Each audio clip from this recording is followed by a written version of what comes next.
Good afternoon, everybody. It is Steve Lookner with Agenda Free TV. Kristi Noem, the Secretary of Homeland Security, says two National Guard soldiers have been shot in Washington, D.C. You can see it right there. She just confirmed it. Two National Guard soldiers shot in Washington, D.C. This is just breaking news. I don't have many details right now. But hang on a moment here. I'm sorry. Just give me a moment. Hang on. Hang on. Hang on. So we are bringing you live coverage here. Hopefully I'll have some videos soon for this. But again, two National Guard soldiers confirmed shot in Washington, D.C., and give me a moment here. That has just been confirmed by, hold on a second here,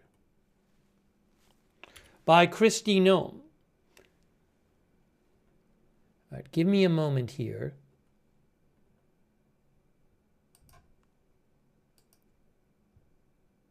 One suspect is in custody. The D.C. police says a suspect is in custody. One suspect is in custody. Now, I don't know, was this an intentional shooting of these soldiers or not? I don't know. Give me a moment here, just getting everything organized here. Hold on a moment. I think I have a live for you. Just give me a moment here. Hang on one second. Okay, I don't have a live yet that I can show. Soon I will have live footage that I can show you. But again, two National Guard soldiers shot.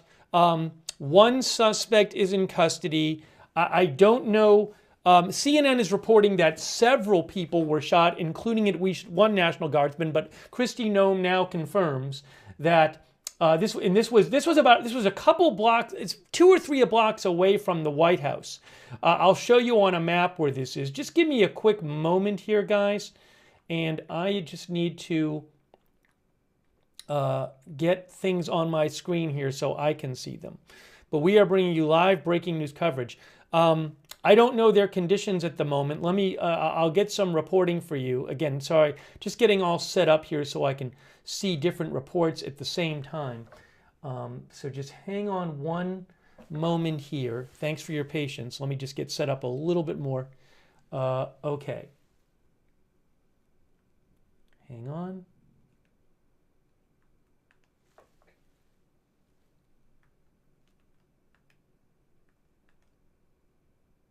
Okay, I should be good to go here.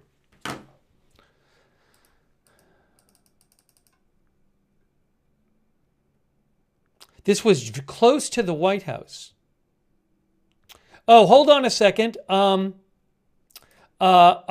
to Wei Zhejiang of CBS News, the White House press secretary says that President Trump has been briefed and the White House is actively monitoring this tragic situation. Oh, also, Intel Point Alert mentioned that the New York Times reported that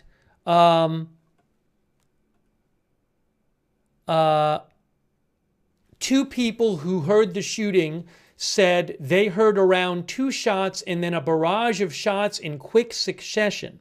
Again, the New York Times reports that 2 witnesses said they heard around 2 shots and then a barrage of shots in quick succession. As soon as I get live footage, hold on a second. As soon as I get live footage I can show you, I will show it. I'm supposed to have some live footage of the scene quite soon. I don't have it yet. As soon as I have it, I will show it to you.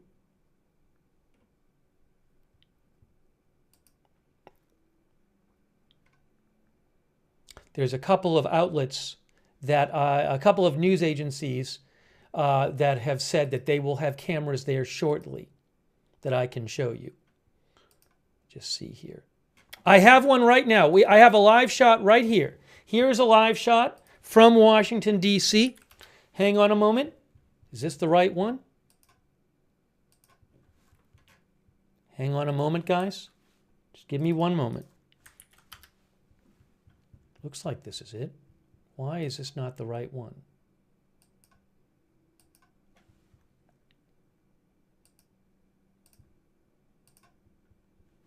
Okay, here it is, here it is, here it is, here it is. Hang on. I'm putting it on the screen right now for you.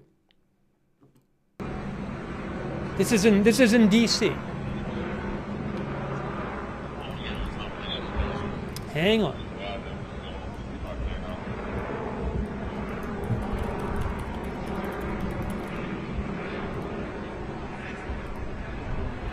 Okay, let me get my headphones on so you don't get an echo.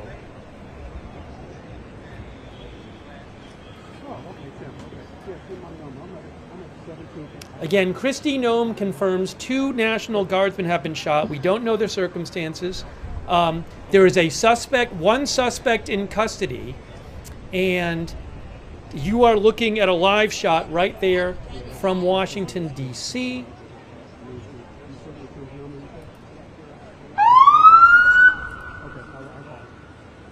I actually have 2 different cameras here, if you give me a moment. Let me just get organized here, guys. I have a couple different cameras.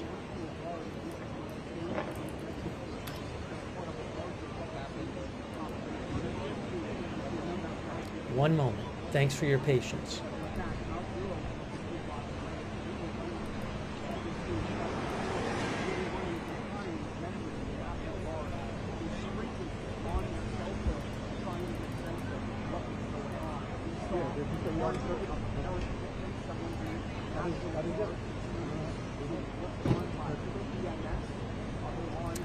Again, a suspect is in custody. AP reports 2 National Guard soldiers were shot and their conditions are not immediately known. Again, we don't know the conditions. The White House press secretary said the White House is aware and is actively monitoring this tragic situation. The president has been briefed. This was just 2-3 blocks from the White House. 2 or 3 blocks from the White House. The scene is secured. The police say the scene is secured, and one suspect is in custody. The scene is secured, and one suspect is in custody.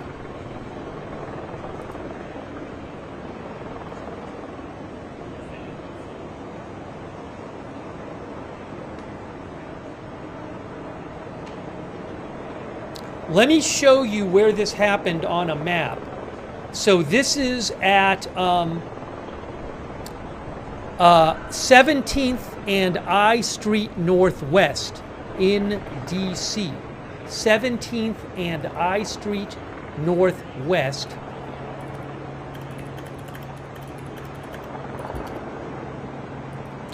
Two or 3 blocks from the White House. I'm going to pull it up right now and just show you on a map where this is.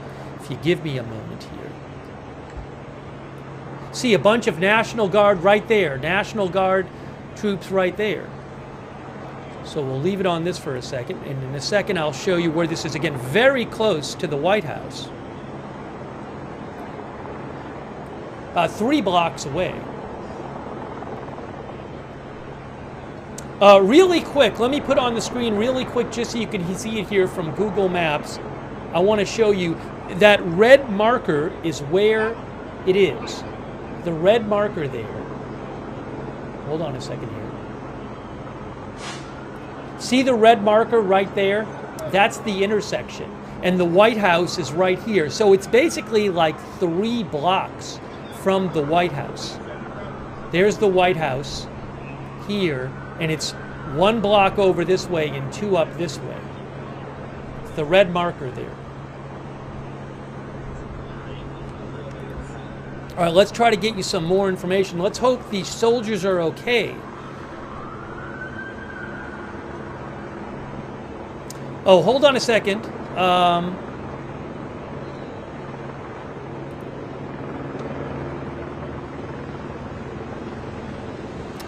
Now, AZ Intel said that CBS News reported that DC Fire said they transported 3 gunshot victims. So I'll have to check on that report.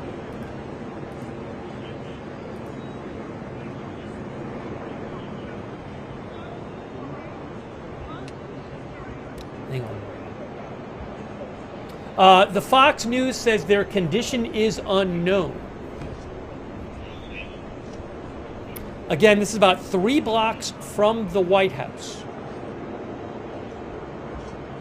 We do not know if these soldiers were targeted.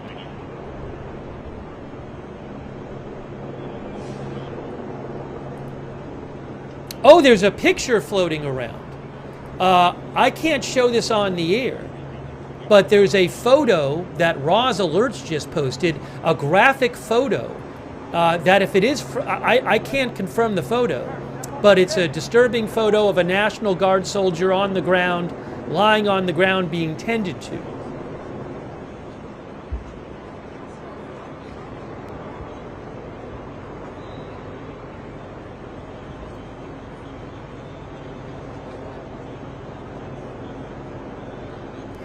Let me check some other reporting here, and I'll try to get you more. Hang on a moment here. Hang on a moment here. Give me one moment. Give me one moment.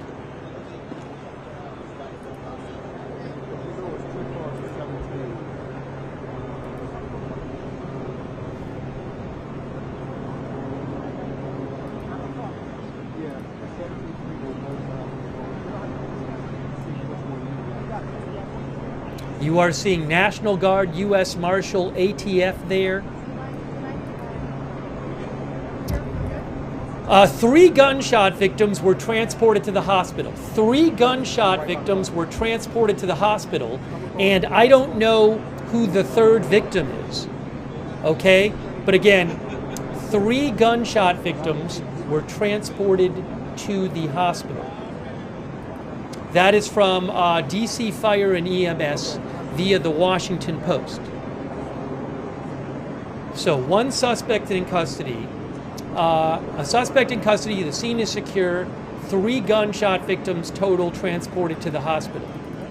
2 people who were shot were National Guardsmen.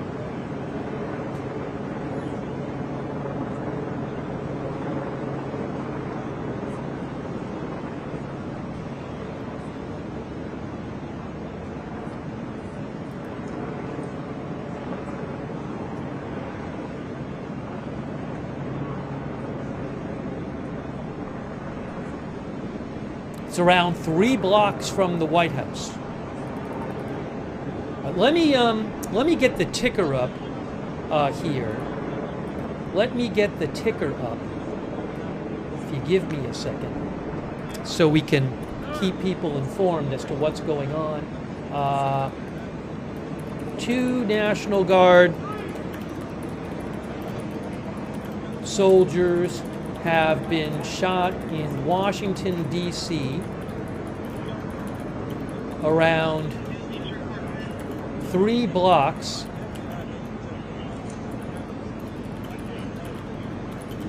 from the White House. Their conditions are unknown. The scene is secure, and a suspect is in custody. 3 gunshot victims were transported to the hospital.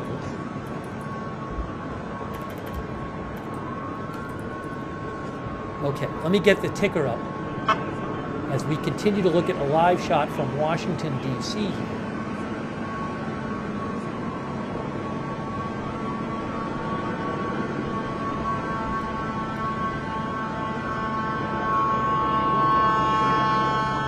More police, more emergency vehicles on the way, it looks like.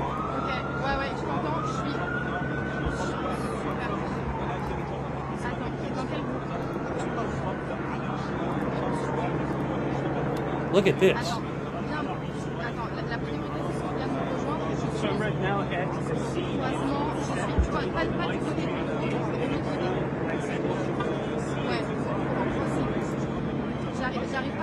J'arrive pas à l'envoyer, mais donc une approche des valises, plus proche possible de l'intersection.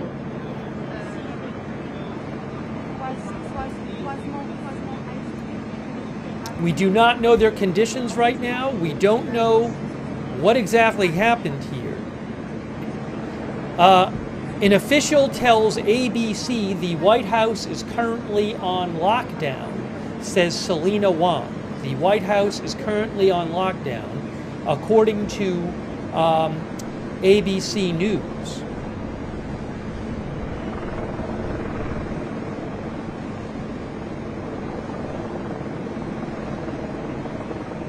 Now, Alert Page says they heard that one person had multiple gunshot wounds to the lower body. That's Alert Page, who maybe they found that on a scanner somewhere. I don't have a DC Live scanner I can play for you right now. I'm not seeing that right here. So, available to me.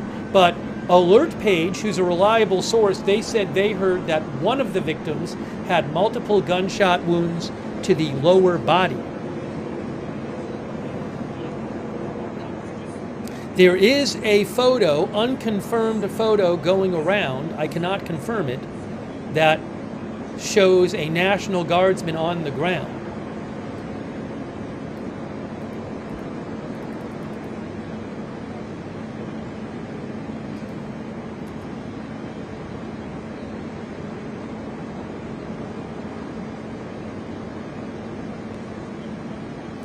Again, one suspect in custody.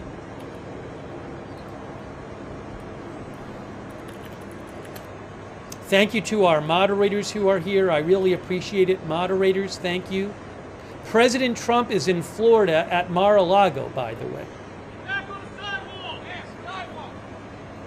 Here's some yelling. Get back on the sidewalk, they say.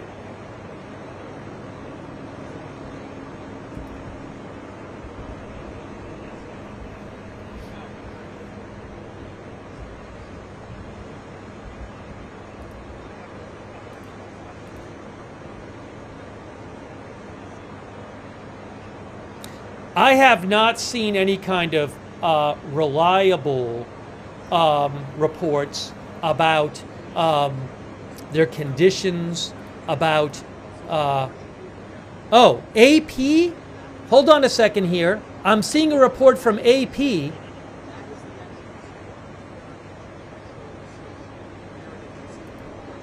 Hang on a moment.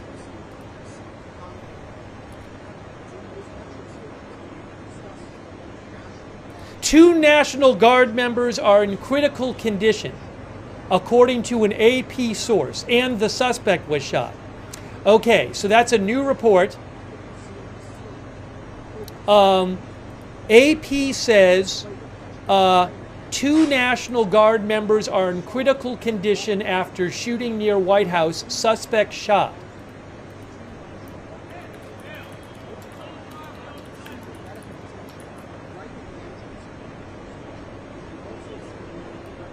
I'm reading that from AP right now. Thanks to B&O News for mentioning the AP report as well. So again, AP now reports that two National Guard members are in critical condition and the suspect also was shot.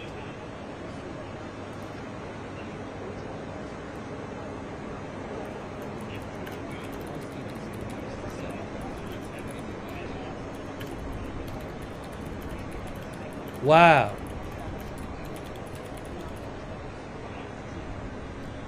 Let's hope they survive, if that is indeed true that they're in critical condition.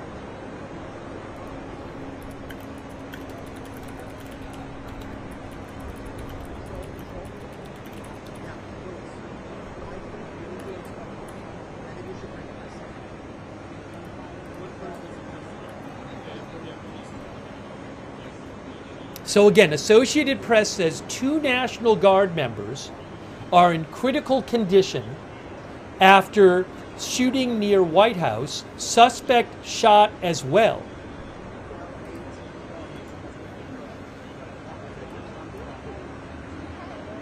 Oh, what is this? There's a video of aftermath. Wow, crazy. I just saw a video I cannot show you. I'm going to post a link in the chat to it. It's a video of the aftermath of the shooting taken from like a nearby building or something, showing a soldier, I think, being tended to on the ground. Again, I can't show the video. I don't have the rights to it. And I'm not going to show people on the ground. But it appears to show like a bus stop with glass, broken glass. And again, I just posted a link and I have reposted it on my X account. What I'll actually do is, for more videos and photos, see Steve's X account. But I just am looking at it right now. Do you see both of them on the ground? Again, it's a video taken from a distance of the aftermath scene. So I just reposted it on my X account. I will pin my X account, and I just posted a link in the chat as well. So it looks to me in that video, are we seeing two different soldiers on the ground? I think we are, and it's right near a bus stop, it looks like. Terrible, terrible, terrible. Terrible. All right, hang on a moment.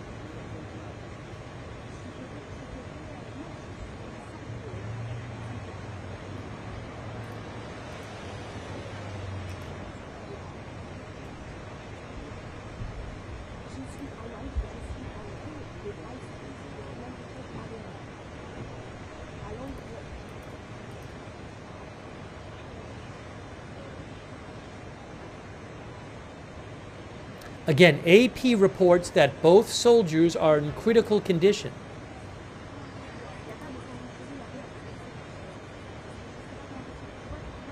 And that the suspect was also shot. Who is the suspect? We do not know.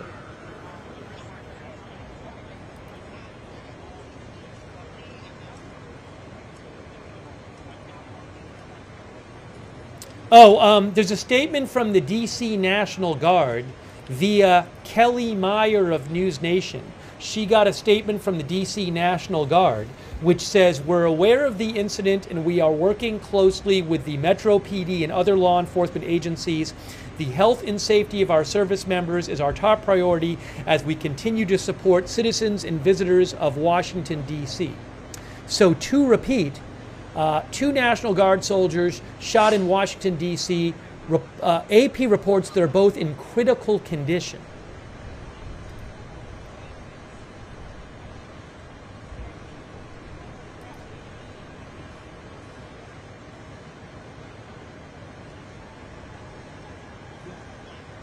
Intel Point Alert says there's a new ground stop at Reagan National Airport.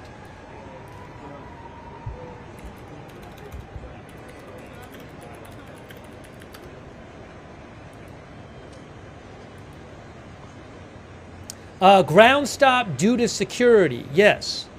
Ground stop due to security at Reagan National Airport.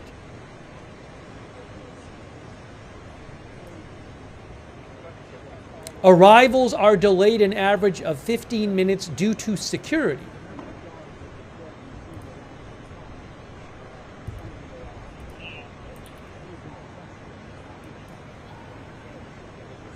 So departures are grounded due to security. Arrivals are delayed average 15 minutes due to security at Reagan Airport in D.C.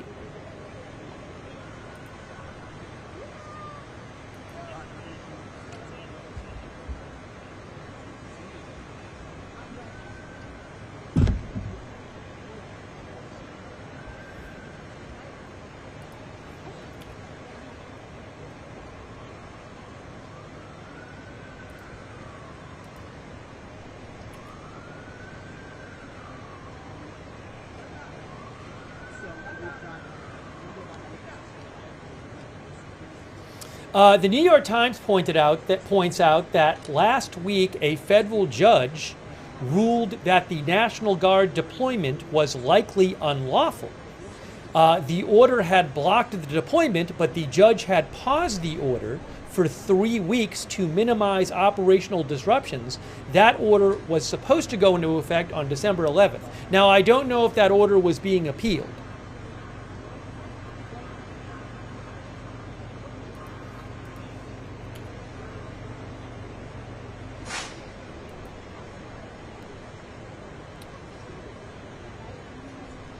The suspect's injuries are not believed to be life-threatening. Okay. That's according to AP. AP says suspects, AP,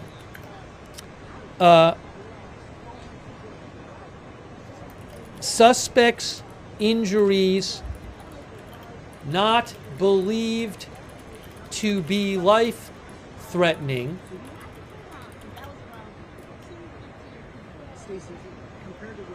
I.e. suspect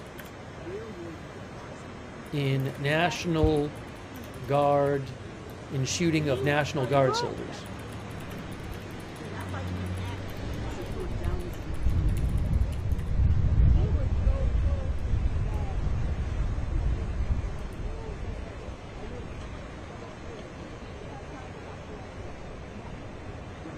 So, hold on a second, hang on a moment.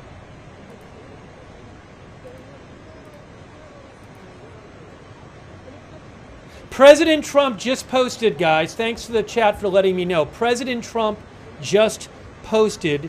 President Trump says the animal that shot the 2 National Guardsmen, with both being critically wounded, he confirms that both are critically wounded. Wow. And now in 2 separate hospitals, is also severely wounded.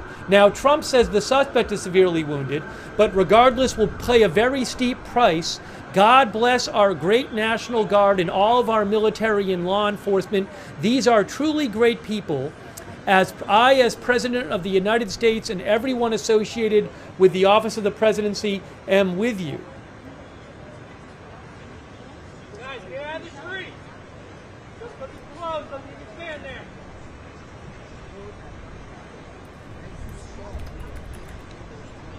President Trump says the soldiers are both critically wounded.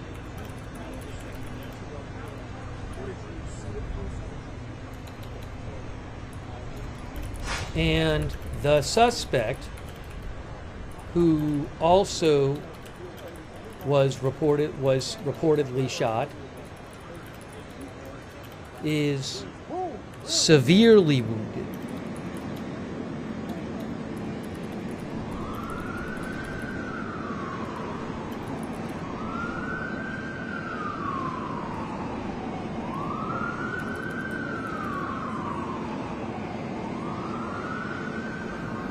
So again, according to President Trump, the 2 soldiers were critically wounded, and the suspect was severely wounded.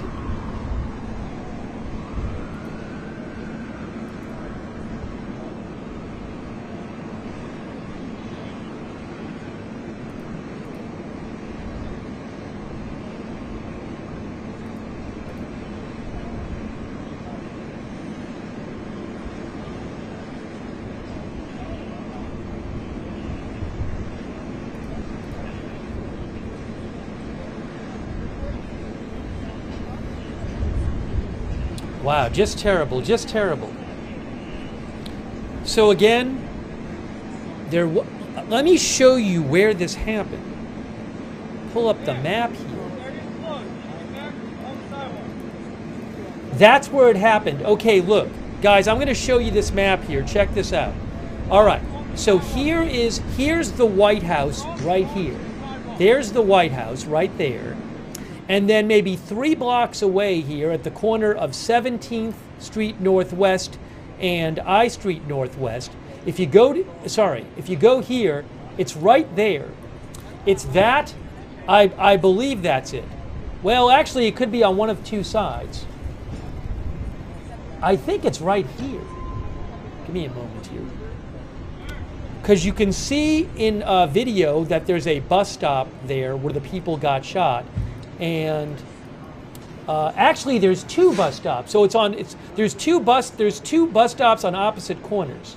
So I need to look and see which corner we're talking about.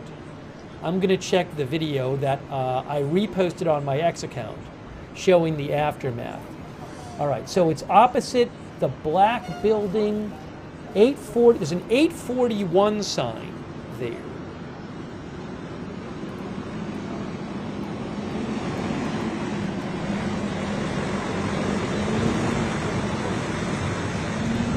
Okay, it is the. It's next to 839. Sorry, I gotta get.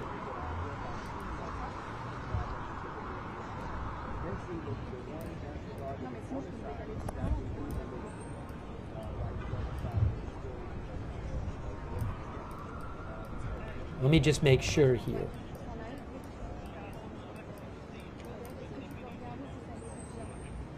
So it's I Street Northwest. Or is it L Street Northwest? I Street Northwest?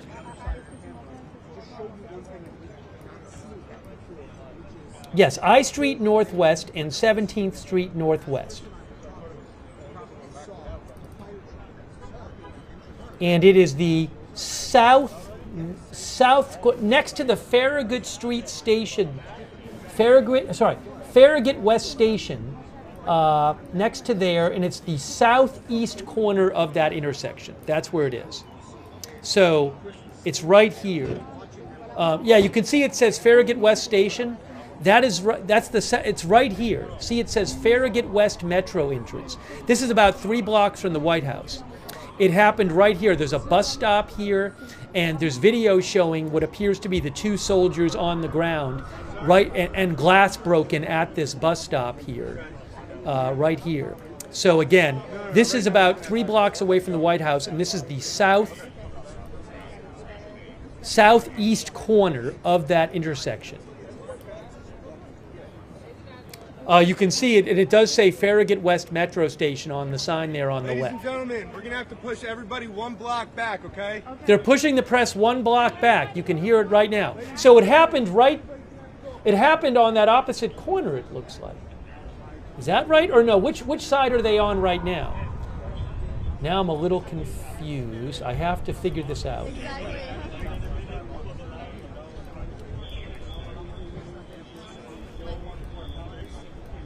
No, it happened on the corner with that Farragut West sign on it.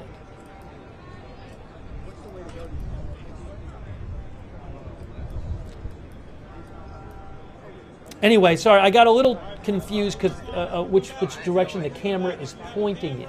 Against the police line, take use of it. No idea. Do not want to damage your equipment.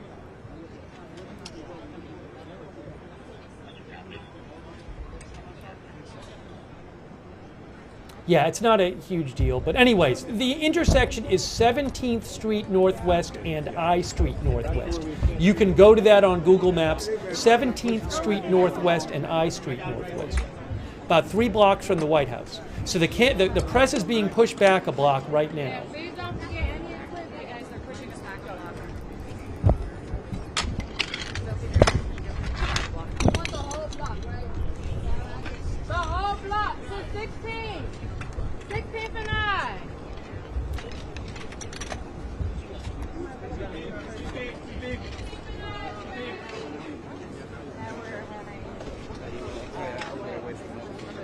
Oh. There's an unconfirmed photo of the suspect that's floating around. I cannot show it here. I have reposted it on my X account. It's unconfirmed, this photo. Intel Point Alert posted it. If I hear that it's more confirmed, I'll let you know.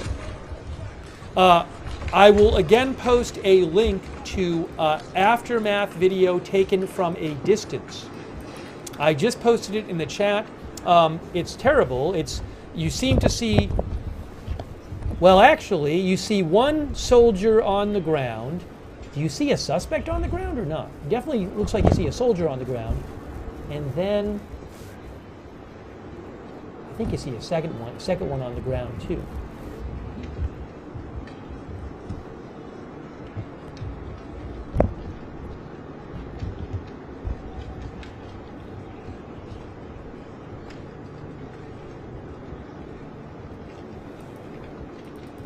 So the camera's moving back a block.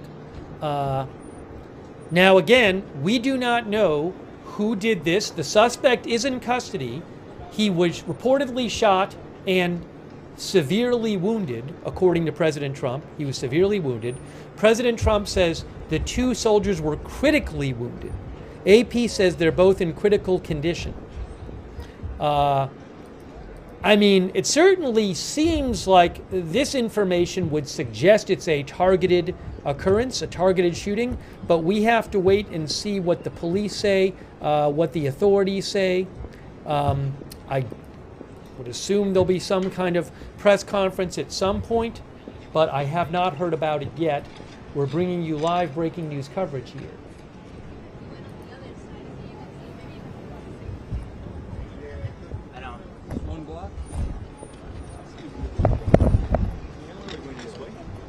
Thank you to our moderators. We have Janet B. and Roberts May Queen moderating on YouTube. Ruth is moderating. Thank you. Beth Mythical is moderating. Thank you. Leslie Ladyhawk. Also, over there on Twitch, Big Ball of Yarn, Idaho Star, I Got That Fire, Matthew Kohai 3, and Surly Dev, Linda Belk, Larry, and Misha on X. And thank you to our, look at the huge law enforcement response there. Thank you to our Facebook moderators as well. Kay Lowry Body is there. Thank you, Kay. Margaret Riley and all of our other moderators as well. You can see ATF is there. Of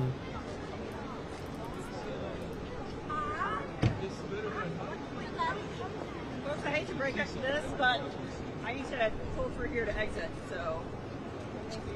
Huge law enforcement presence.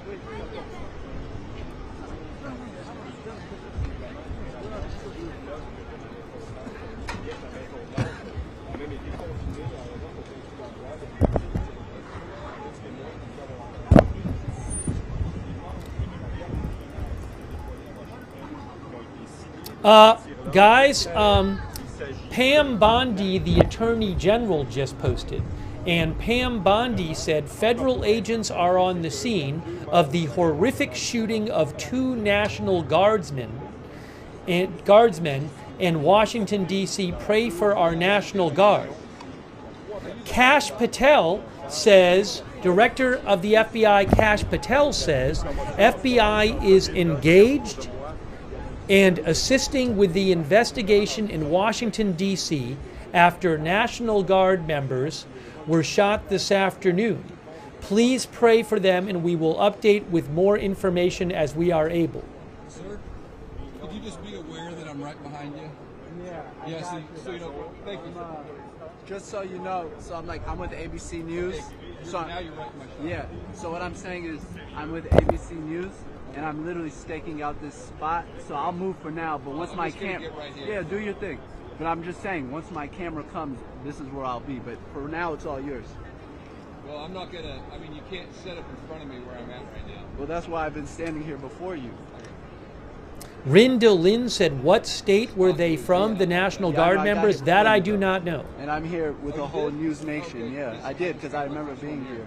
It's fine. You'll be fine. Idris Ali of Reuters reports that as of today, there were about 2,200 National Guard troops deployed in D.C., and this included troops from D.C., Louisiana, Mississippi, Ohio, South Carolina, West Virginia, Georgia, and Alabama.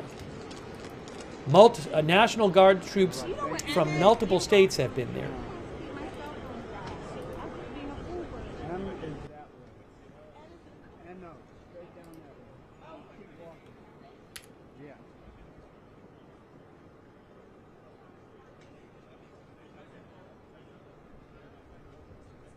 Again, President Trump is in Florida.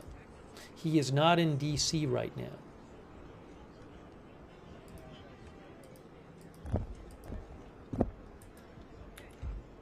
Let me try to get you some more updates here. There has been a ground stop. Oh, is it over or not? I'm not seeing it at the moment. There was a ground stop in D.C. at Reagan Airport. I'm not seeing it right now, though. Because I just went to the FAA site, and it's not listed there. So maybe they opened it up. They were holding departures at Reagan Airport.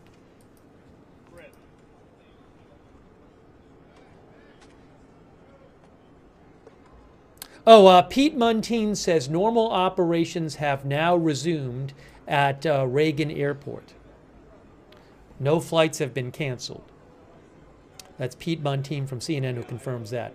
For those who didn't see it, let me just show you what President Trump again said on his Truth Social. That's from President Trump right there. He says, the animal that shot the 2 National Guardsmen, with both being critically wounded and now in 2 separate hospitals, is also severely wounded, but regardless will pay a very steep price. God bless our great National Guard and all of our military and law enforcement. These are truly great people. I, as President of the United States, and everyone associated with the Office of the Presidency, am with you.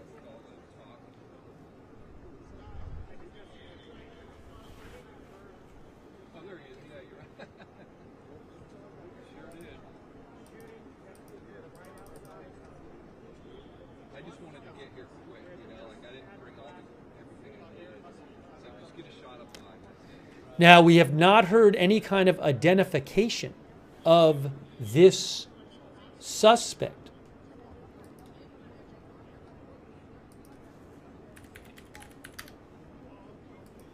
I certainly would not be surprised at this point if the police know who he is.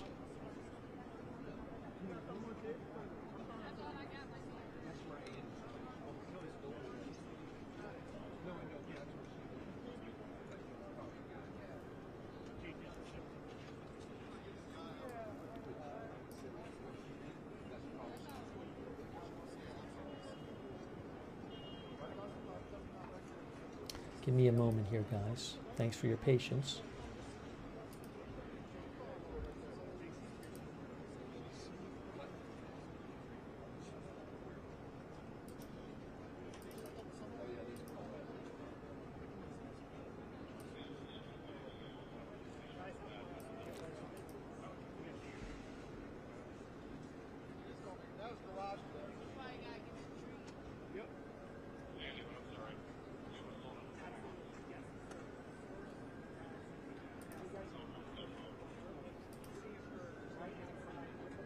One moment, please.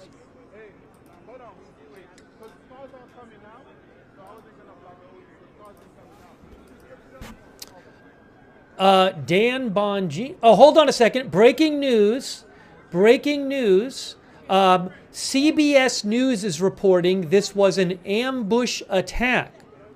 CBS News' Weijia Zhang reports that the National Guardsmen involved shooting was an ambush attack, according to 2 federal law enforcement sources, reports Anna Schechter of CBS News. So CBS News is reporting that it was an ambush attack.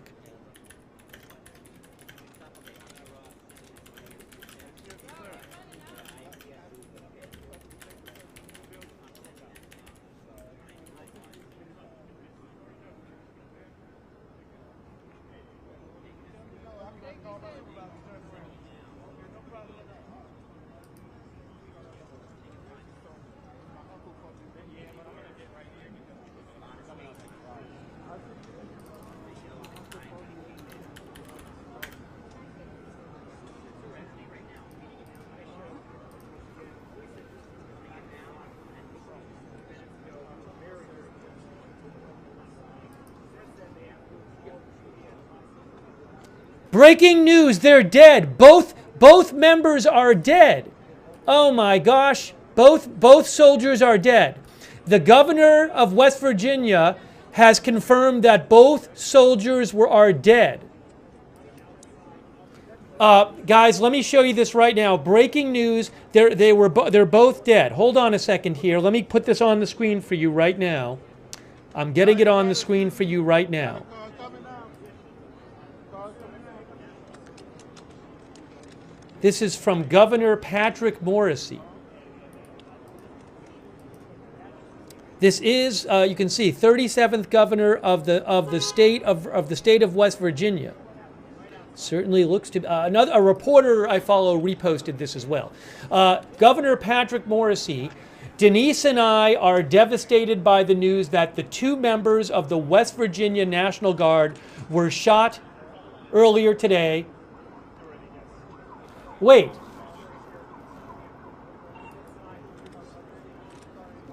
I'm sorry, one of them died. He said one of them died? So a reporter said he said 2 of them died. Oh, I'm sorry, I'm showing you the wrong one. Here, I'm going to show you the right post now. 2 of them died. There, both died. Sorry, I had the wrong post on the screen. It says right there, both of them died. Sorry for the confusion. I thought it said both died. Yes. So there it is right there. Governor Patrick Morrisey.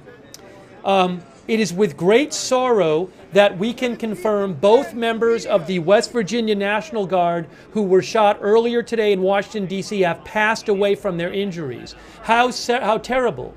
These brave West Virginians lost their lives in the service of their country. We are in ongoing contact with federal officials as the investigation continues. Our entire state grieves with their families, their loved ones in the Guard community. West Virginia will never forget their service or their sacrifice, and we will demand full accountability for this horrific act. Wow, terrible.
Guys, there's a call coming out. Unbelievable. There's a call coming out. Unbelievable. Just terrible. Just terrible. Okay, so again, Call coming out. that is now confirmed. 2 soldiers from the West Virginia National Guard who were serving in D.C. have been shot and killed in an apparent attack.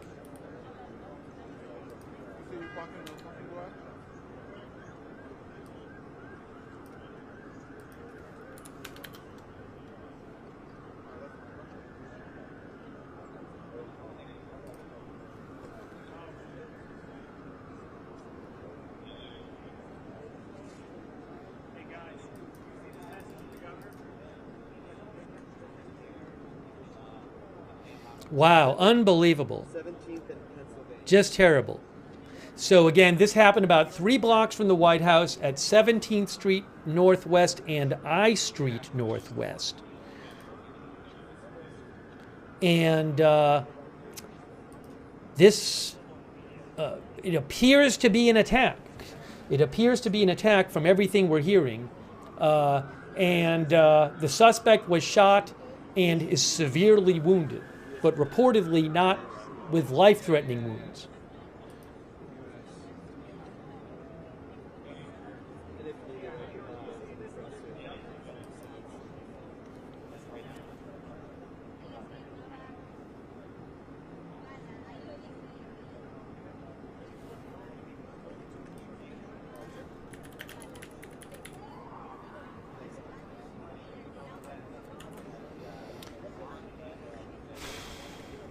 Unbelievable. Not good. Treasury Secretary Scott Bessent just posted. Here's what Treasury Secretary Scott Bessent said. He said the National Guard. Oops, hold on a minute. Can you not? Audio just got turned on. The National Guard has been working around the clock to keep Washington, D.C. safe, and their presence has made a real positive difference. Today's senseless act of violence against innocent servicemen is utterly disgusting. Please keep the families of these brave soldiers in your prayers.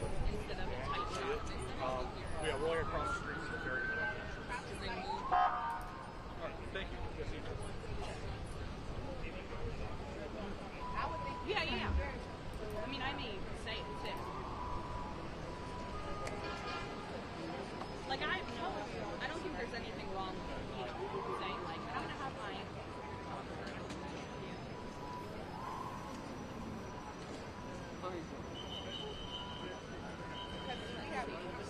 We have yet to hear the identity of the suspect in this shooting. Certainly, I mean, CBS News is saying they're hearing it was an ambush attack, and that's certainly what it appears to be. Oh, breaking news. CBS News says 10 to 15 shots fired. Roughly 10 to 15 shots were fired. Okay.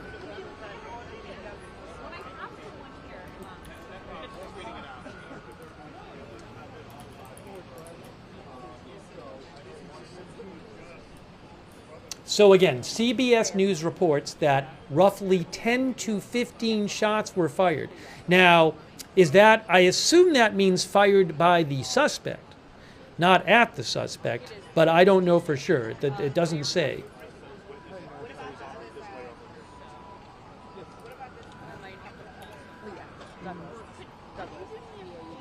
Could be total between both. So I just don't know. Well, there's a lot of media on this corner, so it's going to be very, very tight space-wise. Yeah, and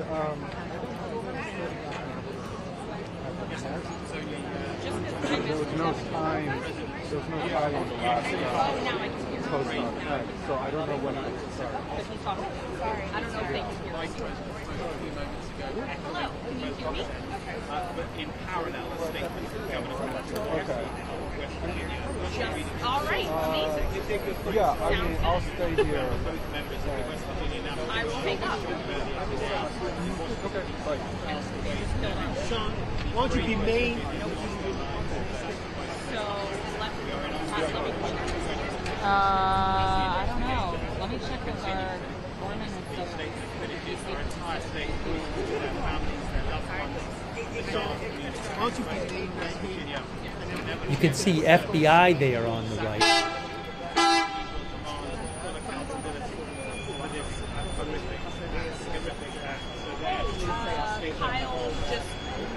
Now, another thing to consider here, is, hold on a second here.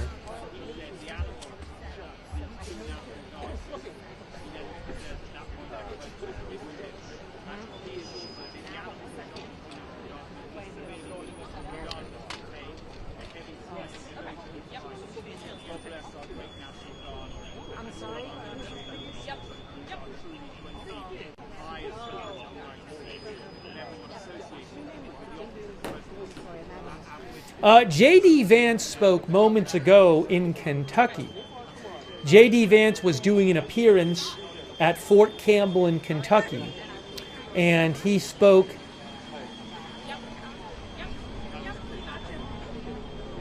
briefly. I was trying to see what he said, but I just saw a little clip of it, so I didn't really catch much of it.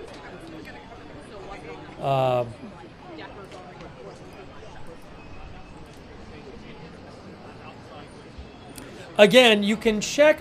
I have updates in that red ticker there, and if you look at the red ticker, you will see that a suspect is in custody. The suspect was shot. The suspect was severely wounded. We do not know who this suspect was. Something else I was going to mention is I haven't heard any reporting of any other attacks. I'm certainly assuming that law enforcement will look into whether there's any connection between this suspect and anybody else who might want to carry out attacks. You know, that's going to be something I'm sure they're looking out for as well. But for the moment, again, no information on who the suspect is in any of that. It certainly does appear to be an attack. Here or not. I told them it's really crowded here and nothing's been set up and we don't know what the time. Okay, so where's Ralph? Ralph is with Breaking news. Konstantin Toropin with AP reporter Konstantin Toropin reports that one National Guard member was shot in the head. There is a photo floating around which I cannot confirm, and I can't show it on the air anyway. That does appear to show a National Guard member on the ground, possibly bleeding from the head. But again, AP's Konstantin Toropin is reporting one National Guard member was shot in the head.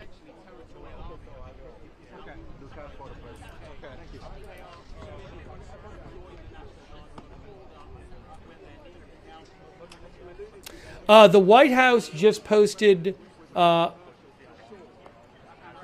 statement from J.D. Vance in which he says, I want everybody who's a person of faith to say a prayer for those two National Guardsmen. He was speaking in Kentucky. I don't even know if he had heard they had passed away at that point.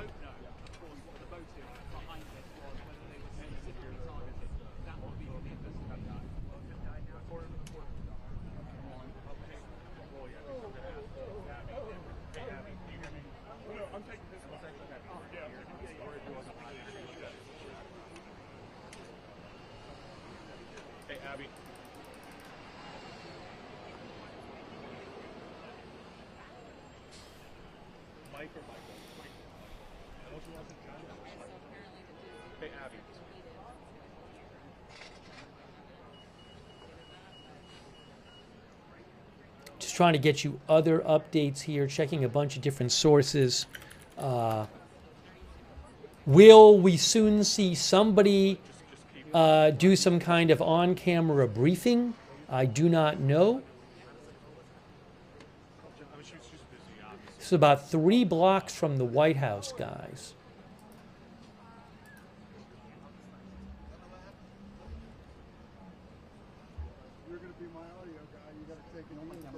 If you missed it before, I'm going to show you where this happened.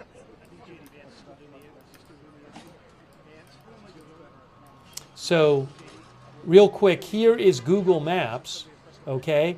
And there is the White House right there in the middle. See, that's the White House. And then about 3 blocks away, right up here, it says it on Google Maps, it's the southeast corner of that intersection.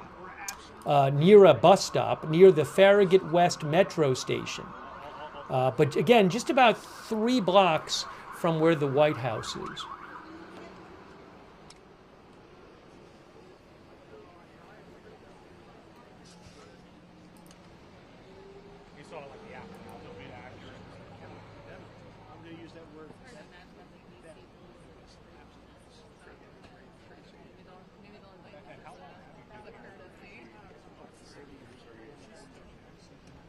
Hey, Abby.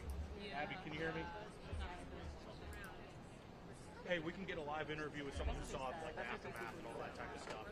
Yeah, we're still trying to figure out if that's our lane. Just give us a standby. Hang on, I'm going to have another, possibly another live shot too, so I'm going to keep an eye on that. Michael.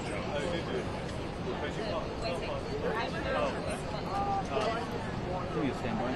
I haven't got a standby, but I think we're next. Basically, I've just realised my husband was at school. Standby. To this bus, there's another bus, my car just behind me. Yeah, right now we're standing with Michael Jones. Thank you so Secret much for Service taking police time and to talk to us. ATF I know you police said there, I You see. didn't quite see the shoot, but you saw the aftermath. What exactly did you see? Very simple word, deadly. The chaos that you see on both sides of K Street, away from the two metros, plus just a rush of excitement and fear with people running what you're seeing, and then the police coming on there, and then multiple departments, Secret Service, Park Police, MPD, all coming to the scene to They're interviewing and someone. then the ambulances, of course, and then just the build-up of curiosity watching, and then the expansion of the crime scene to continue the investigation, and then obviously what is now where we are, where you're standing right now, there's recording program. When you say bedlam, I mean, did you have any idea? Because I know there were obviously rumors, sort of, and now we have confirmation. Many people were walking down saying service members were just shot, National Guardsmen, concerned, restaurant was right down, many places were like that. Obviously, we're so close to the White House that it was immediate lockdown with them, and then other businesses. That made you the Was there announcement. concern for your safety? Because at that point, I'm sure you didn't know if the suspect was in custody. I think there's always concern. When they say active shooter, you think the same things with high schools and elementary schools, that when that happens, you have to be concerned about who's out there, and you have to watch it. So we had customers, and we have to make sure that we're taking care of them. You know, when you heard that possible service members that were shot, what was your reaction? What's your reaction now? Hearing that the West Virginia governor says that they're dead. Still, we have to figure out what all the facts are. I mean, hearing the fact that these National Guardsmen are here for a reason, they're doing a job, it is absolutely horrifying to hear that day before Thanksgiving, somebody's family member it's reckless behavior. And you have this restaurant. I know we heard from business and public safety around the time federal enforcement. People on both sides. A lot of people didn't like any sort of battle. If you had been involved in I think that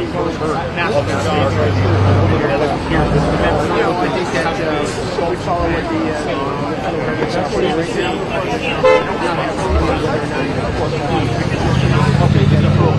I've not seen anything unusual. I think they've done a very professional job. Nonetheless, this is something right before Thanksgiving. If you get a family on Thanksgiving, and you hear that two families now dealing with heartbreak,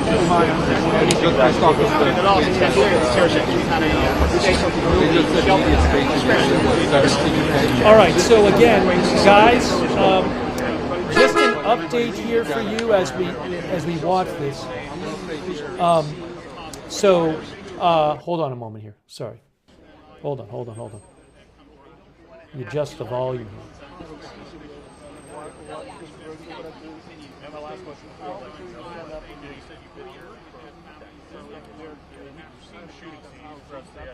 It's not a given day, but have you seen anything like someone just came along?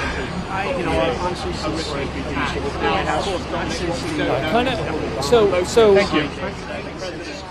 So again, two National Guardsmen from West Virginia who were on duty in Washington, D.C. were killed today in what appears to be an attack about 3 blocks away from the White House. The suspect is in custody. The suspect was shot and severely wounded. We don't know who this suspect is, and we're waiting to hear more and find out more. Certainly condolences to the families of those 2 West Virginia National Guardsmen who were shot and killed in an apparent attack today near the White House. And we are continuing to bring you live coverage. I have not heard about a press conference yet, but we will keep you posted and bring you the latest updates. You can have it right next to the line. That's all we're saying. All right? Right there, that's fine. Coming up soon. Right next to that light pole. It appears to be. Can we put it out? They're giving a hard time. We barely got that. The park police is time to shine. They're, One suspect, just one suspect. That's all we've heard right now, one suspect. Correct. Okay, thank you so much. I hear that Bowser was here, so I think that person's in their office. I happen to have someone in charge of I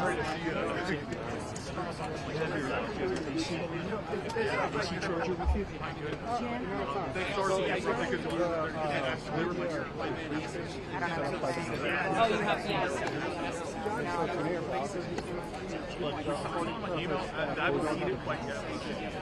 Again, around 2,200 National Guard troops are deployed in Washington, D.C. I don't know if that's an indication of what's going to happen soon, but since he doesn't know a time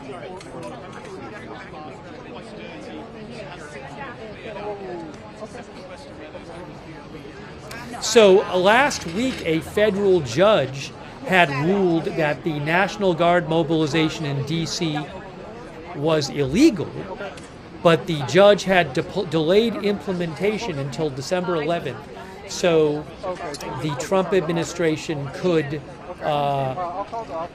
appeal.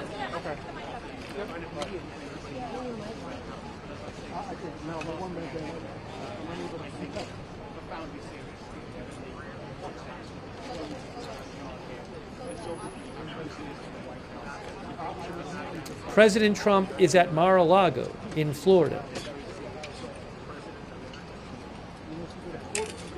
Reuters reports from a witness. Reuters says Stacy Walters, 43 years old, was in an Uber near the White House around 2:15 p.m.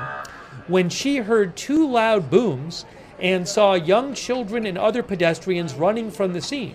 She said she heard someone yell, "Help, help," and saw what appeared to be U.S. Secret Service agents running after someone in a hooded sweatshirt.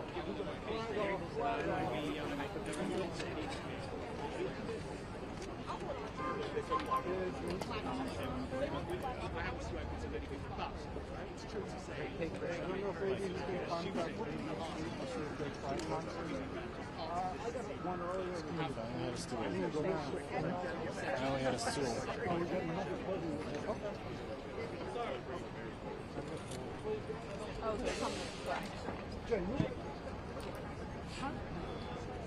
CNN says there are no other victims.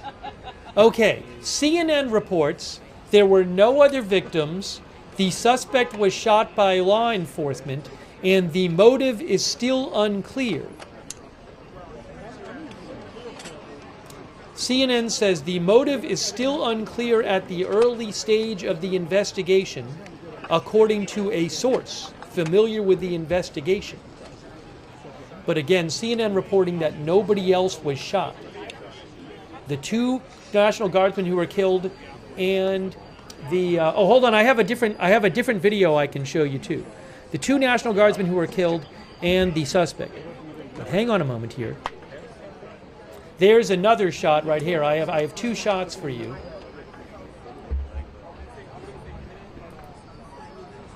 Oh, wait a second. Hang on a moment. Is this the wrong one? Which one is this? I'm sorry. I have to show you a different shot. That was not the right shot. I thought it was the right shot, but it turns out it was a different shot.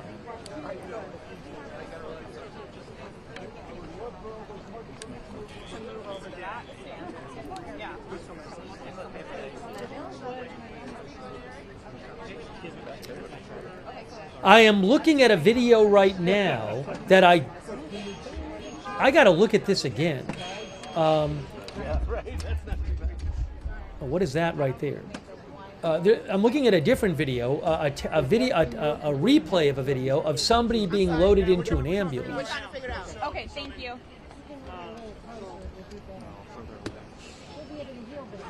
I'm sorry. Okay, we're gonna figure it out. So I'll need to keep an eye on that. Worse. I'll have to watch that when I get a second. I'm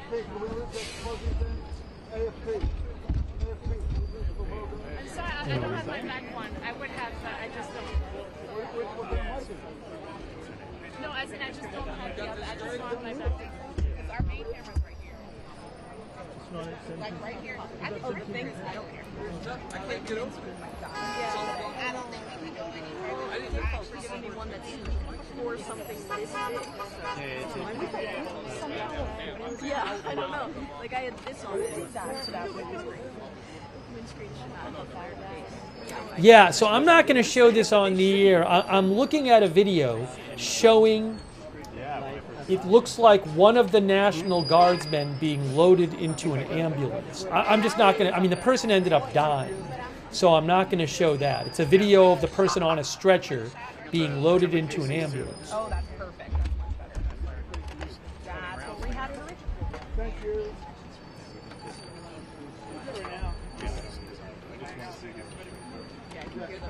Perfect.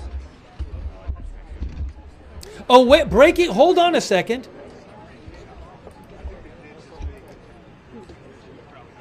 Breaking news. Oh my gosh, look at this from the governor. Look at this from the governor of West Virginia, who earlier had posted, he earlier said they both died. Now look at this new post from the governor of West Virginia. We are now receiving conflicting reports about the condition of our 2 Guard members and will provide additional updates once we receive more complete information. The governor himself said half an hour ago they were both dead. Well, I got to change my, I hope they're still alive. It works terrible. You don't want it. Great. I don't want it.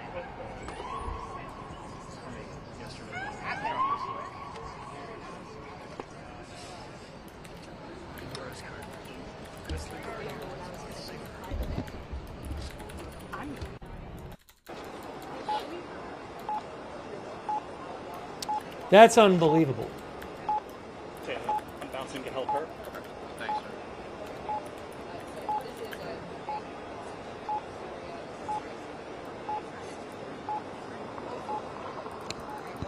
While we wait. So now we don't know if they're alive or not. I hope they are alive, obviously. Yeah, Kay's open Western East. Oh, there's microphones set up. There are microphones set up. Looks like maybe a press conference coming soon. Let me just update our headline. Come forward. Give me one moment. Let me just update our headline here. Sorry. Yeah, have them kind of like. This, I'm good right here. Are you good? This shot? Holly, real quick, can you just scoot over just a little bit? This is it. Are you good?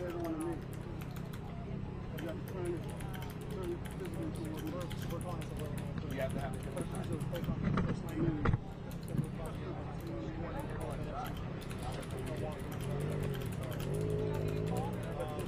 they're working on it.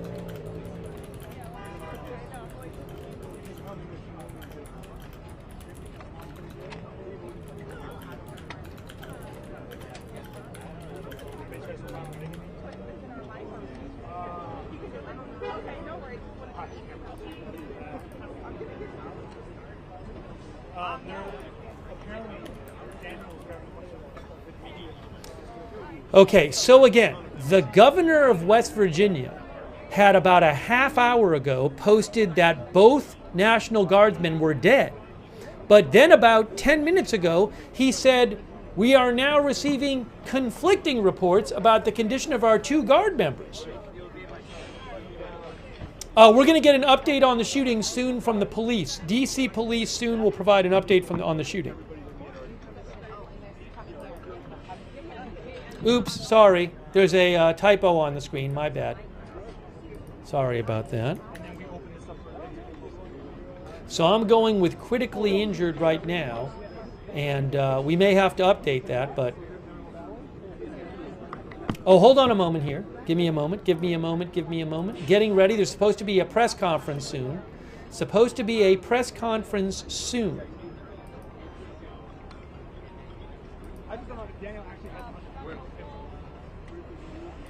So let me just get ready to show you that.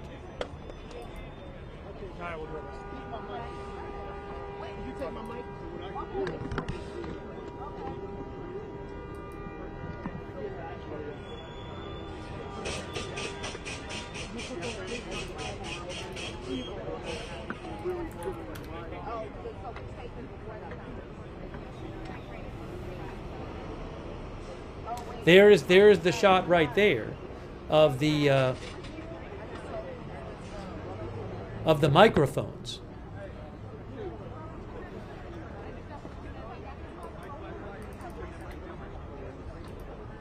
But just really wild that the governor about a half hour ago posted that both the soldiers were dead, and now he's saying it's not clear.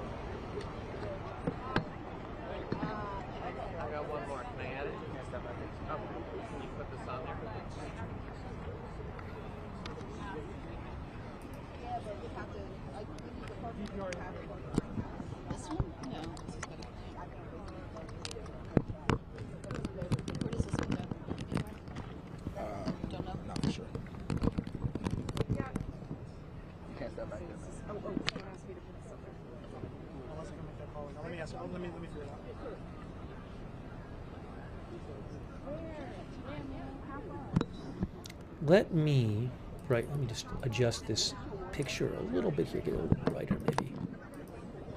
That's better. Thanks for your patience here as we try to get you more information.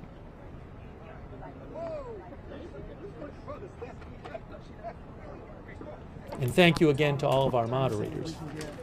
Get the media's help if we get multiple mold boxes going.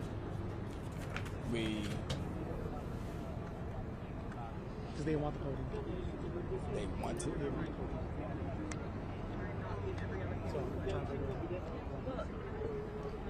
So just ask. You hear me? No, she's ASL. She's mayor's ASL. She has to, you want to just ask? Why, who is saying this? She's mayor's ASL. She has to. Or is this somebody? Captain, is he calling? No, here's the mayor's staff. Hello. I'm using the audio from the other shot. Yeah, they're working. And the video from this shot. Yeah, was there any more video of this interview, or is this it? Hey, how you doing? There's no way we can get a moat with this much cover.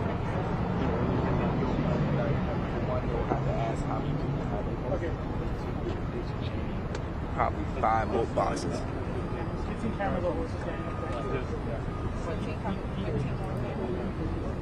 Oh, okay. Gotcha. I was just we have probably about. Ryan, do you want me to call Tom? Okay, cool. Thank you. Hey, let me. I'm gonna hop on them now, guys, but let me know if you need it. I'll try to give you a heads up. Check 1, 2, 3, 4, 5, 6, 7, 8, 9, 10. Check 1, 2, 3, 4, 5, 6, 7, 8, 9, 10. I know the audio and video is a little off because I'm using the audio from Podium one check shot 1, 2, 3, the 4, video 5, from 6, shot. 7, 8, 9, 10. Check 1, 2, 3, 4. So we'll 5, get that'll be 6, fixed when the actual 7, press 8, 9, conference. 10. But they are getting ready to do some sort of press conference there.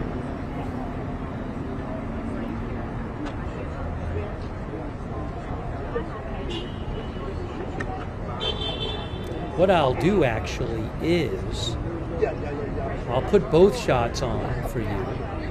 I have 2 different shots here. So let me do this. Make this one a little smaller here.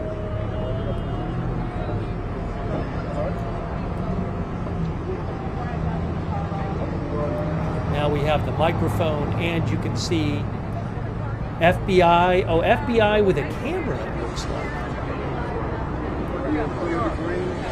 Person holding a camera on the left. Look on the left. The person has a camera. Is there a movie? Go to that for a second. Now we can't see them. There it is. What I'll do, I'll actually do it this way. Put this here. We'll make this one small for now because we'll go to it when the press conference actually starts. This is a lot better. And we'll let you see behind there as well.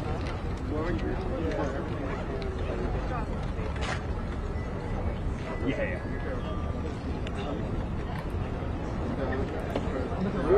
I'm going to build you. I'm trying to buy my office. It takes me a minute of you. Did you see his pictures? Oh, I know I did. Who's going to go through? And they also have an office up there. Kind of behind. So if you missed it, again, the governor of West Virginia said that these were 2 West Virginia National Guardsmen, and he said about 40 minutes ago they had both been killed. And then about a half hour after that, he said, oh, we're getting conflicting information, so it's not clear if they're alive or dead. So we just don't know right now if they are alive or dead. Hopefully they're alive. But we just don't know right now. But this does appear to be an attack.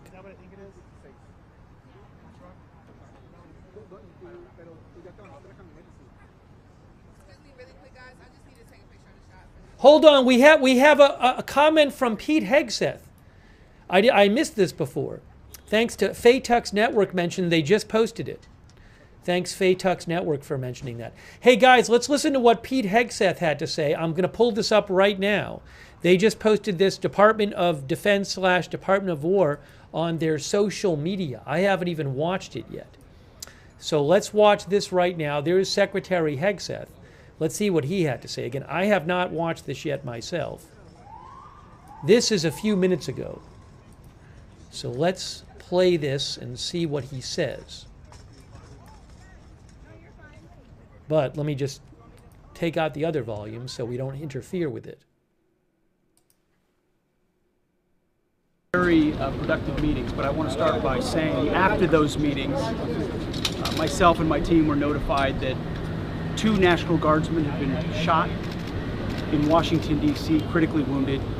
The shooter shot in a cowardly, dastardly act targeting the best of America. Heroes willing to serve in Washington, D.C., serve for people they don't know and they've never met because they love their country and their capital and their community. They were willing to do dangerous things others were not because they love their fellow Americans. Someone decided to turn that into targeting National Guardsmen. That will only stiffen our resolve. We will never back down. We will secure our capital. We will secure our cities. In fact, this happened just steps away from the White House. It will not stand. And that's why President Trump has asked me, and I will ask the Secretary of the Army to the National Guard, to add 500 additional troops, National Guardsmen, to Washington, D.C. This will only stiffen our resolve to ensure that we make Washington, D.C. safe and beautiful. The drop in crime has been historic. The increase in safety and security has been historic. But if criminals want to conduct things like this, violence against America's best, we will never back down. President Trump will never back down. That's why the American people elected him. America and our warriors, our National Guardsmen, are strong. And so we're following this very closely. We're getting information rapidly. I mentioned the faith of this country, the Christian faith, the prayers. I would ask for prayers for our National Guardsmen. Excuse me, Mr. P. Appeals to heaven for our National Guardsmen, for their families, on bended knee as a War Department, as a nation. Excuse me, we will never back down. Excuse me. Think about them right now. Venezuela.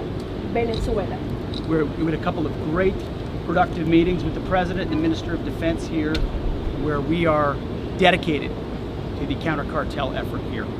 Criminality knows no boundaries, whether it's the United States of America and Washington, D.C., or it's the Caribbean and the Western Hemisphere. We are going to go after narco-terrorists.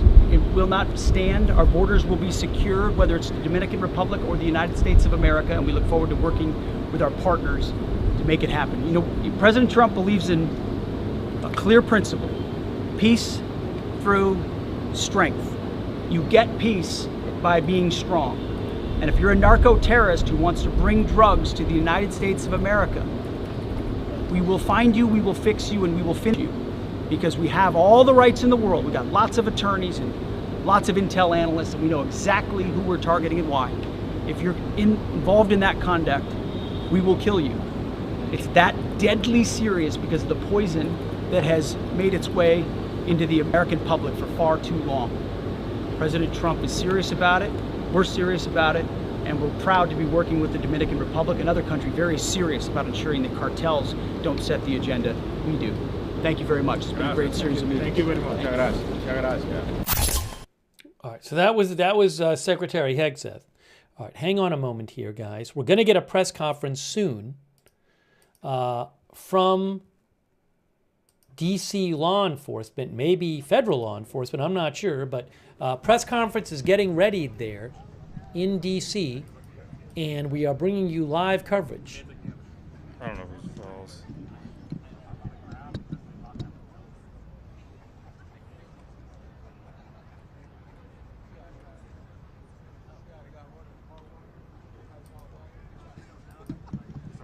You're good, Joe. I don't know why the governor of West Virginia hasn't deleted his original post. It's very strange.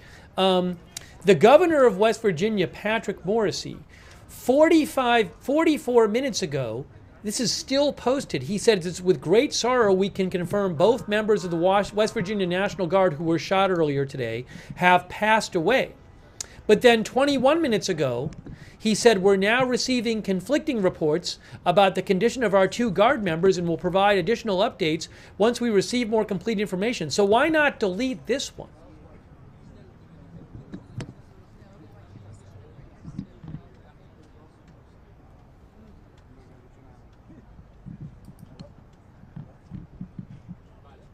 Still there. They're both still there.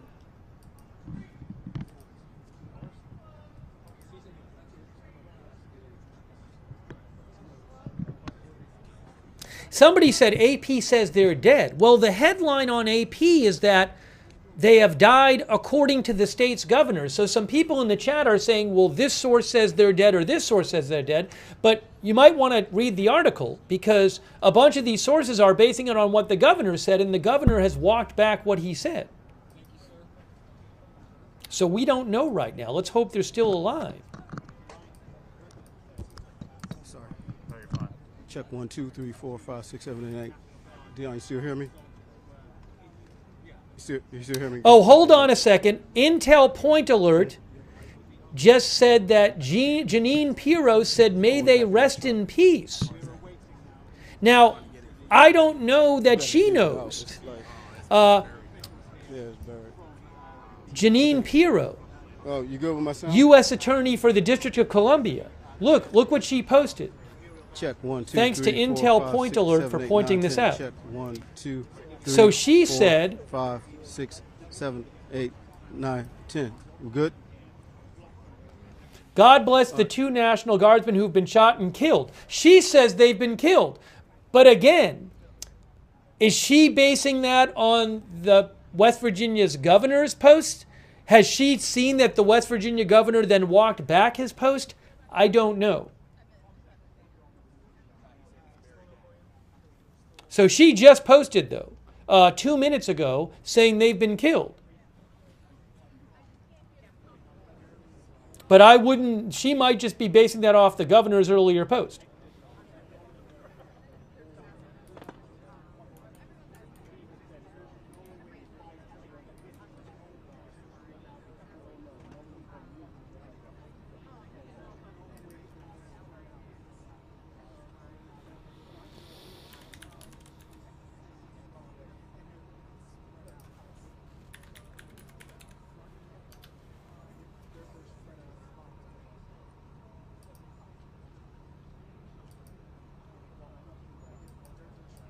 Well, soon we're going to hear from the authorities.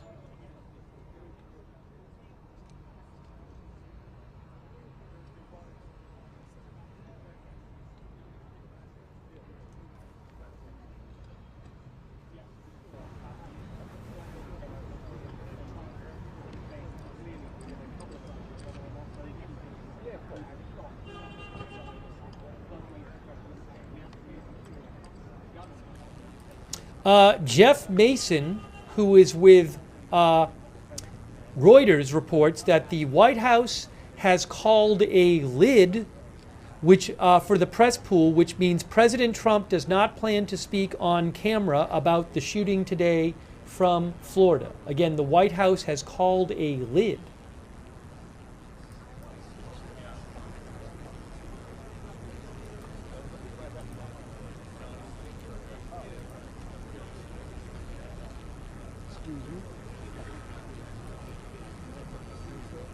Happy holidays, man. Much love.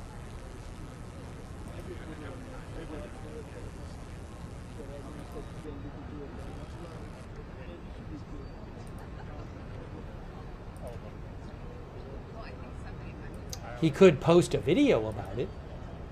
I'm not sure. We'll have to see.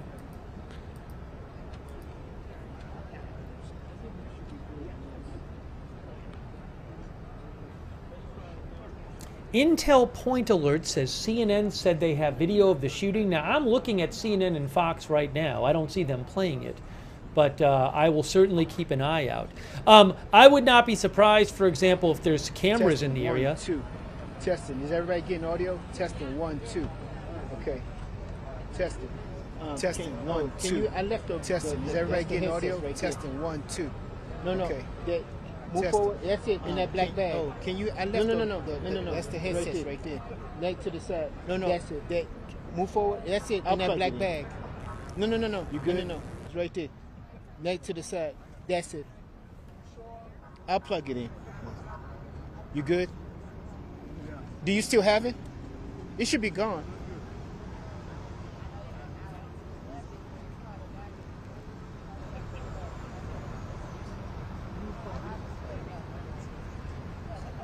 There is a video I have posted on my X account, I have reposted, of the aftermath of the shooting floating around.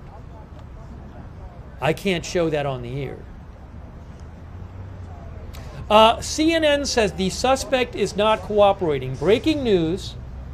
CNN reports, breaking news, that the suspect approached the guardsmen in appearing to target them, firing first at one of the guardsmen who was just feet away. One source said the suspect then fired at the other guardsman who tried to get behind a bus stop shelter. The suspect is not cooperating with authorities and had no identification at the time of his arrest. So that is from CNN. I'm going to repeat that reporting, that new reporting from CNN.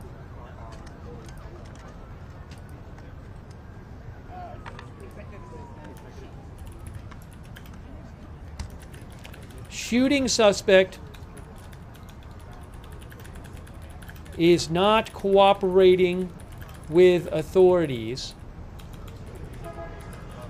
had no identification on him when arrested.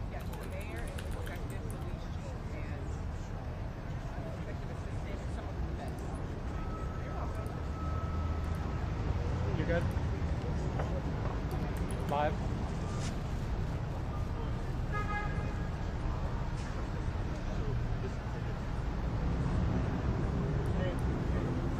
So just to repeat that new reporting from CNN, they're saying that their sources tell them that the suspect is not cooperating with authorities, that he had no identification on him when he was arrested, that he shot the first guardsman from just feet away and then fired at the other one who tried to get behind a bus stop shelter.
We still do not know if the two National Guardsmen are alive.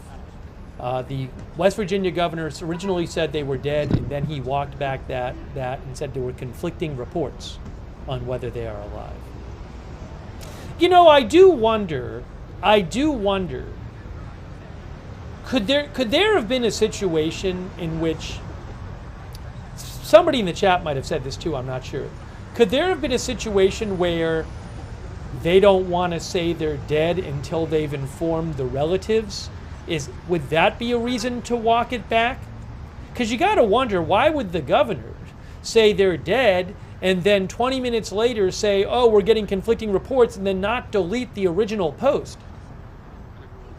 So some of our viewers think that what it might be is that he's not supposed to announce it until they've informed the relatives. So that would be one explanation. I don't know. It just seems very odd that the governor would post one thing and then post another thing 20 minutes later and then not delete the first thing. And I'm checking his timeline. Yeah, the first post is still up there. The post saying they're both dead is still up there from 54 minutes ago. Look, I'll show you. It's just the governor's timeline, or the governor's feed. But there's the one saying they're dead. It's still there. He could delete it. And then there's the one saying reports are conflicting. I mean, I hope they're alive. It's strange that this one is still posted.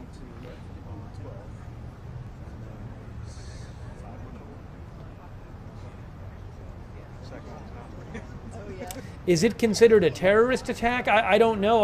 That's a legal question. I'm guessing depending on alleged motive.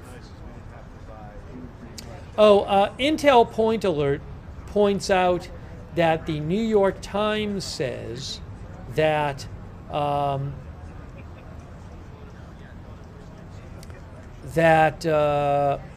is it here?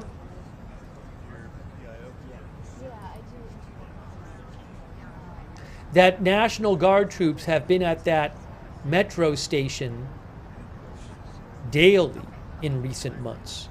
The Farragut West metro station. This shooting happened just outside that metro station, about 3 blocks from the White House. Sorry.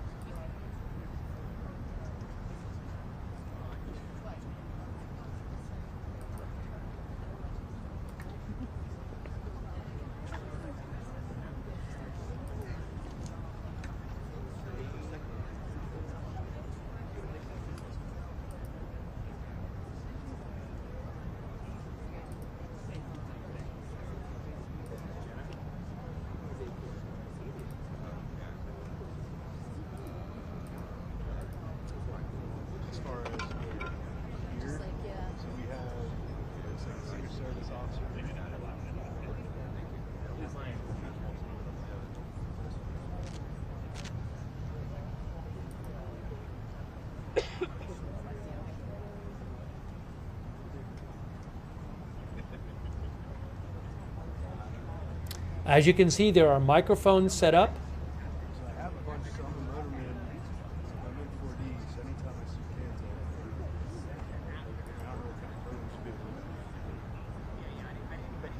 Oh, this is interesting. Faytuck's network mentioned, I missed this from ABC News. ABC News says it's a man and a woman? That's the first I've heard about that. Because other outlets say it's, CNN and MS Now say it's 2 National Guards men. Although maybe that's just the generic term.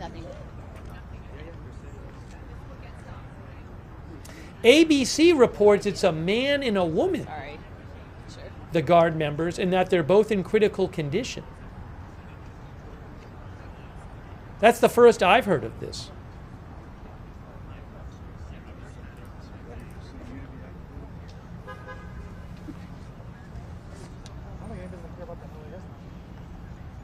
Well, let's just wait and see what the authorities say. FBI Washington field office says they are working with our law enforcement partners to investigate the shooting of 2 National Guard members in Washington, D.C. this afternoon. We have no further details to provide at this time due to the ongoing investigation.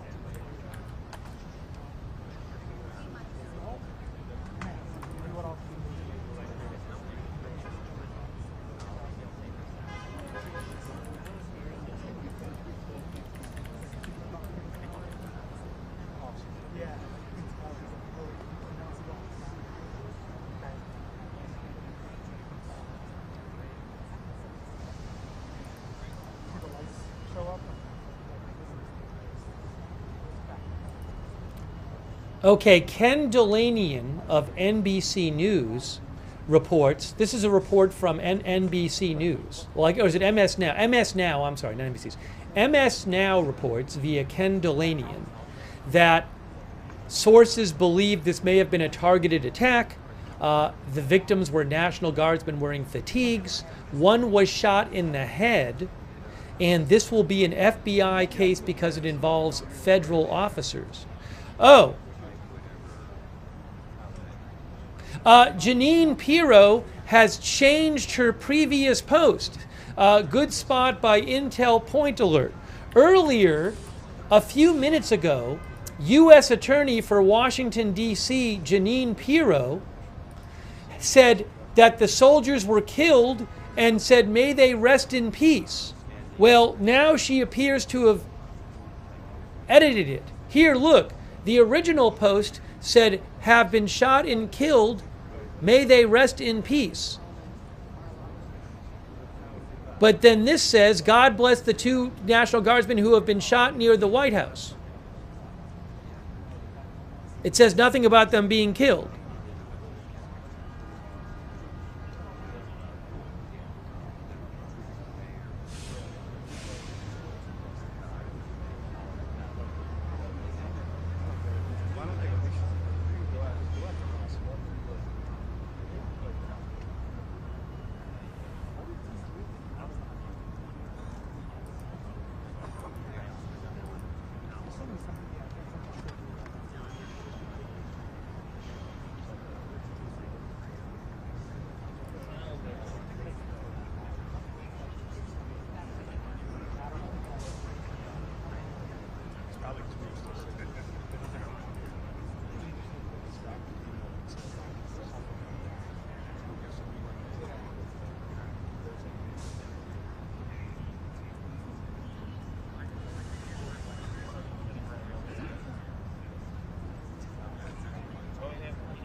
We are still waiting for an update from law enforcement.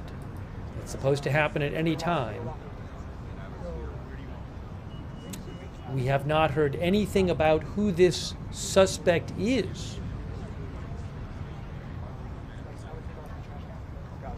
Just in case if somebody pushes.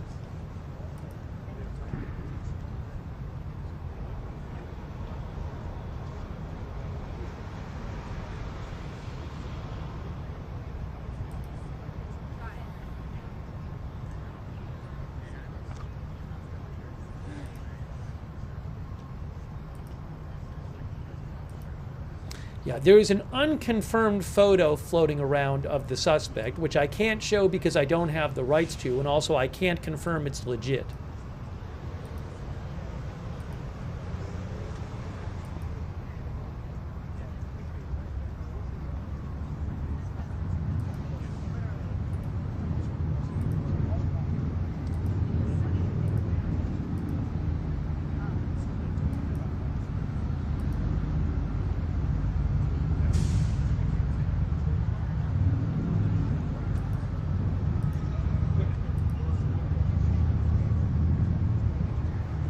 Five-minute warning. 5-minute warning. 5-minute warning for press conference. 5-minute warning. 5-minute warning for press conference. Here we go. Chief Carroll from MPD. So again, Chief Carroll from MPD. Yep. And the FBI director. Chief Carroll from MPD and the FBI director will reportedly be speaking. 5-minute warning.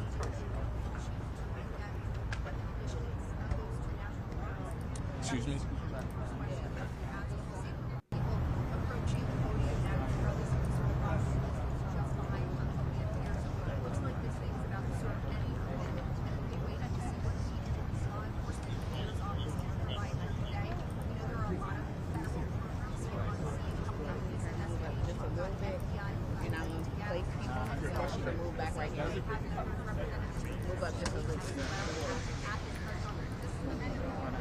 They're about to come through.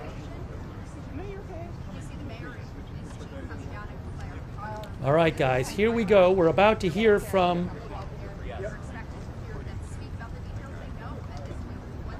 the authorities.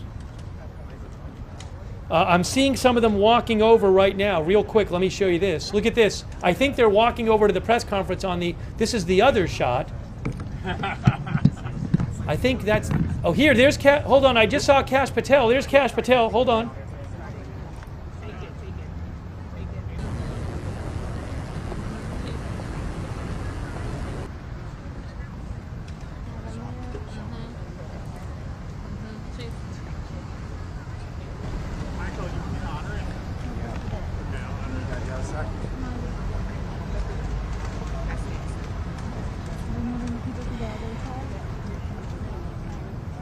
I have 2 shots here, so I'll get you the best audio. Hopefully the audio is good on this one. It seems okay, but I will keep an, if I have to switch, I'll switch the shot. That is FBI Director Kash Patel.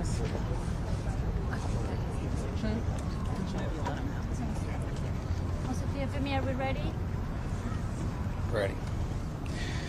Good afternoon, everybody. My name is Kash Patel, FBI Director. We're here to brief you on the tragic events that happened today at approximately 2:15 local time in Washington, D.C., where 2 of our brave members of the National Guard and the Department of War were brazenly attacked in a horrendous act of violence. They were shot. They're in critical condition. As you can see behind me, we have assembled the full force of both the federal and state and local law enforcement agencies to bring bear all of our resources to make sure we find the perpetrators responsible for this heinous act. And make no mistake, they will be brought to justice. Since this is an assault on a federal law enforcement officer, this will be treated at the federal level as an assault on a federal law enforcement officer. The FBI will lead out on that mission with our interagency partners, to include the Department of Homeland Security, Secret Service, ATF, DEA, and we're thankful for the mayor's assistance in this matter, the Metropolitan Police Department and their skills in investigating homicides and gun shootings in this city is exceptional. We will work together collaboratively because this is a matter of national security, because this is a matter of pride. President Trump has been informed. We've been in contact with the White House. We will shortchange the American public with no resources to make sure we find and safeguard our nation's capital right here in Washington, D.C., and bring anyone responsible for this heinous act of violence to justice. I would lastly like to add to the American public and the world, please send your prayers to those brave warriors who are in critical condition and their families. They are here serving our country. They are here protecting everyday Americans and citizens around the world in our nation's capital. They are the heroes of this day, and we must remember them on this day and every day, and their families and the sacrifice they have made. I will now turn it over to Chief Carroll of the Metropolitan Police Department. Thank you. Good afternoon, everyone. My name is Jeff Carroll. I'm the Executive Assistant Chief here at the Metropolitan Police Department. At approximately 2:15 this afternoon, members of the D.C. National Guard were on high visibility patrols in the area of 17th and I Street Northwest when a suspect came around the corner, raised his arm with a firearm, and discharged it at the National Guard members. The National Guard members, there were other members that were in the area. They were able to, after some back and forth, able to subdue the individual and bring him into custody. Within moments, members of law enforcement in the area were also able to assist and bring that individual into custody. At this time, as the director mentioned, the National Guard members are being treated at a local hospital. DC Fire and EMS responded to the scene to provide first aid for those individuals and transport them to a local hospital. The suspect in this case was also transported for treatment at a local hospital. Madam Mayor? Thank you. I'm Muriel Bowser. I'm the mayor of Washington, D.C., and I, too, want to send my thoughts and prayers to the families of the guardsmen and to the guardsmen who are in critical condition in a local hospital. I am joined by members and leadership from the D.C. National Guard, from the West Virginia National Guard, United States Secret Service, Deputy Mayor Pia, Fire Chief Donnelly, and Metro's General Manager Randy Clark, and we join with the FBI Director in ensuring that MPD investigates, the U.S. Attorney prosecutes this case to the fullest extent of the law. I've had the opportunity to brief U.S. Attorney General Pam Bondi, who was speaking to the president when I called, as well as the United States Attorney Pirro, who assured me that this case will have her office's complete attention. Mayor, was there any other suspect? Chief? Sure. So no, at this time there's no indication that there was any other suspect. The one suspect that was involved in this incident, they were shot during the interaction and they were transported to the hospital for treatment. Mayor, does this validate the need for the National Guard here in D.C.? What we know, Andrea, is that this is a targeted shooting. One individual who appeared to target these guardsmen, that individual has been taken into custody. Mayor, can you tell us any more details on the condition of the two National Guardsmen and whether or not anyone else was injured? And a quick question follow-up for the FBI Director. You said that we'll make sure we find the perpetrators for this act. So just to clarify, the person believed to be responsible is in custody and there are no other suspects? Sure, so I can start out. Again, Chief Carroll from MPD. So both of the individuals, the guard members, they are in critical condition at a local hospital at this time being treated. At this point, we have no other suspects. We have reviewed video from the area. It appears, like I said, to be a lone gunman that raised a firearm and ambushed these members of the National Guard, and he was quickly taken into custody by other National Guard members and law enforcement members. Have you got any sense of motive?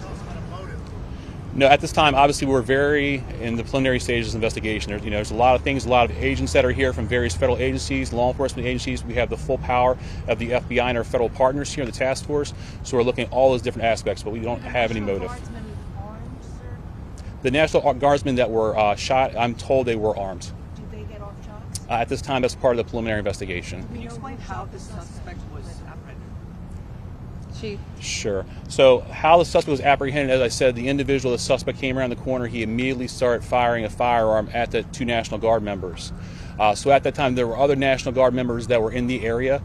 They heard the gunfire. They actually were able to intervene and to kind of hold down the suspect after he had been shot on the ground until law enforcement got there within moments. And he was shot by a National Guardsman? At this point, we're still investigating exactly who shot that individual. It's not clear at this time. Chief, do you know what kind of weapon was used? We don't know what kind of weapon. There was DC police. It happened right in front of the Metro, although there is no indication that the perpetrator was on the Metro. So there's Metro Transit Police in the area, and obviously being on 17th Street by the White House, Uniform Division of Secret Service were in the immediate area as well. What kind of weapon the alleged perpetrators used? We do not know at this time. It's still under investigation. We're going to be able to take a couple more. Has been able to question the suspect, or is his condition so severe that you haven't been able to have a conversation? Sure. Again, so as I said, we're very preliminary in the investigation, so we're looking into all aspects of who the individual is, his connections. At this time, he's still in the hospital receiving treatment. And I would just like, hang on, I would just like to add, the reason that this suspect is in custody is because of the bravery of the men and women of the National Guard who responded due to their extensive training to secure American lives today. There was not any further injury and any further shootings. We should highlight the fact that the men and women of law enforcement, the interagency, the Department of War, and the National Guard executed their training with great precision today and prevented an even greater tragedy from befalling us. These National Guardsmen are heroes, and we must pray for their safety and their speedy recovery. And as the Chief said, we are in the preliminary stages of this investigation. We will run down every single lead, every piece of evidence. This is the power of the U.S. government at its best at the state, local, and federal level. That is why this interagency group is standing behind us to assure America and the world that we will continue to keep D.C. safe. And thankfully, we have Metropolitan Police Department, the National Guardsmen and federal agents and the Department of Justice and the Attorney General willing to prosecute the mission to keep Americans safe. And President Trump has rightly stated that this heinous act will be investigated, and he has thanked the National Guardsmen and women and the men and women of law enforcement. Thank you. Did the suspect say anything at the time? Why did the West Virginia governor say that they'd been killed? Chief, was anyone else shot besides the two? Have the families been notified? General, what about the unconstitutional deployment of troops? It's been ruled unconstitutional. Why are there 500 more troops? So the press conference said, hold on, let me get to the other. Let me get to the other shot. Here's the other shot of people walking away. People walking away, or walking towards the crime scene, I guess, maybe.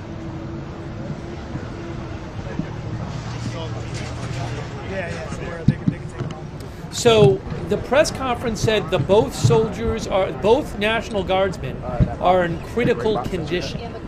This was an ambush attack. An ambush attack by a single suspect with a gun. We don't really have... They said it was a targeted attack. There goes Mayor Bowser, I see there, and others. Right there. And the police, Jeffrey Carroll, the assistant chief over at Metropolitan Police Department, I believe. Again, this is a targeted attack. But, I mean, the positive news is that they say that both people are in critical condition. It's unclear why about an hour or so ago, the West Virginia governor originally posted that they were dead. Then the West Virginia governor walked that back and said it was unclear.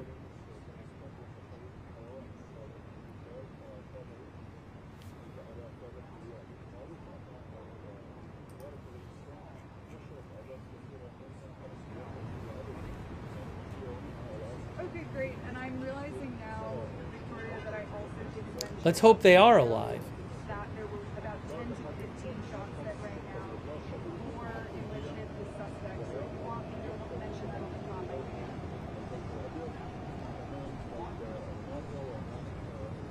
But they are both in critical condition. That's what we just heard. Who is this suspect? We have no idea. They haven't said anything about that publicly.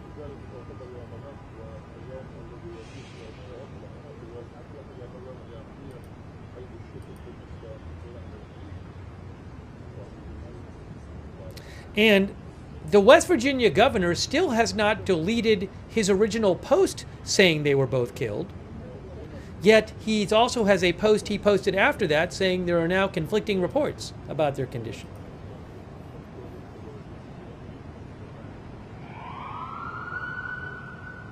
The two soldiers of the National Guard, the two members of the National Guard, were performing high visibility patrols.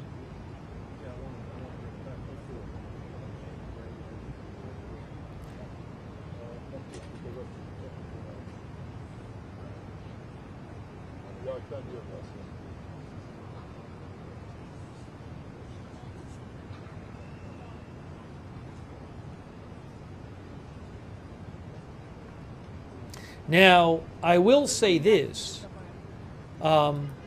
Eventually what will happen is you'll either hear more about the suspect from law enforcement or you'll start getting leaks about the suspect, because that's what usually happens. But I have not seen any kind of reporting on who the suspect is at this point. I'll let you know if we start hearing some of that.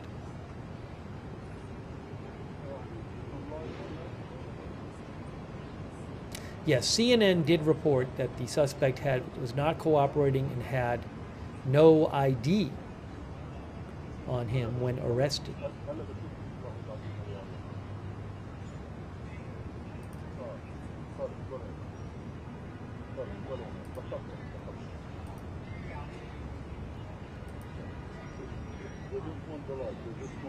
Absolutely, Rika. And we know that the two victims in today's attacks were, as we just stated, members of the National Guard from West Virginia.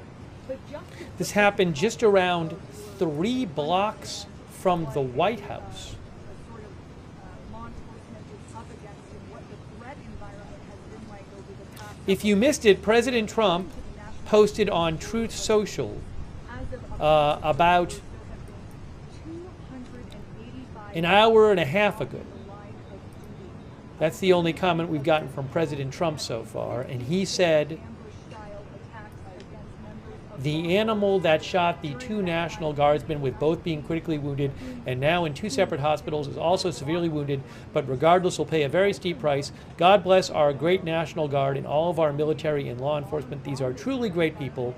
I, as President of the United States, and everyone associated with the Office of the Presidency, am with you.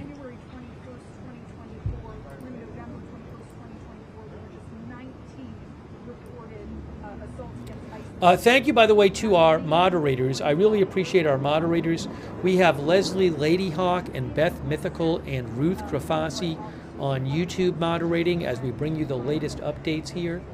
We have on Twitch, Bastion Girl, DeBears, LB Prairiedon, Idaho Star, I Got That Fire, Mark HNC, Matthew Kohai 3, and Surly Dev.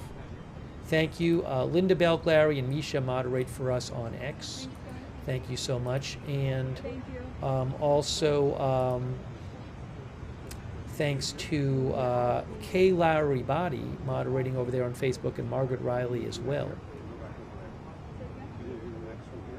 Yes, as one of our viewers said, we heard this earlier. We heard Pete Hegseth earlier saying that he was going to request, I think he said 500 more National Guard troops to D.C. There are currently around 2,200 there.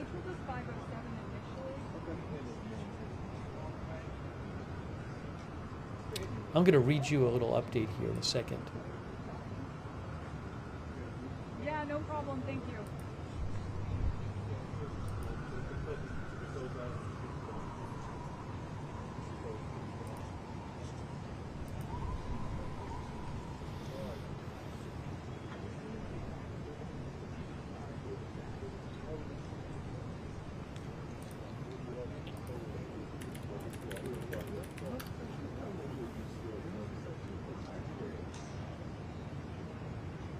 Oh, sorry. Hegseth said today, we watched it earlier. He said that 500, the president had asked him to add 500 National Guardsmen to Washington after today's shooting.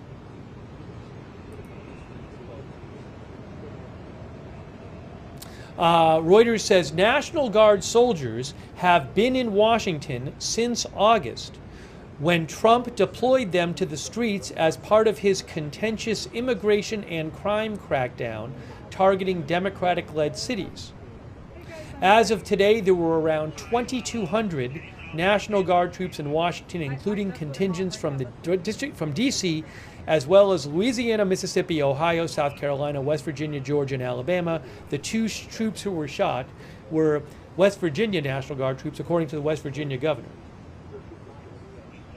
Reuters also says, Reuters says the shooting unfolded near Farragut Square, a popular lunch spot for office workers, just a few blocks away from the White House. The park is flanked by fast casual restaurants and a coffee shop, as well as 2 metro stops. One witness, Mike Ryan, 55, said he was on his way to buy lunch nearby when he heard what sounded like gunfire. He ran a half a block away and heard another round of apparent gunfire. When he made his way back to the scene, he saw 2 National Guard members on the ground across the street, with people trying to resuscitate one of them. At the same time, other National Guard members had pinned someone on the ground, he said. Another witness, Emma McDonald, said she saw one of the National Guard members carried away on a stretcher minutes after the shooting, his head covered in blood, and an automated compression system attached to his chest. Let's hope they survive.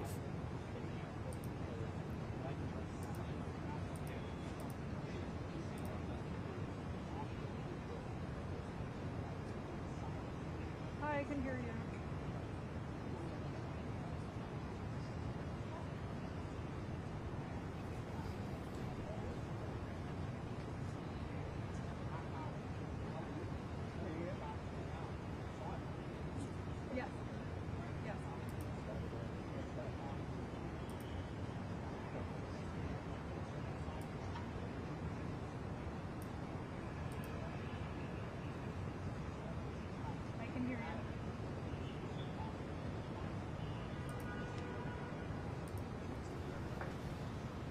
When will we hear something more about this suspect? I do not know. There is a photo floating around that purports to be of the suspect. I don't know if that's legit, that photo.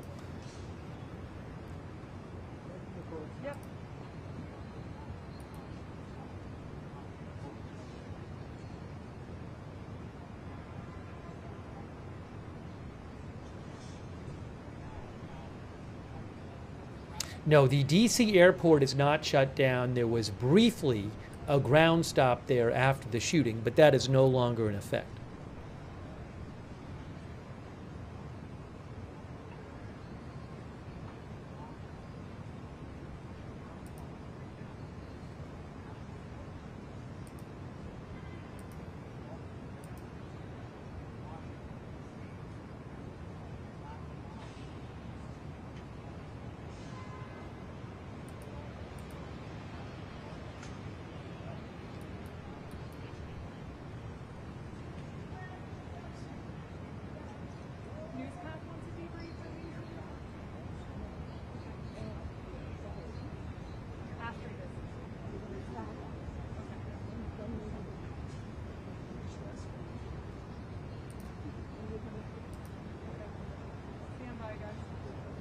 So only one suspect.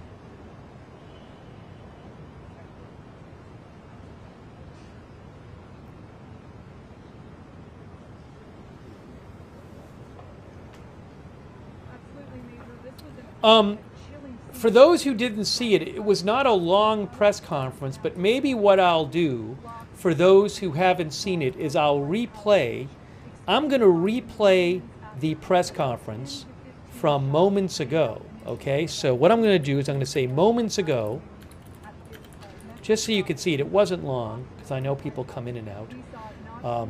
So let me put this up on the screen for you right now. I'm going to get rid of this volume, put this volume on, put this right here. Okay, so let's just watch again. There's Kash Patel here. So I just want to let people see it who haven't seen it. This is the press conference from moments ago. That happened. Ready. Good afternoon, everybody. My name is Kash Patel, FBI Director. We're here to brief you on the tragic events that happened today at approximately 2:15 local time in Washington, D.C., where two of our brave members of the National Guard and the Department of War were brazenly attacked in a horrendous act of violence. They were shot. They're in critical condition. As you can see behind me, we have assembled the full force of both the federal and state and local law enforcement agencies to bring bear all of our resources to make sure we find the perpetrators responsible for this heinous act. And make no mistake, they will be brought to justice. Since this is an assault on a federal law enforcement officer, this will be treated at the federal level as an assault on a federal law enforcement officer.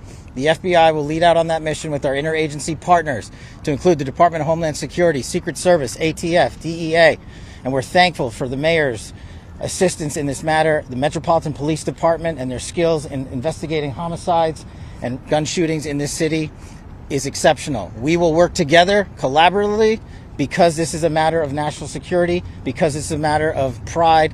President Trump has been informed. We've been in contact with the White House. We will shortchange the American public with no resources to make sure we find and safeguard our nation's capital right here in Washington, D.C., and bring anyone responsible for this heinous act of violence to justice.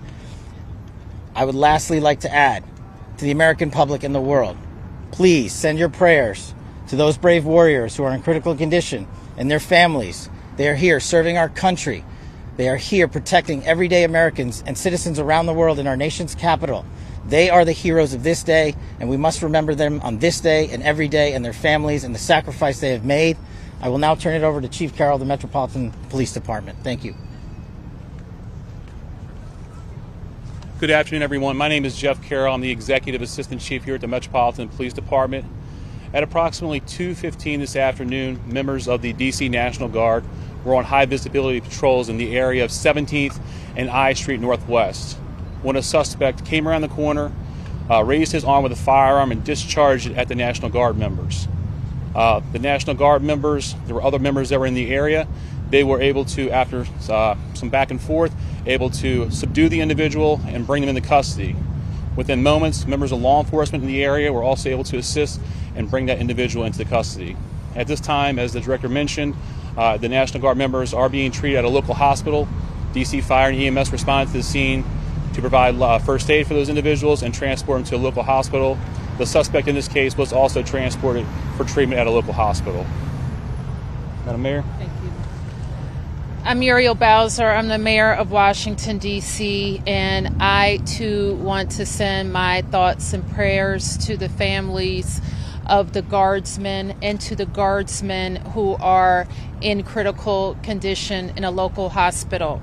I am joined by members and leadership from the D.C. National Guard, from the West Virginia National Guard, United States Secret Service, Deputy Mayor Pia, Fire Chief Donnelly, and Metro's General Manager Randy Clark.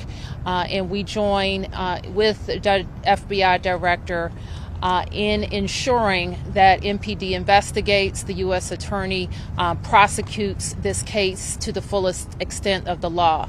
I've had the opportunity to brief U.S. Attorney General Pam Bondi, who was speaking to the president when I called, as well as the United States Attorney Pirro, who assured me that this case will have her office's complete attention. Mayor, was there any other suspect? Chief? Sure. So no, at this time there's no indication that there was any other suspect. The one suspect that was involved in this incident, they were shot during the interaction and they were transported to the hospital for treatment. Mayor, does this validate the need for the National Guard here in D.C.? What we know, Andrea, is that this is a targeted shooting. One individual who appeared to target these guardsmen, that individual has been taken into custody. Mayor, can you tell us any more details on the condition of the two National Guardsmen and whether or not anyone else was injured? And a quick question follow-up for the FBI Director. You said that we'll make sure we find the perpetrators for this act. So just to clarify, the person believed to be responsible is in custody and there are no other suspects? Sure, so I can start out. Again, Chief Carroll from MPD. So both of the individuals, the Guard members, they are in critical condition in a local hospital at this time being treated. At this point, we have no other suspects. We have reviewed video from the area. It appears, like I said, to be a lone gunman that raised a firearm and ambushed these members of the National Guard, and he was quickly taken into custody by other National Guard members and law enforcement members. Have you got any sense of motive? No, at this time, obviously, we're very in the preliminary stages of investigation. There's a lot of things, a lot of agents that are here from various federal agencies, law enforcement agencies. We have the full power of the FBI and our federal partners here in the task force, so we're looking at all those different aspects, but we don't have any motive. The National Guardsmen that were shot, I'm told they were armed. Did they get off shots? At this time, that's part of the preliminary investigation. Can you explain how the suspect was apprehended? Chief? Sure. So how the suspect was apprehended, as I said, the individual, the suspect came around the corner. He immediately started firing a firearm at the two National Guard members. So at that time, there were other National Guard members that were in the area. They heard the gunfire. They actually were able to intervene and to kind of hold down the suspect after he had been shot on the ground until law enforcement got there within moments. And he was shot by a National Guard? At this point, we're still investigating exactly who shot the individual. It's not clear at this time. Chief, do you know what kind of weapon was used? We don't know what kind of weapon. There was DC police. It happened right in front of the Metro, although there is no indication that the perpetrator was on the Metro. So there's Metro Transit Police in the area, and obviously being on 17th Street by the White House, Uniformed Division of Secret Service were in the immediate area as well. What kind of weapon the alleged perpetrators used? We do not know at this time. It's still under investigation. We're going to be able to take a couple more. Has been able to question the suspect, or is his condition so severe that you haven't been able to have a conversation? Sure. Again, so as I said, we're very preliminary in the investigation, so we're looking into all aspects of who the individual is, his connections. At this time, he's still in the hospital receiving treatment. And I would just like, hang on, I would just like to add, the reason that this suspect is in custody is because of the bravery of the men and women of the National Guard who responded due to their extensive training to secure American lives today. There was not any further injury and any further shootings. We should highlight the fact that the men and women of law enforcement, the interagency, the Department of War, and the National Guard executed their training with great precision today and prevented an even greater tragedy from befalling us These National Guardsmen are heroes, and we must pray for their safety and their speedy recovery. And as the chief said, we are in the preliminary stages of this investigation. We will run down every single lead, every piece of evidence. This is the power of the U.S. government at its best at the state, local, and federal level. That is why this interagency group is standing behind us to assure America and the world that we will continue to keep D.C. safe. And thankfully, we have Metropolitan Police Department, the National Guardsmen, and federal agents, and the Department of Justice and an Attorney General willing to prosecute the mission to keep Americans safe.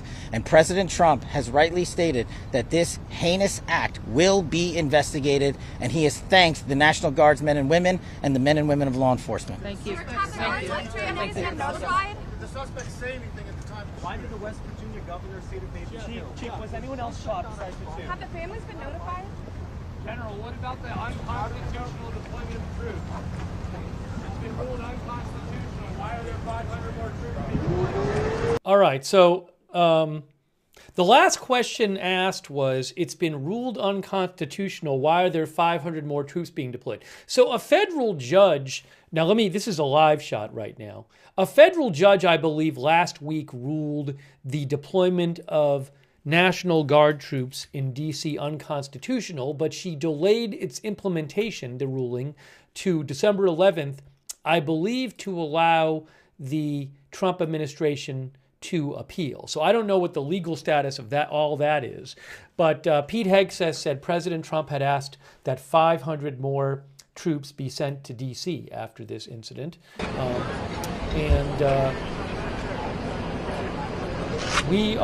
That's a live shot right there, and I think that's right near where it happened. Let me see. I can show you here. Are they right where it happened? Let's see. Yes. See, it says Club Quarters Hotel. Hold on a second here. Yeah, that's literally where it happened. They are at where it happened. We're looking at the scene. Where it says Club Quarters Hotel, and it says Farragut West Station, that's where the metro is, and there's a bus stop there. Is it a bus stop?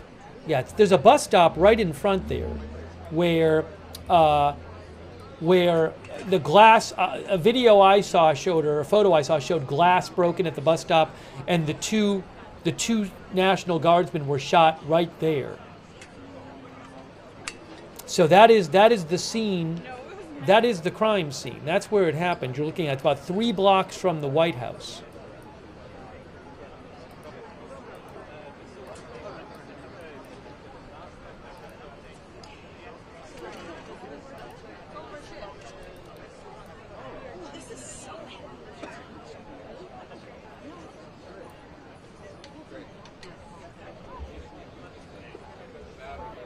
But again, that's right. That's not what you're looking at. Is where it happened.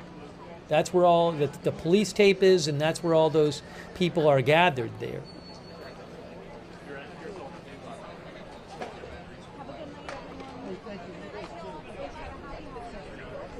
Happened around 2:15 p.m., so about 3 hours ago. 2:15 p.m. I don't know where. The metro, I assume there's some sort of entrance to the metro near there. I see the metro sign. I don't know exactly where the metro entrance is there. There's somewhere you can, I would assume, walk downstairs to it. Maybe a local person knows.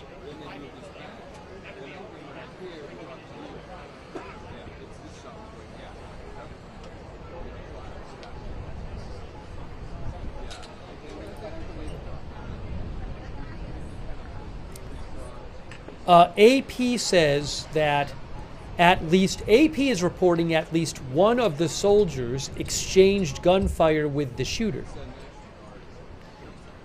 AP also reports law enforcement is reviewing surveillance video from the scene.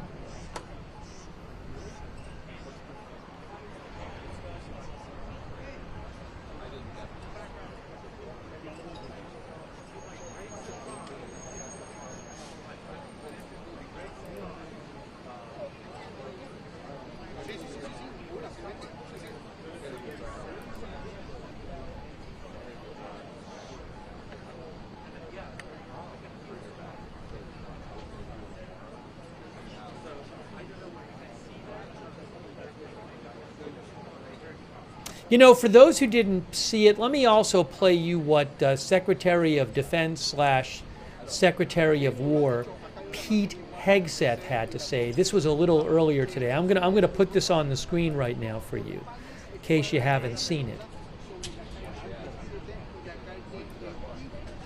Let's take a look at this here. I'm going to turn down the volume for a second so you can hear what he had to say. I'm going to play this now for you. Very productive meetings, but I want to start by saying after those meetings, myself and my team were notified that 2 National Guardsmen have been shot in Washington, D.C., critically wounded. The shooter shot in a cowardly, dastardly act targeting the best of America. Heroes willing to serve in Washington, D.C., serve for people they don't know and they've never met because they love their country and their capital and their community. They were willing to do dangerous things others were not because they love their fellow Americans. Someone decided to turn that into targeting National Guardsmen. That will only stiffen our resolve. We will never back down. We will secure our capital. We will secure our cities. In fact, this happened just steps away from the White House. It will not stand. And that's why President Trump has asked me, and I will ask the Secretary of the Army to the National Guard, to add 500 additional troops, National Guardsmen, to Washington, D.C. This will only stiffen our resolve to ensure that we make Washington, D.C. safe and beautiful. The drop in crime has been historic. The increase in safety and security has been historic. But if criminals want to conduct things like this, violence against America's best, we will never back down. President Trump will never back down. That's why the American people elected him. America and our warriors, our National Guardsmen, are strong. And so we're following this very closely. We're getting information rapidly. And I mentioned the faith of this country, the Christian faith, the prayers. I would ask for prayers for our National Guardsmen. Excuse me, Mr. P. Appeals to heaven for our National Guardsmen, for their families, on bended knee as a War Department, as a nation. Excuse me. We will never back down. Excuse And we think about them right now. Venezuela. We had a couple of great, productive meetings with the President and Minister of Defense here, where we are dedicated to the counter-cartel effort here. Criminality knows no boundaries, whether it's the United States of America and Washington, D.C., or it's the Caribbean and the Western Hemisphere. We are going to go after narco-terrorists. It will not stand. Our borders will be secure, whether it's the Dominican Republic or the United States of America, and we look forward to working with our partners to make it happen. You know, President Trump believes in a clear principle: peace through strength. You get peace by being strong. And if you're a narco-terrorist who wants to bring drugs to the United States of America, we will find you, we will fix you, and we will finish you, because we have all the rights in the world. We've got lots of attorneys and lots of intel analysts, and we know exactly who we're targeting and why. If you're involved in that conduct, we will kill you. It's that deadly serious because of the poison that has made its way into the American public for far too long.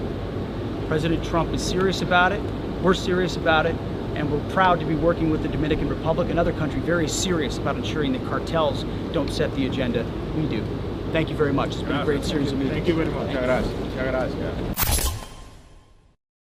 Sorry, that was Secretary Hegseth. All right, let's get back to the live shot now from Washington, D.C. Yeah, a couple viewers said, people keep posting in the chat, oh, the West Virginia governor said the soldiers were killed. Well, the West Virginia governor walked that back. I mean, this is, you can see the West Virginia governor said, originally said both members who were shot have passed away. But then later he said, we are now receiving conflicting reports about their condition and will provide additional updates once we receive more complete information. So he walked this back. This one is after this one.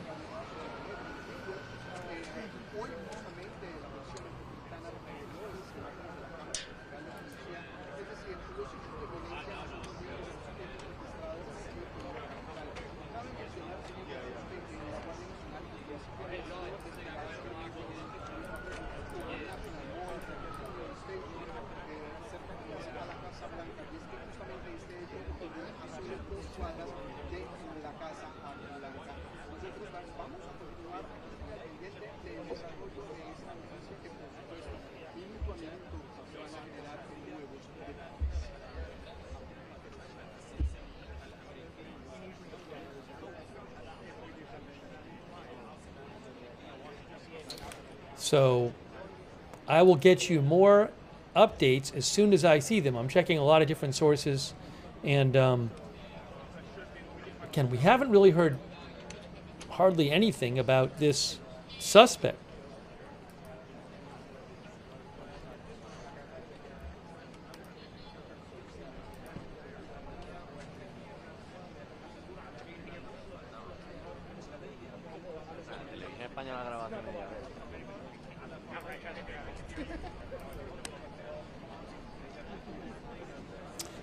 Does law enforcement know who this person is at this point? That I cannot confirm.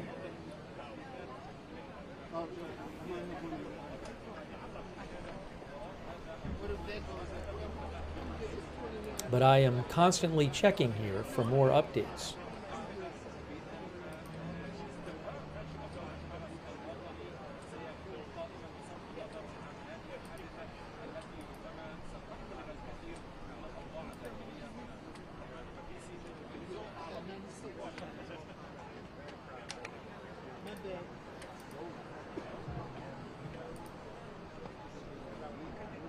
You are looking at where it happened there,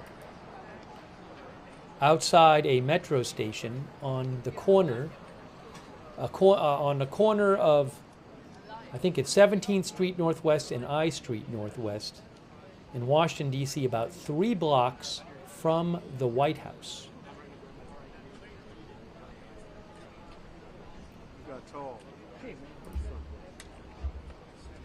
One report from CNN claimed the suspect was not being cooperative. I cannot confirm that.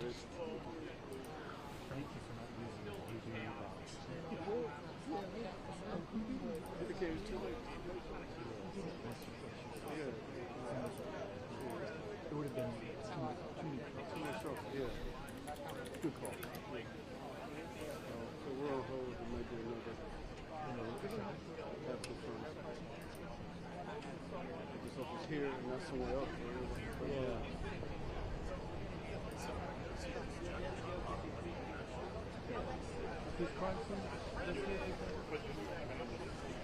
No, actually you go maybe right.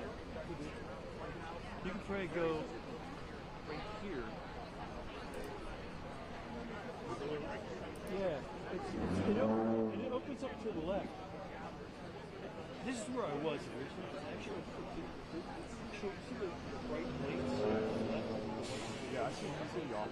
That's below them.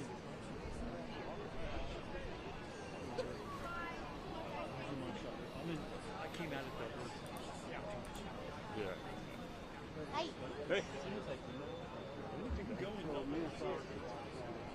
ABC News is the only one I've seen report that the 2 guard members were a woman and a man.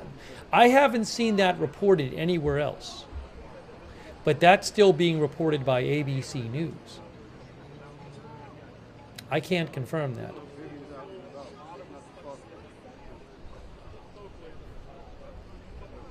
ABC News also had a photo of a Capitol Park police helicopter on the National Mall evacuating one of the National Guard members who had been shot.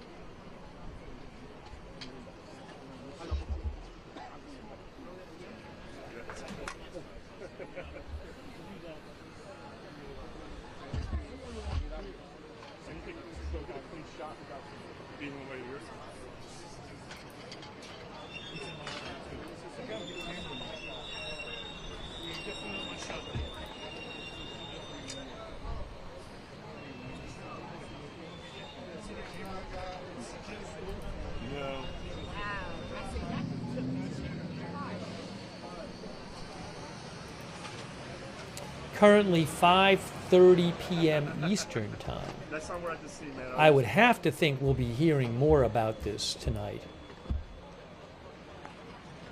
I'm sure we'll be together soon enough.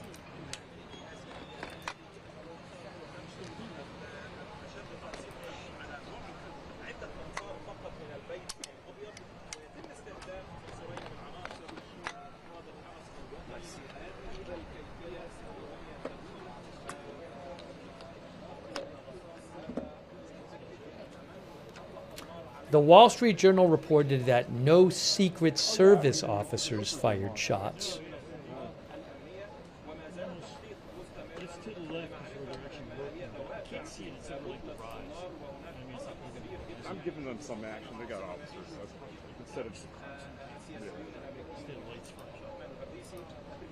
They have FBI.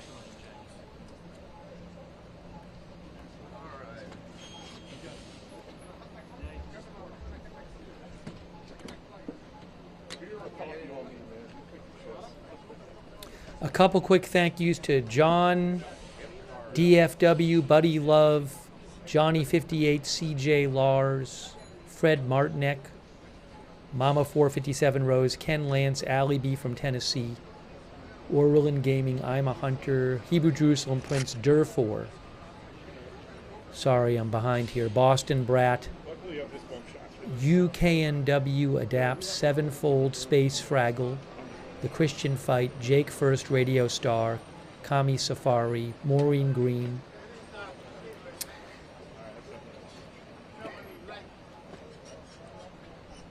I'll thank some others in a bit. Also on Twitch, Slim Fozzie, Video Mans, Bubba Tuba, CF19 Buzzkill, Neko Jita, JD Bongo, Lady Durrell, Malice Bixie, Keith Dimmick, Sweet 76, Red Eye Shell, CC Persisting Anomalies, Tech Slug.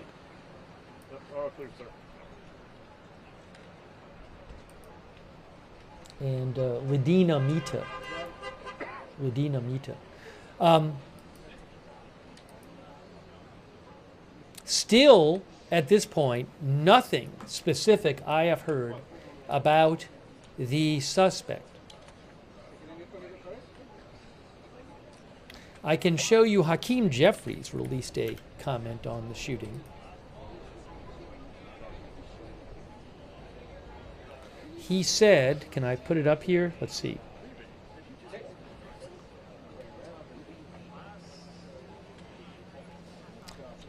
Hold on. Let me get the Hakeem Jeffries post on the screen for you. House Minority Leader said, praying for the National Guard members wounded in this horrific shooting, thankful for the brave law enforcement officers and first responders who swiftly apprehended a suspect. There is no place for violence in America.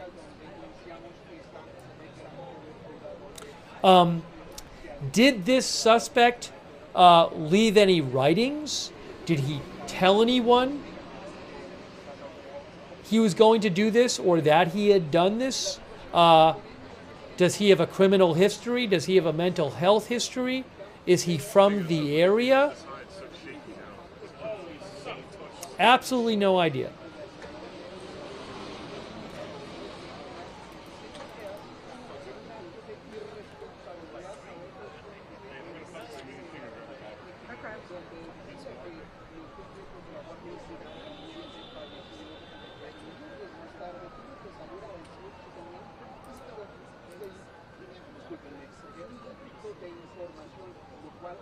Are they searching the person's place if they figured out who he is?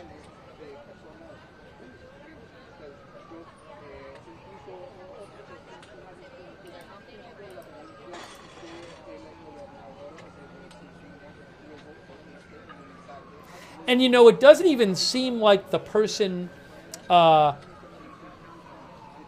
don't know, but it doesn't even seem like the person really made a huge effort to get away. I mean, in this situation, you'd have to assume the person might have thought that they were going to perhaps get killed themselves in the attack if you're attacking National Guard members. And he was shot and severely injured. But AP reported that his injuries were not life-threatening, the shooter.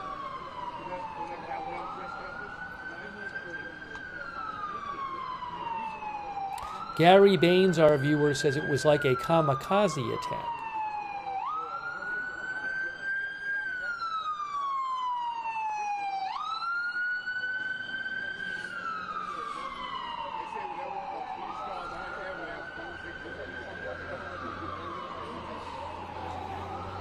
I also don't know, was this person wearing any kind of body armor or anything? You know, or any kind of tactical gear or not. We don't even know the weapon that the person used.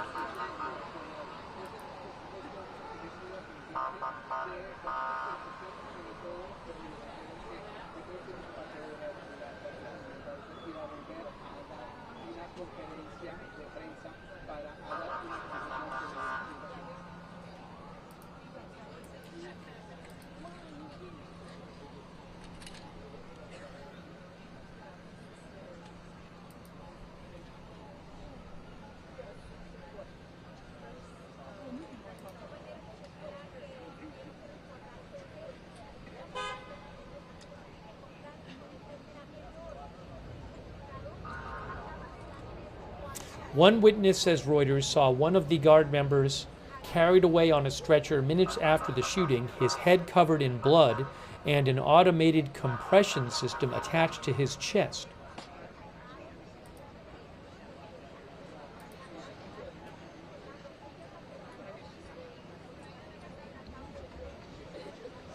And you are looking at the scene of the shooting there, just about 3 blocks away from the White House.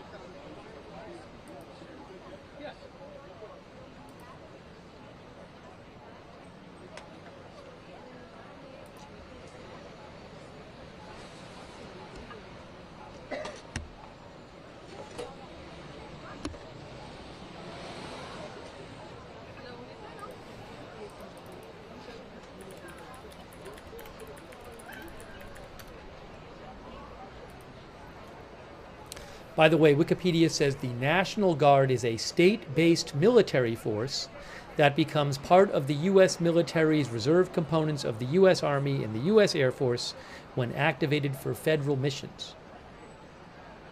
It is a military reserve force composed of National Guard military members or units of each state. They are under the dual control of U.S. state governments and the U.S. federal government.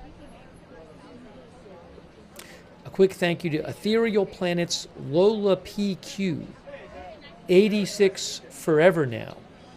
Lisa GF 4800, who says, families are in so much pain tonight. Yeah, 2 families of these soldiers. Terrible. Also, Joshua Scott A. Shuk, Mark P85, Deb N5646, Lynn Downey, Truth Sleuth, Hey New Girl.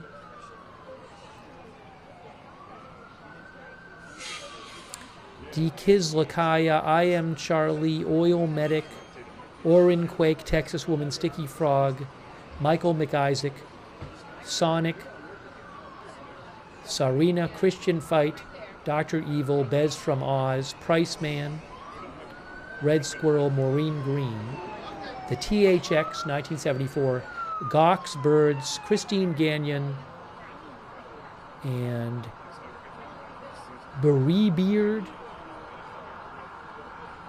Sydney, Vanessa CC, JF8, and Cecile 47, and Cindy McAfee. Trying to get you more updates here. I'm checking a bunch of different sources here, and haven't seen anything new yet. As soon as I hear anything new, I will certainly pass it along.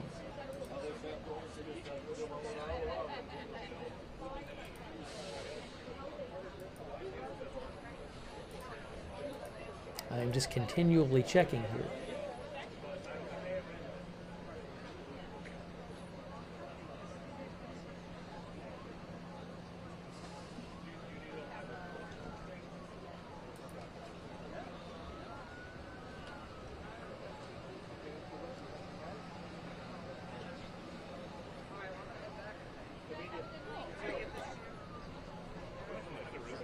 AP says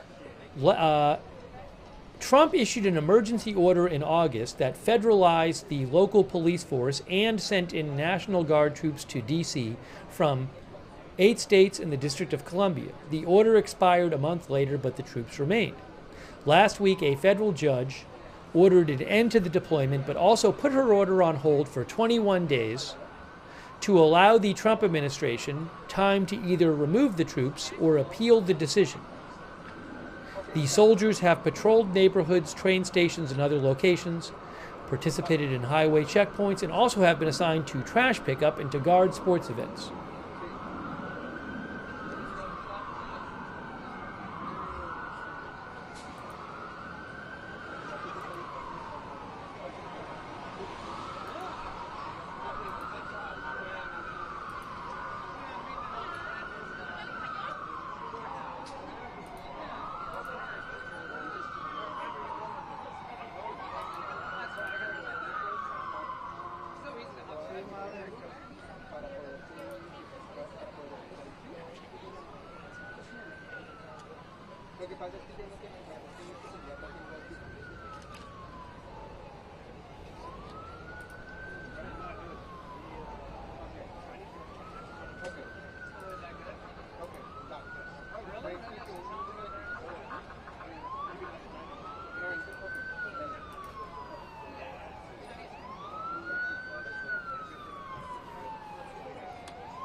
Had this person been in the area in recent days, I'm guessing they will check security footage.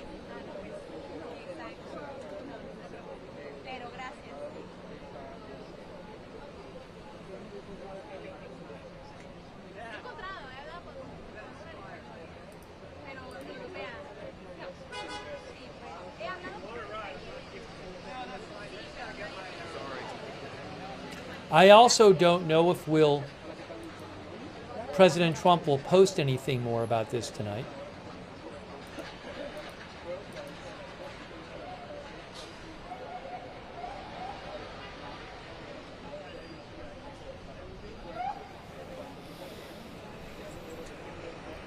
This is the intersection of 17th Street Northwest and I Street Northwest, about 3 blocks from the White House.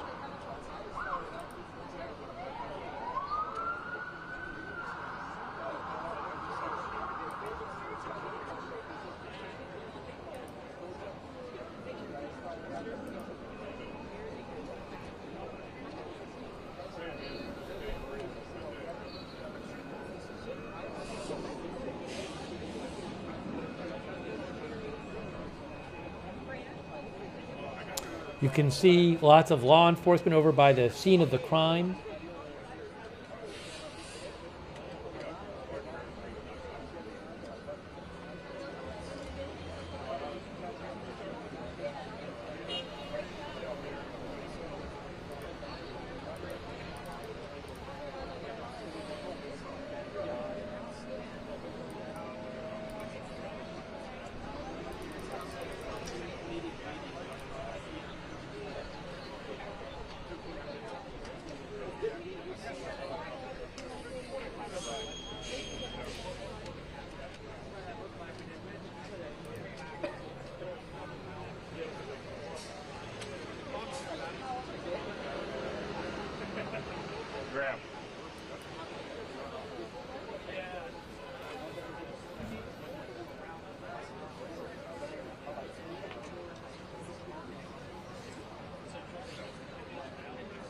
Have yet to see any further updates. I would think by now that the police know who this person is, although maybe I'm wrong.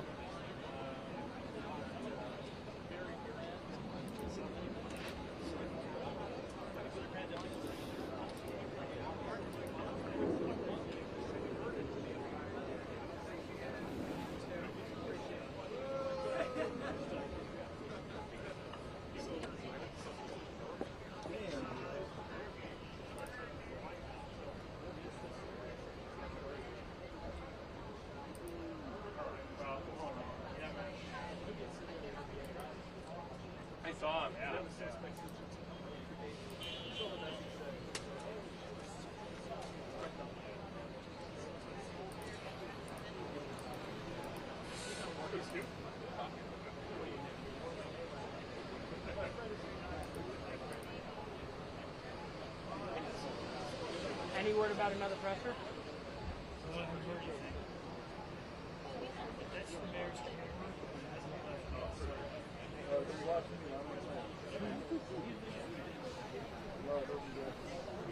Have you seen any? Has there been a PIO? Yeah. You know, it's like actually ask questions. I didn't see it. There was no announcement. I saw it before. I was like 2 minutes late. Just brought in lights. See ya.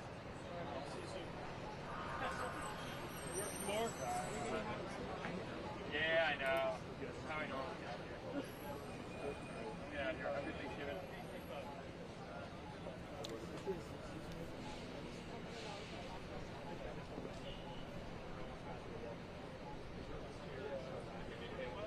Now, what is this? There's something being brought. Is that lights?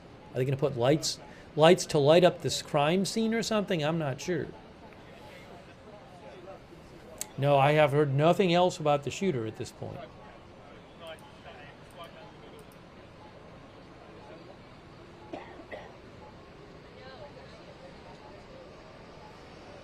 I haven't really seen any new updates since the press conference.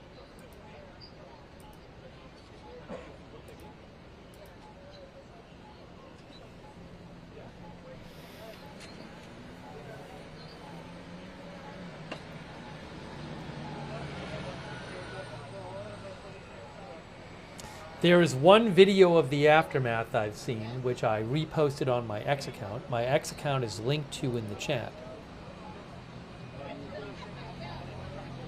I will post a link to the video in the chat, but I don't have the rights to show it myself.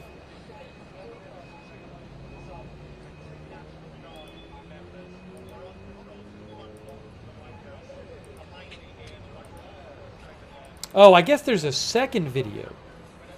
Hang on a moment. Let me look at this here. I have not seen the second video.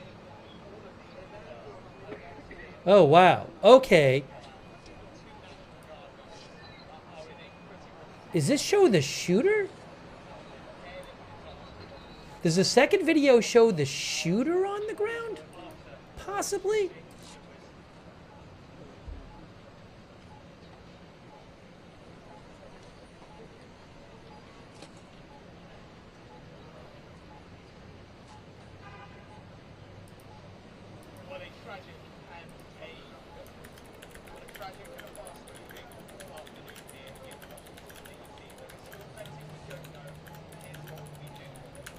All right, I hadn't seen the second one.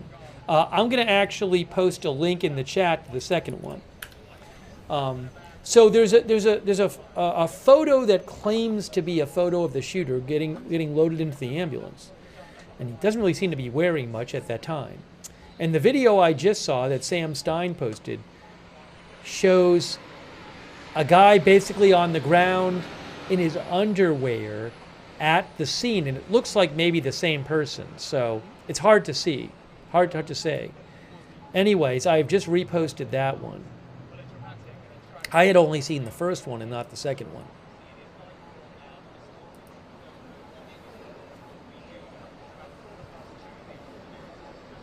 But that really might be the shooter in that second video.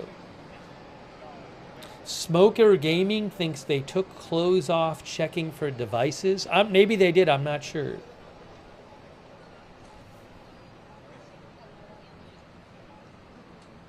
No, the videos that Sam Stein posted look to be from today. They're in the right place. They're in the exact right place.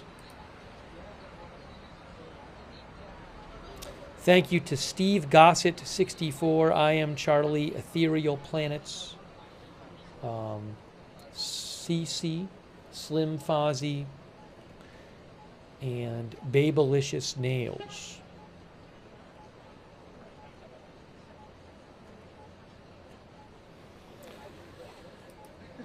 I think there's going to be more information. We're still live and bringing you the latest.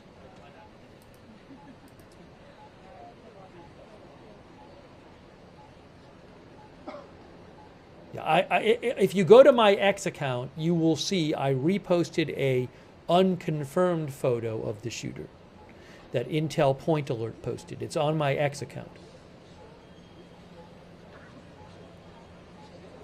I'll post a link to that in the chat as well. But again, I cannot confirm that is the shooter.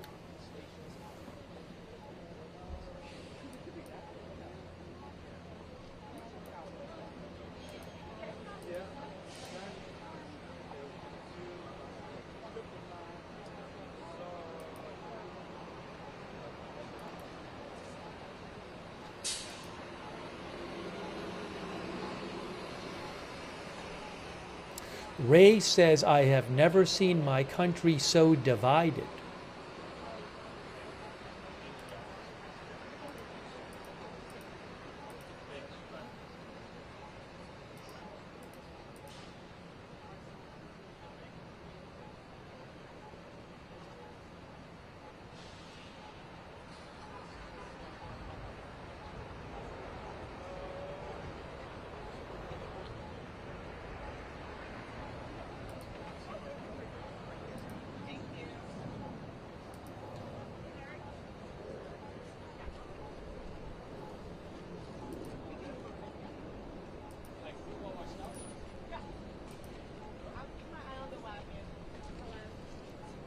Excuse me.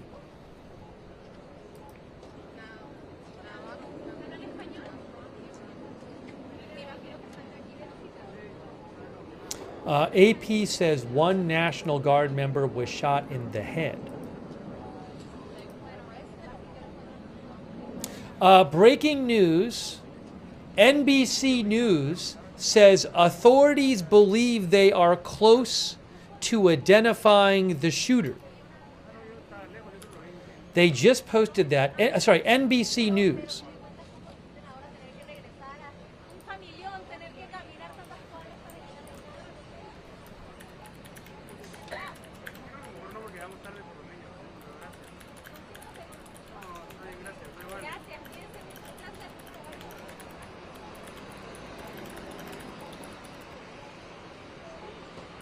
Again, NBC News just posted that authorities believe they are close to identifying the shooter.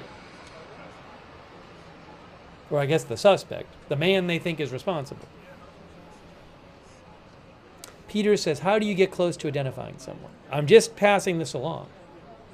That is literally what the post says from NBC News, that authorities believe they are close to identifying the shooter. Which would also mean that they have not identified him yet.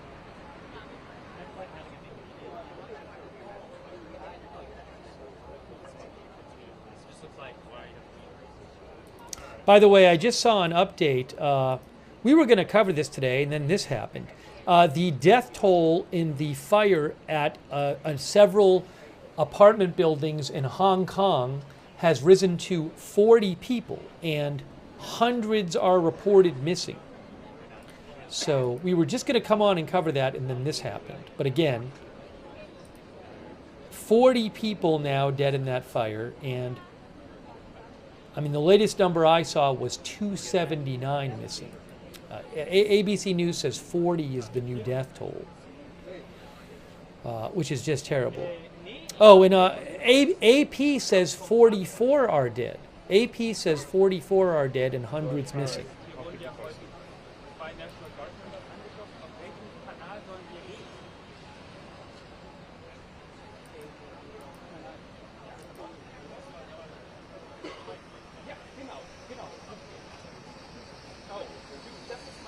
That was in Hong Kong.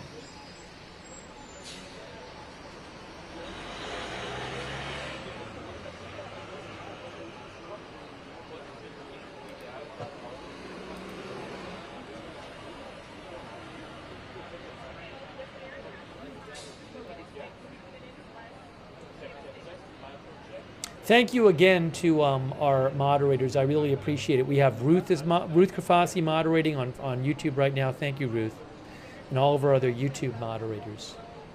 Bash and Girl LB Prairie on Idaho Star, Mark HNC, Matthew Kohai 3, and Surly Dev over there on Twitch, on Facebook. Kay Lowry Body, Margaret Riley, thank you so much. Linda Belk, Larry, and Misha on X.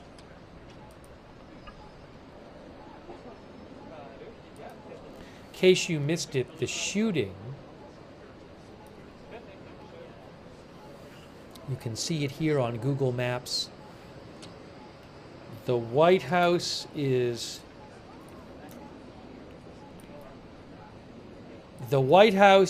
here where my pointer is, and the shooting happened at this intersection right up here, about 3 blocks away, the southeast corner of that intersection. Well, hold on a second. I'm seeing more lights come by, or a truck came by. Looks like maybe more lights, I'm not sure. Anyways, but again, about 3 blocks from the White House. There's the White House right there. There's Lafayette Square, and the intersection is right here.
I am still checking all kinds of different sources here to try to get some sort of new update on this.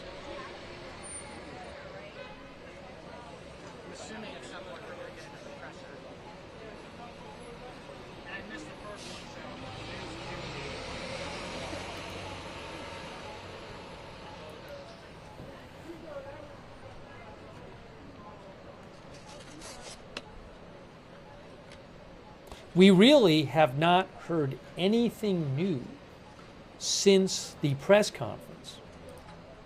This is when they come up. As soon as I hit the next block, they come up, do a press for 2 minutes. Another viewer sent me, now I don't know where this is from, a viewer sent me what appears to be a more close-up picture of the suspect.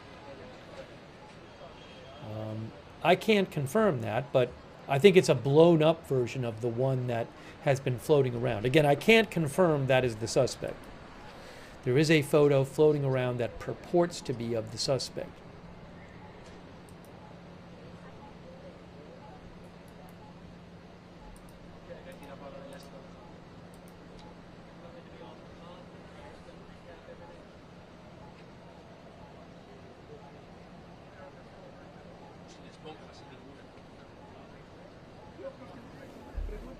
President Trump is at Mar-a-Lago in Florida.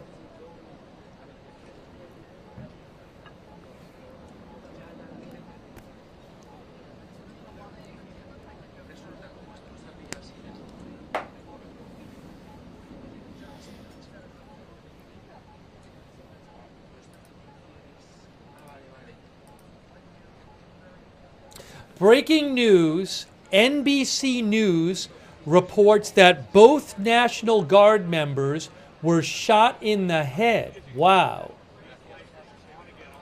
NBC News says both National Guard members were shot in the head.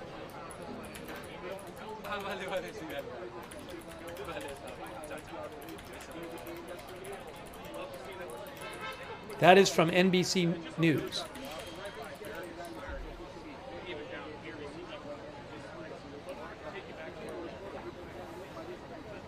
That's a new report from NBC News. Both National Guard members were shot in the head.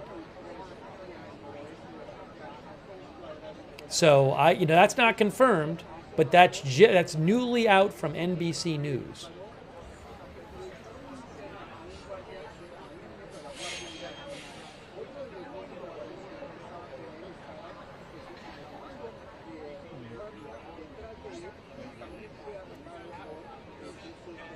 Wow.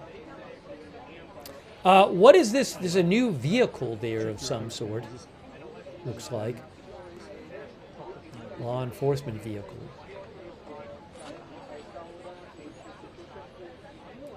I mean, that obviously is bad because, hopefully they survive, but you don't want them to you want them to be able to recover completely.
Jamie Lunis says, how did he get that close? These National Guard members do these patrols just out in the city.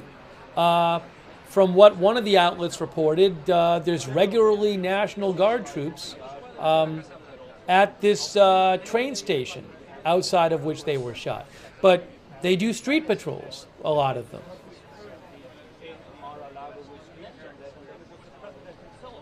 Now, you might wonder if the question is, how did the person sneak up on them? Well, the press conference said the person walked around the corner and pulled out a gun and started shooting them. One of the news outlets we talked about before said that I mentioned who they were before, but they said that the first person was shot from a few feet away.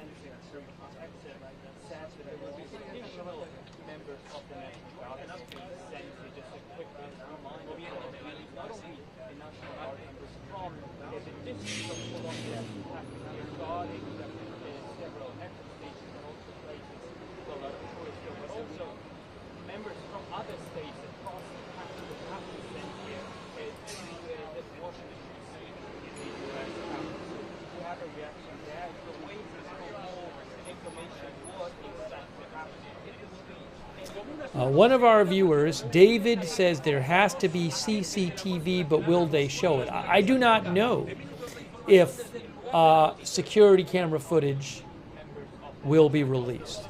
There are reports that law enforcement is looking at surveillance footage, but I don't know if the footage will be released.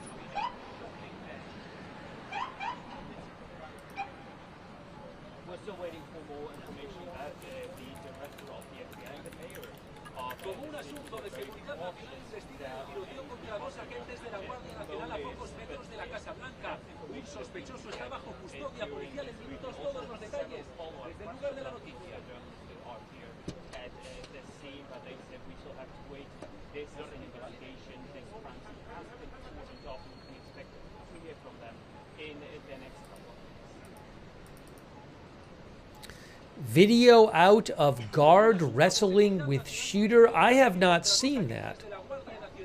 I have not seen such a video.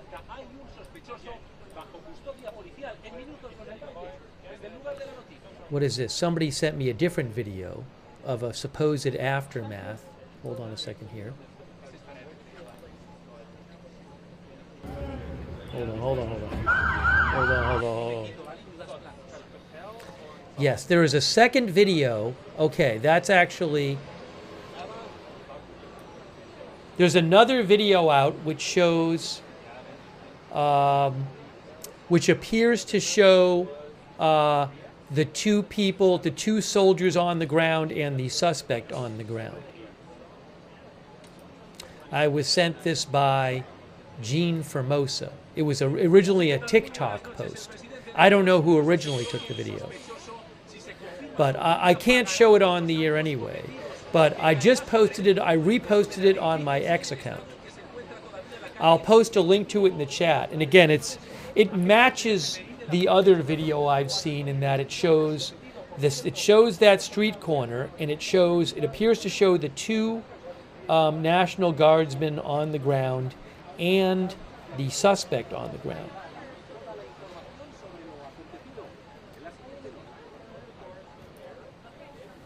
Why can't I show the video? Well, two reasons. First of all, I don't own the rights to the video.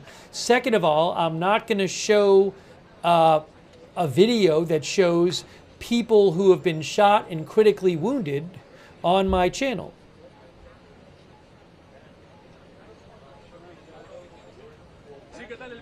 Trump aseguró que el culpable de estos hechos pagará por lo sucedido. Sabemos que el principal sospechoso está bajo custodia policial tras haber recibido una herida de bala, intentando ser neutralizado por los agentes de la Guardia Nacional. Así está en estos momentos la escena del crimen, todavía con una gran presencia policial y agentes metropolitanos de la ciudad de Washington y también del FBI que investigan lo sucedido.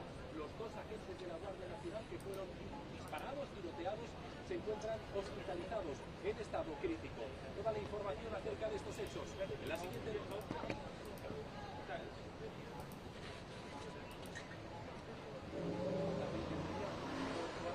Still waiting to get you more information here.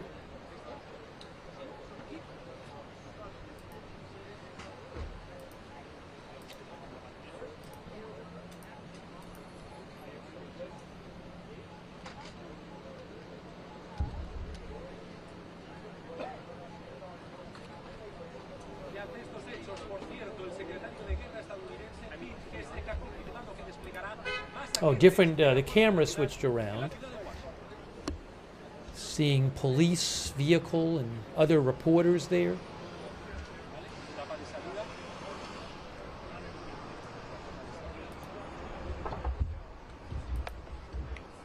Do you get this from the White House?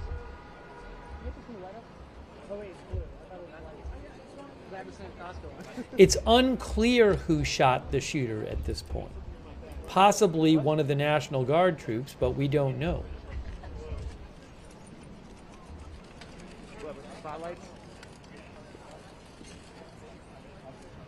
Thank you to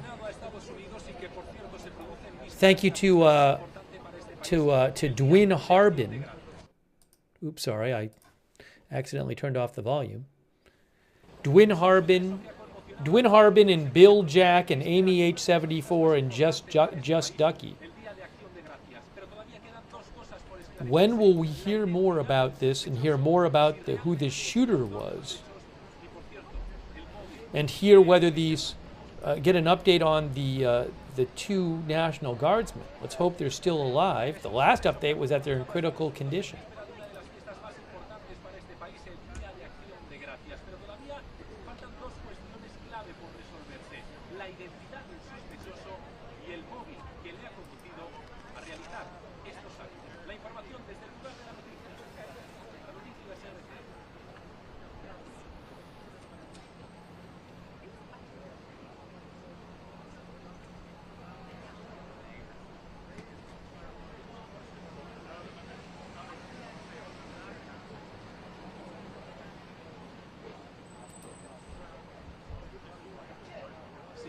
Hey guys, I guess I gotta keep saying this.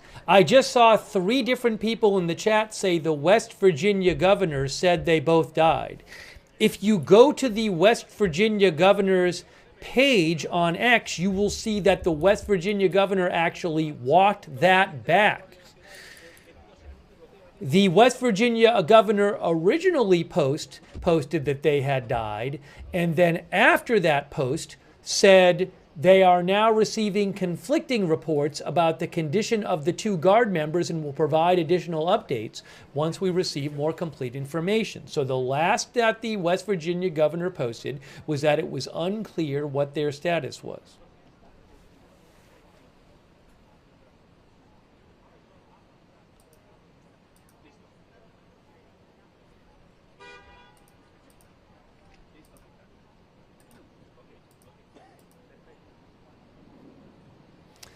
Yes, I agree. One of our viewers said it's weird that the governor has not deleted the original post. I agree.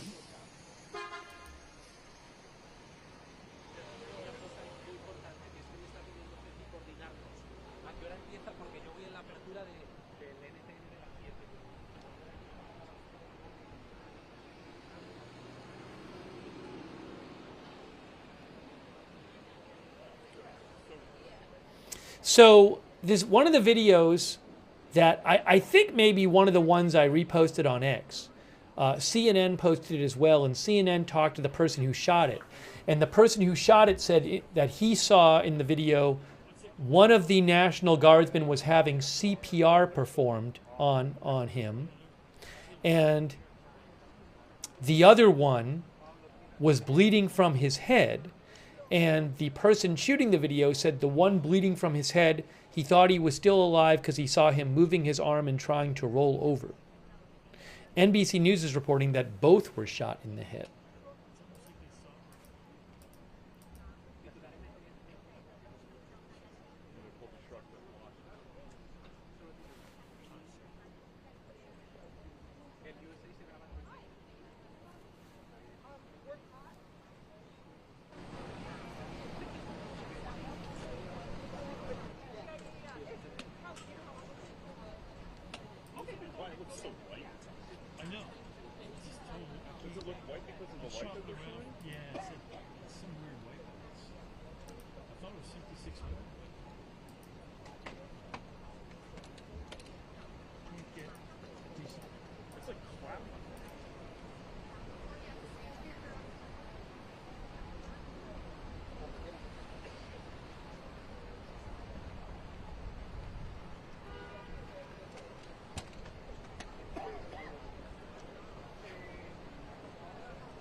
This shooting happened about 4 hours ago.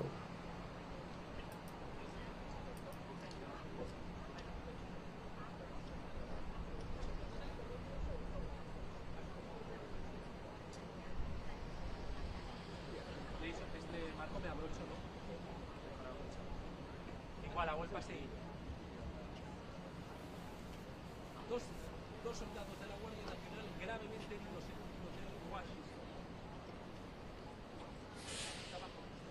Patty Leather, our viewer, says, pray for the guardsmen.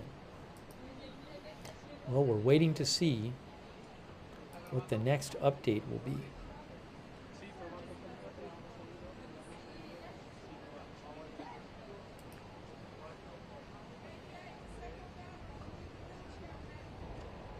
These National Guard members were part of a high visibility patrol today. A few blocks from the White House, they were ambushed by the shooter, said police.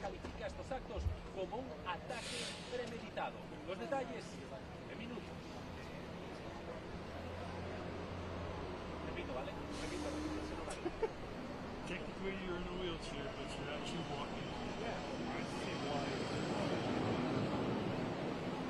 The National Guardsmen are for West Virginia. I have a summary of the most I would say the most important information. There's a summary in the red ticker. Dos soldados de la Guardia Nacional gravemente heridos durante un tiroteo en Washington. La alcaldesa de la capital de Estados Unidos califica estos hechos como un ataque premeditado y con un objetivo claro. Por cierto, el principal sospechoso está bajo custodia policial. Los detalles en minutos desde el lugar de la noticia.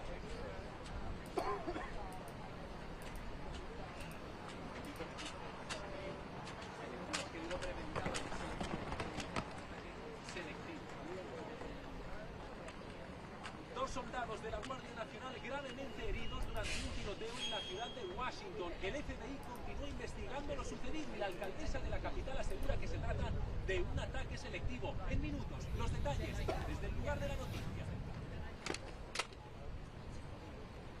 Yamana Prika says, how hard is it to identify someone? I mean, it's very possible that he has been identified, and it just has not been made public yet.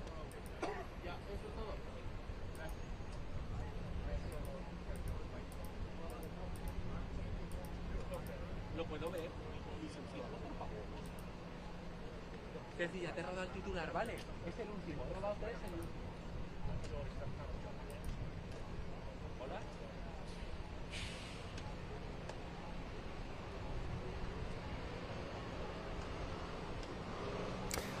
A witness says she saw a man with a black, tiny gun.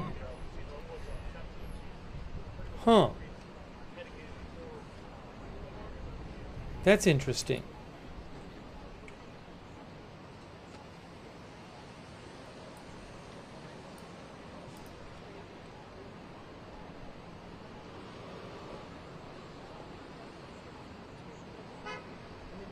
A witness saw glass shatter at the bus stop across the street in what she described as a man with a black tiny gun pointed at the men in uniform. Then she saw law enforcement tackle the man.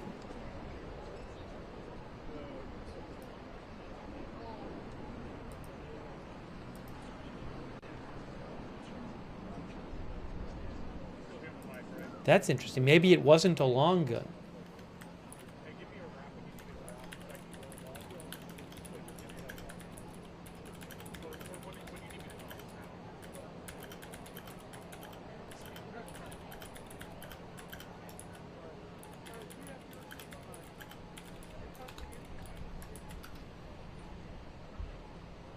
That is interesting.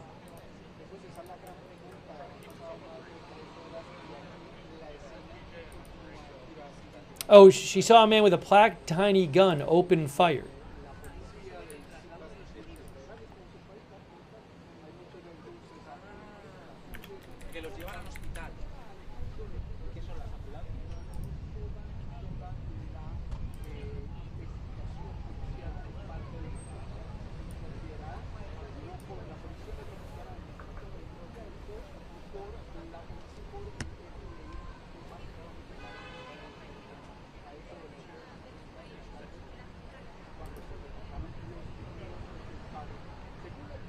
So again, that is from the Washington Post. They say a witness saw a man open fire with a black tiny gun.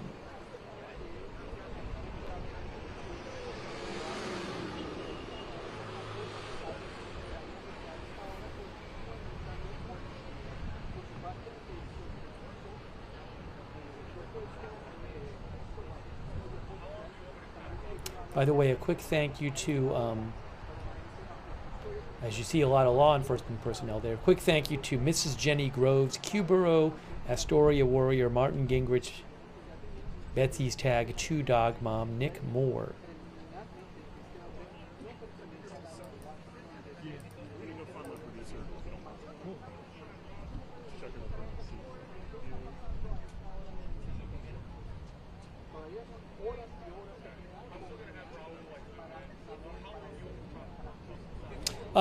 Update. NBC News' Tom Winter reports that the FBI will initially investigate this shooting as a possible act of terrorism. But the report says that It could turn out it's a non-terrorism motive. It is being investigated as a possible act of terrorism.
Waiting to get more information on the suspect, to hear more about the condition of the guardsmen, and just to get more information. As soon as I hear anything, I will pass it along to you.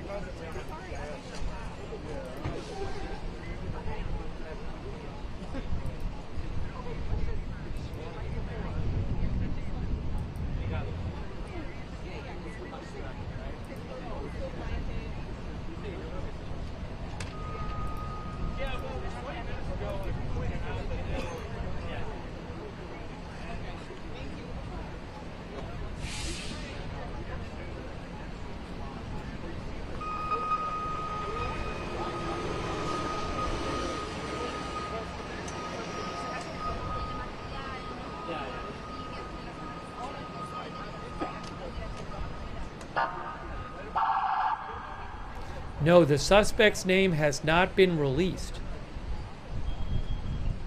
That has not happened yet.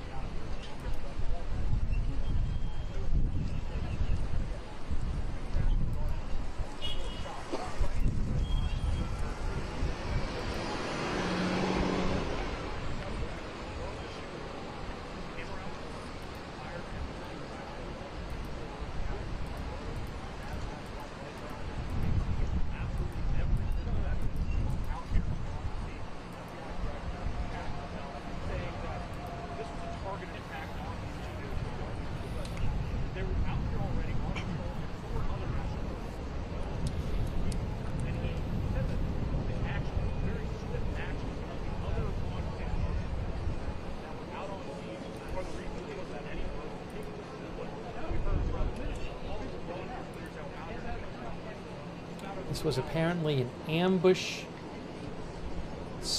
attack.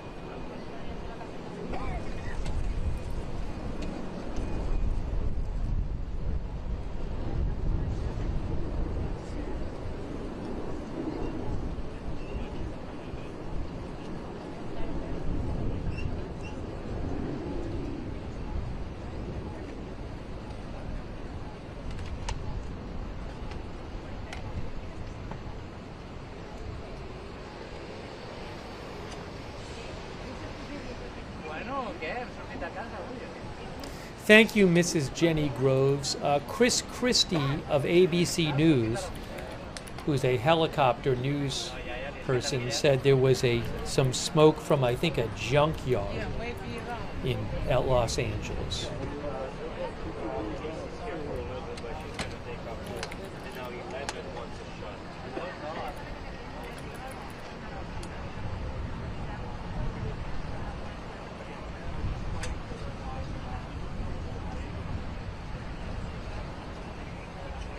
Yes, Chris Christie, who is a ABC News helicopter reporter, said there are multiple vehicles on fire at a junkyard in East LA.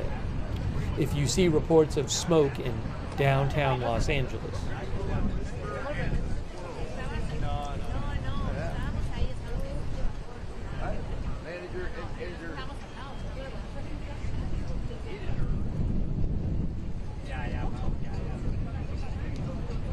The shooter has not been identified. I haven't seen any reporting on who the shooter is even.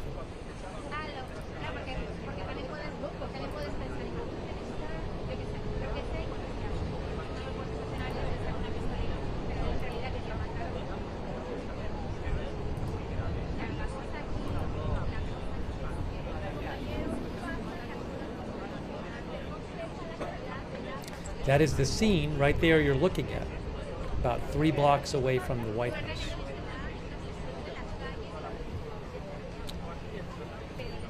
Our viewer Gordon Gott says, sad day.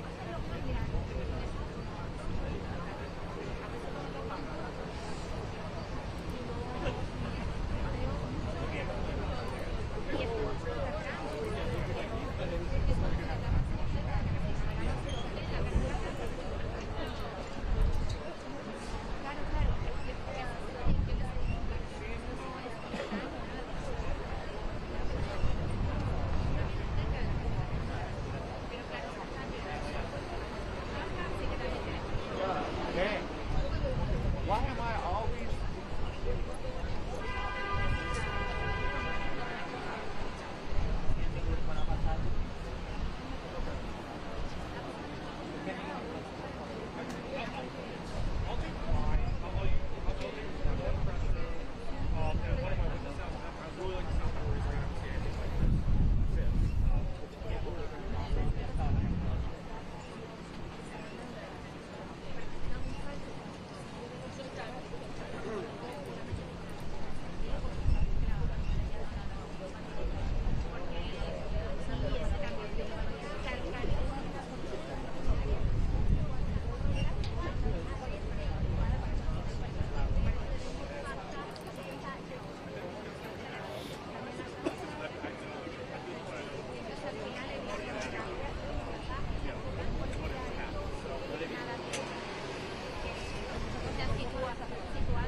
Former President Biden just posted.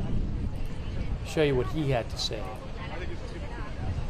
Former President Biden said, Jill and I are heartbroken that 2 members of the National Guard were shot outside the White House, again about 3 blocks away. Violence of any kind is unacceptable, and we must all stand united against it. We are praying for the service members and their families.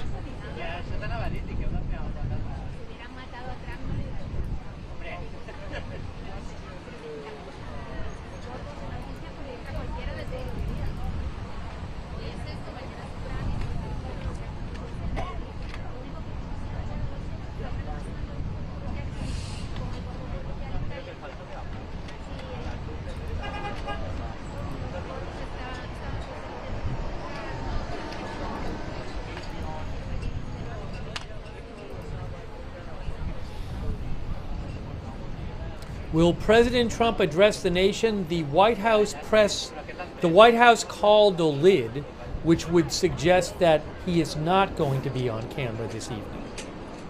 Now, he could post something on his True Social. He could post a video on his True Social, so I don't know. But he is not scheduled to speak live.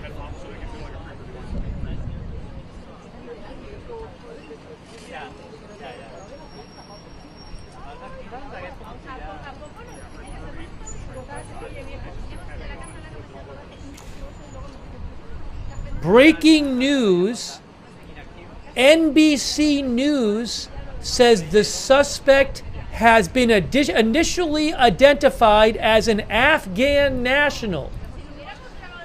Breaking news.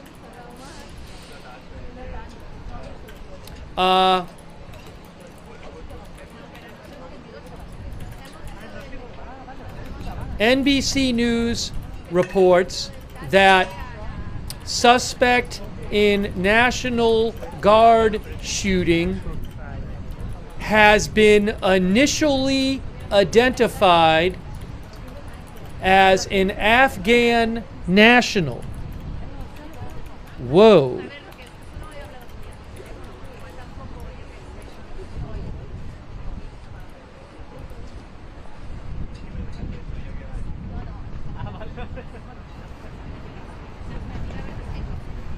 Wow. That's new from NBC News.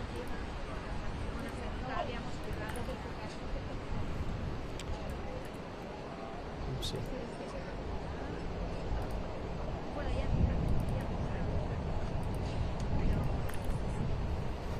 Hang on.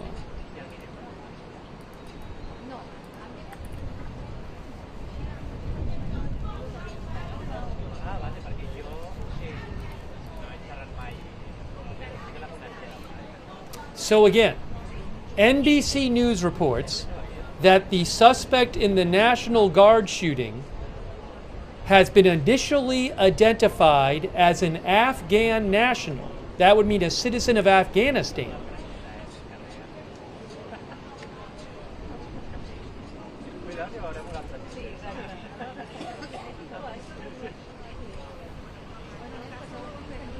And they also say he used a handgun.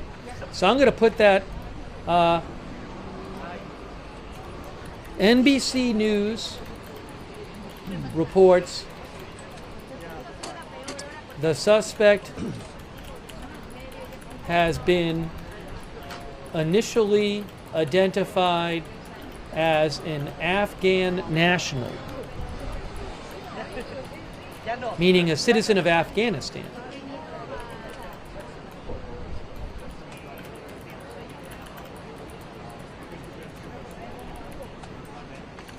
So that's big breaking news. Now, that is not confirmed. NBC News says that law enforcement is still trying to confirm all the details.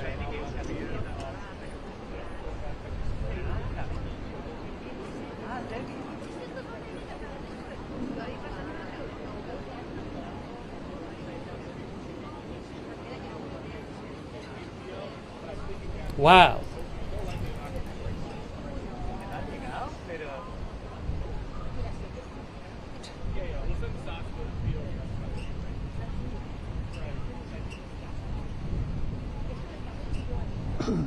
Again, NBC News reports that the suspect in this shooting has been initially identified as an Afghan national, citizen of Afghanistan.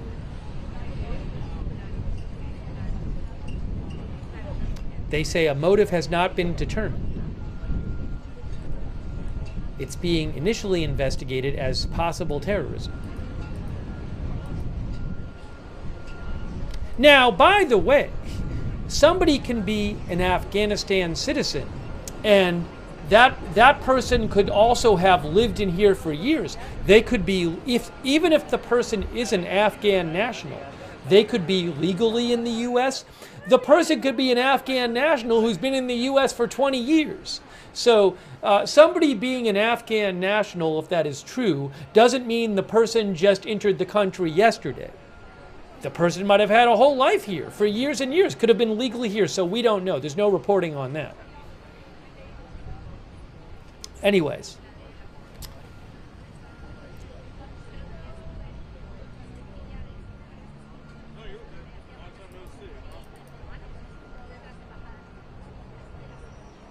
But that's the first report I've heard about this.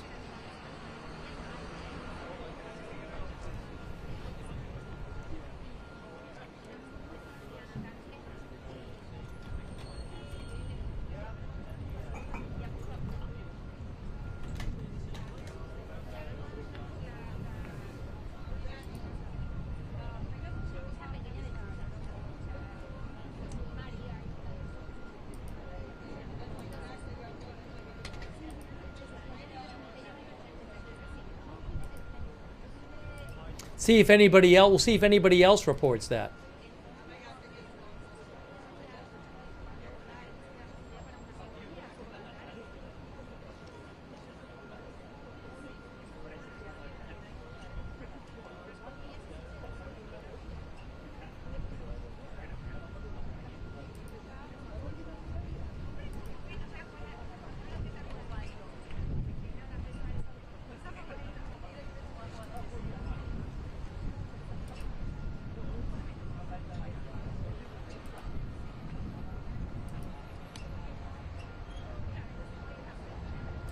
So again, in case you missed it, NBC News minutes ago reported that the shooter has initially been identified as an Afghan national, a citizen of Afghanistan.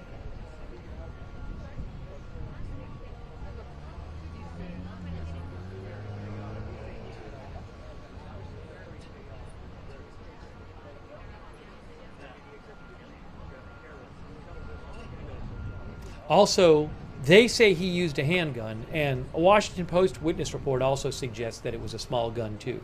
So it's sounding like the person used a handgun, not a long gun.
Tom Winter of NBC News also just posted the same thing. I mean, he's on the original report, but just to be clear, Tom Winter of NBC News, just on his account, posted that report that the suspect used a handgun and has been initially identified as an Afghan national.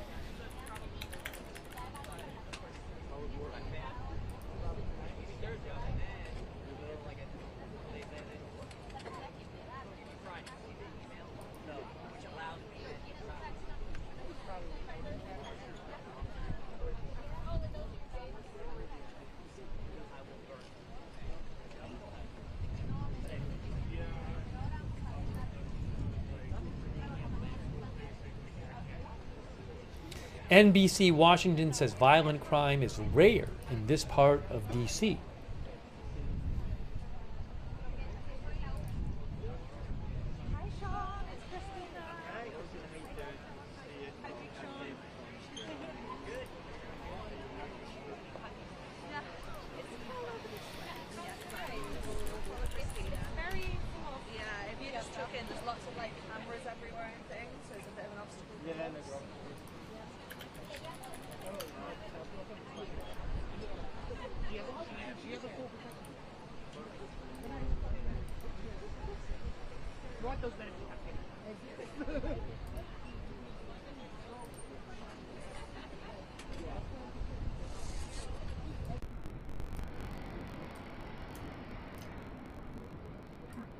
Microphone problem, it sounds like. Sound issue. Hold on, let me get the sound back. We'll fix that. There we go. All right, trying to get you more information.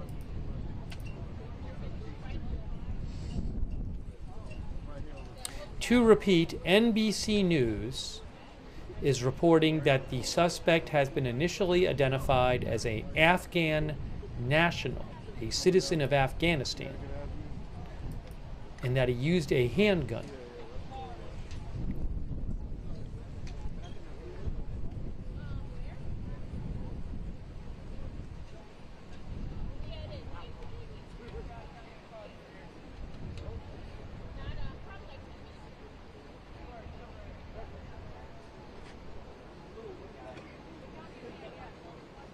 We don't know when there's going to be another briefing. I don't know if there will be another briefing tonight. Maybe there will be. I'm not sure.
Waiting to get more information for you. Waiting for some more official update.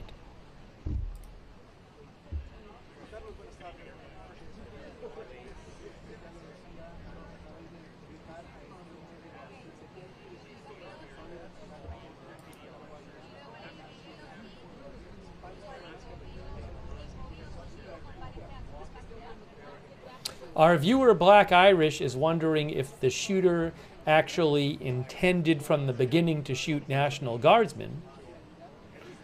Was this a planned thing, or did he interact with them? Was he planning to shoot someone today, or was it a spur of the moment thing? We don't know.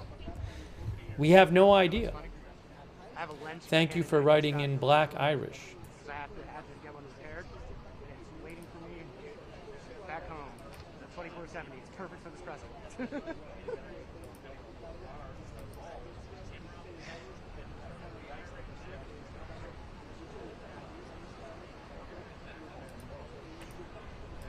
Apparently there might be another presser.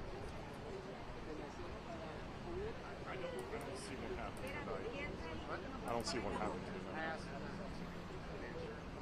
I highly doubt it. I highly doubt it. If anything, then I would think it would be over at the mayor's office.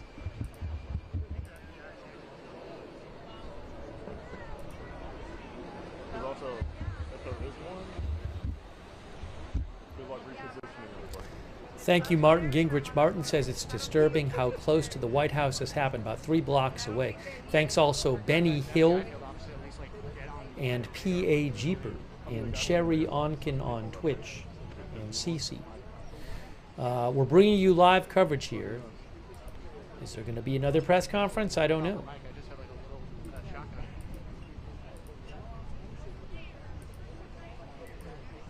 Maybe one of the law enforcement officials will post something about the suspect.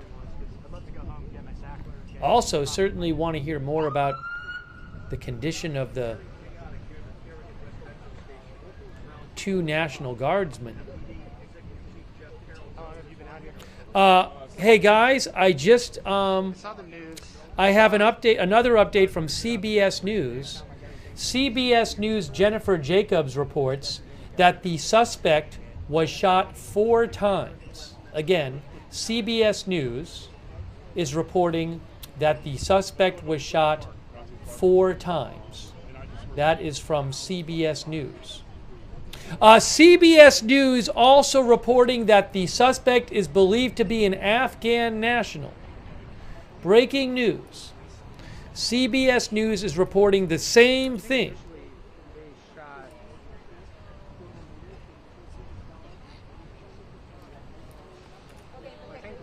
Initially, they were worried it was a terror attack that was eventually going to be targeting the White House. So close. I mean, most of the defense numbers happening. CBS News The president wasn't here. now also reporting that the National Guard shooting suspect is believed to be an Afghan national. Wow.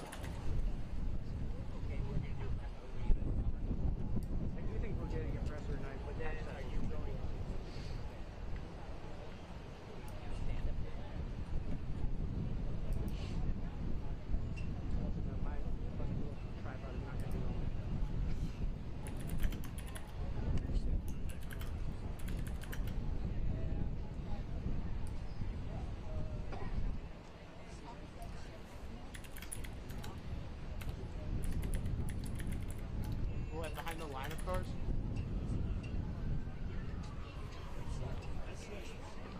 Oh, you mean the truck? Yeah.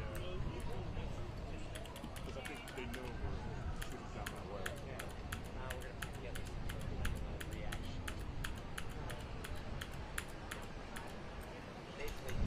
This is the NBC first time News since DCA when I wish I had my car for a shoot. report the suspect is believed to be So I'm growing the beard. That's all it is. an Afghan Honestly, national. It's made a huge difference. Multiple I didn't think it would, but reports suggest he used a handgun. Yeah. It's still curling in, but it's not itching.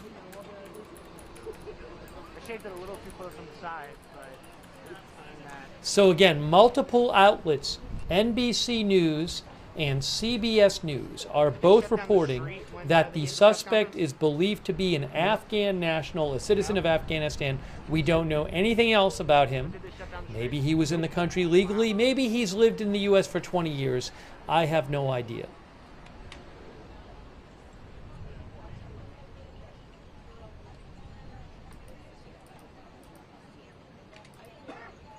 Who's Wi-Fi with this?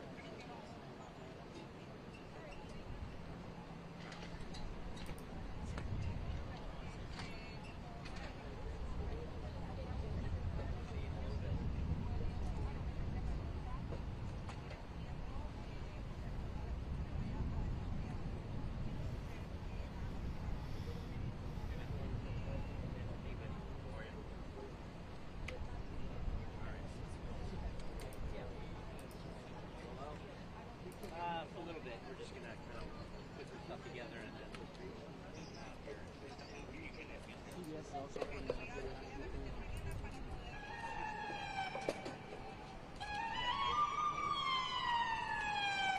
What's wrong with that guy's side?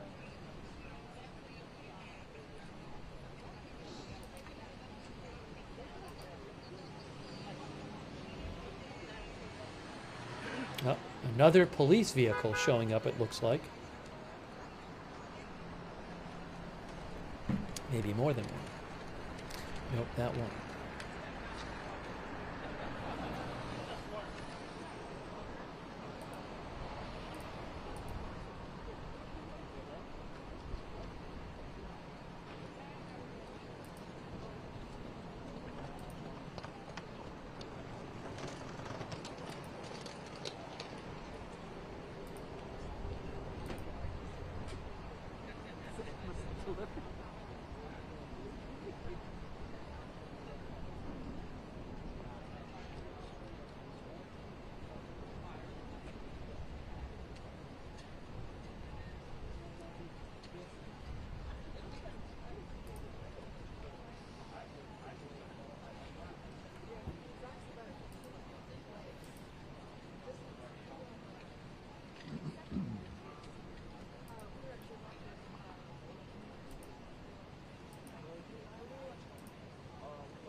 Trying to get you more updates here.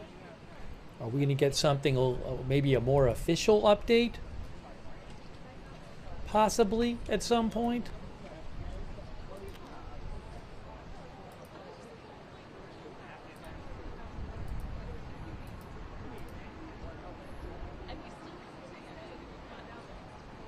Eventually, what happens if you don't get an official update, all this stuff starts getting leaked and reported.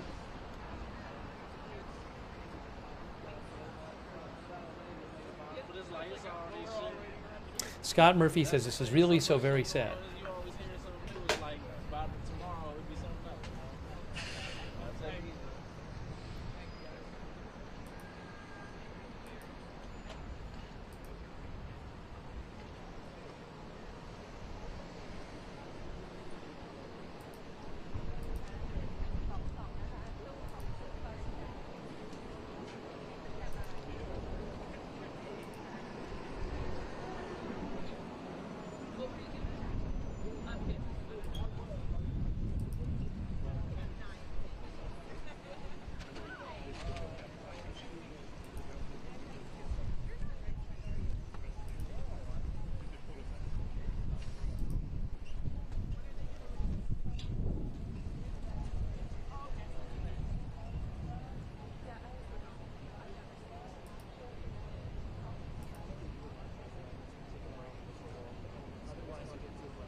I'm just checking a bunch of different sources here, guys, and trying to get more updates.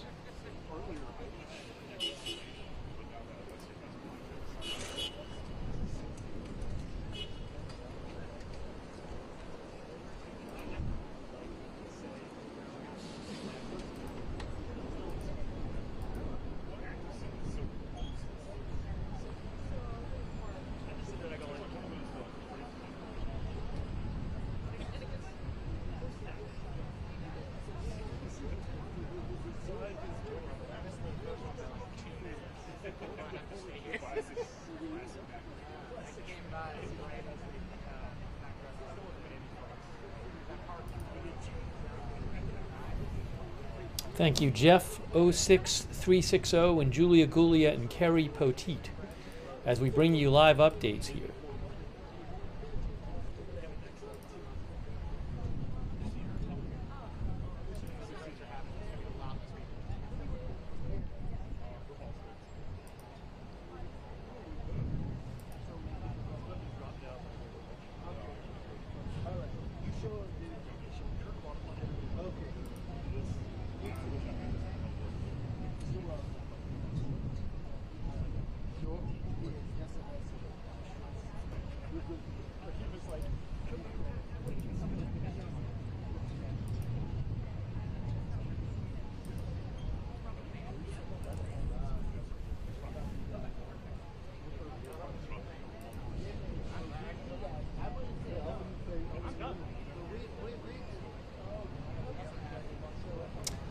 As one of our viewers mentioned, the FBI said they continue to investigate the shooting of 2 National Guard members. If you have any information, please call 1-800-FBI, 1-800-CALL-FBI, or visit tips.fbi.gov. I'll show you that post right now.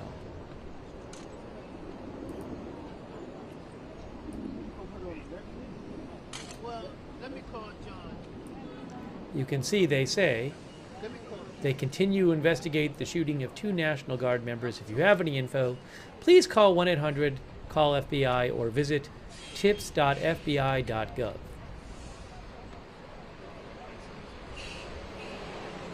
Thanks for mentioning it in the chat.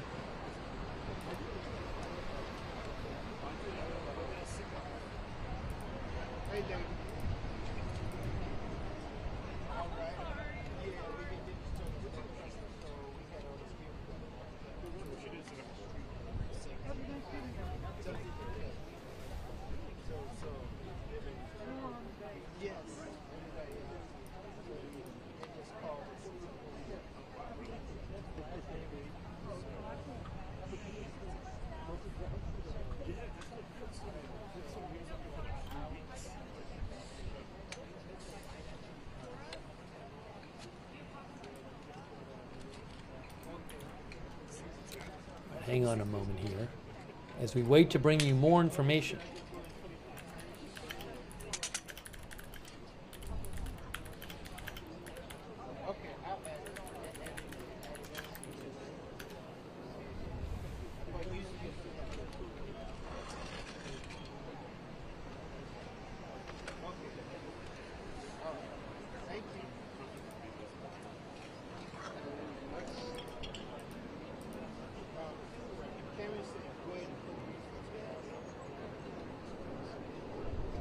In case you missed it, NBC News and CBS News are both reporting that the suspect is believed to be a citizen of Afghanistan. Did we do a press conference this morning? So we put 8 to 8.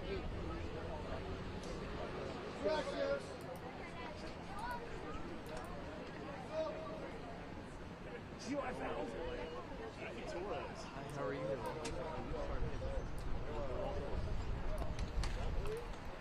I'm leaving. Good. Get out of here. See you later. I'm gonna get the get the car.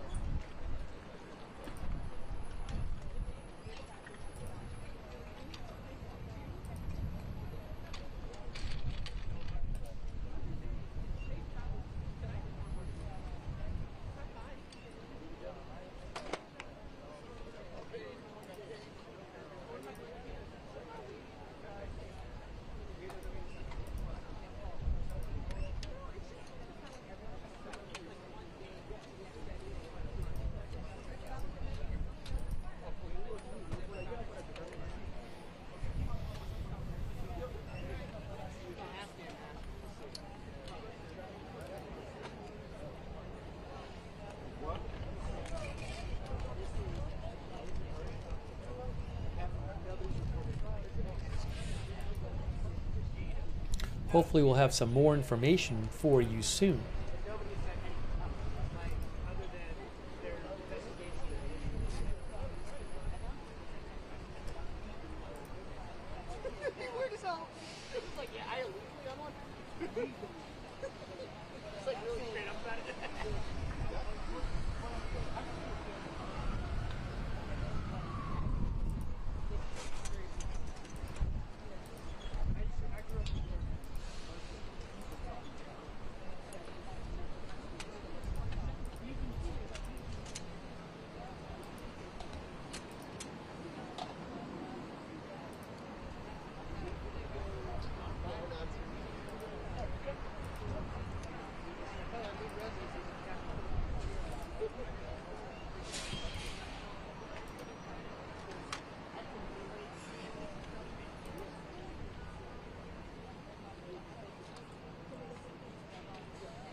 On my X account, I have reposted some videos of the aftermath of the shooting that I don't have the rights to show here.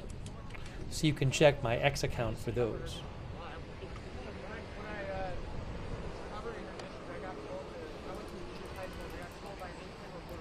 Hopefully the 2 National Guardsmen can survive.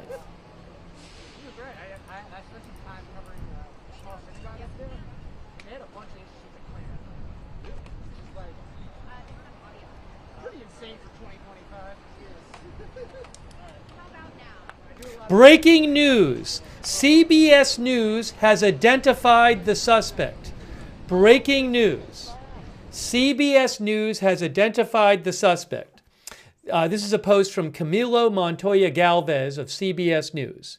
29-year-old Afghan national Rahmanullah Lakhanwal, noting he entered the U.S. in 2021.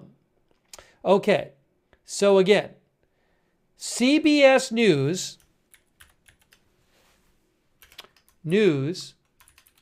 says the suspect, okay, is Afghan national Rahmanullah Lakhanwal, 29, who entered the U.S. in 2021.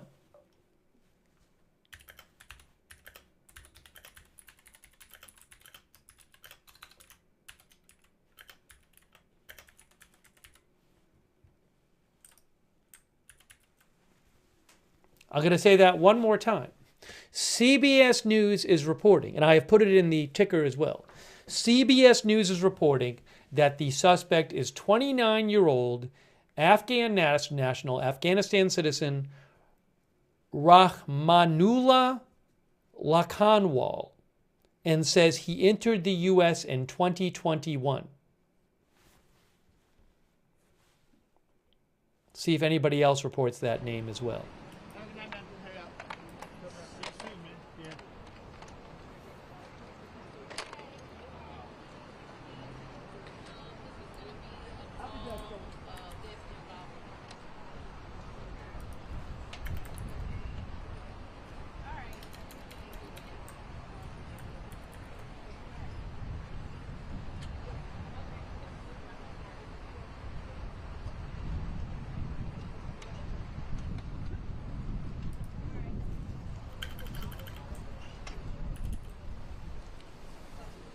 Will anybody else now post that name? It's on the screen right now at the bottom. I have just posted it in our ticker.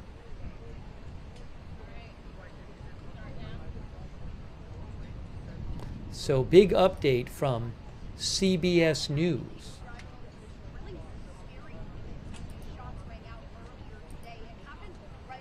I would not be surprised to see any of the other outlets report that as well. The spelling of the name that CBS News is reporting is Rahmanullah, Rahmanullah,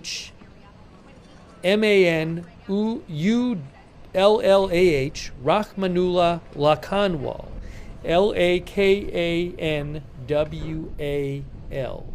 Rahmanullah Lakanwal.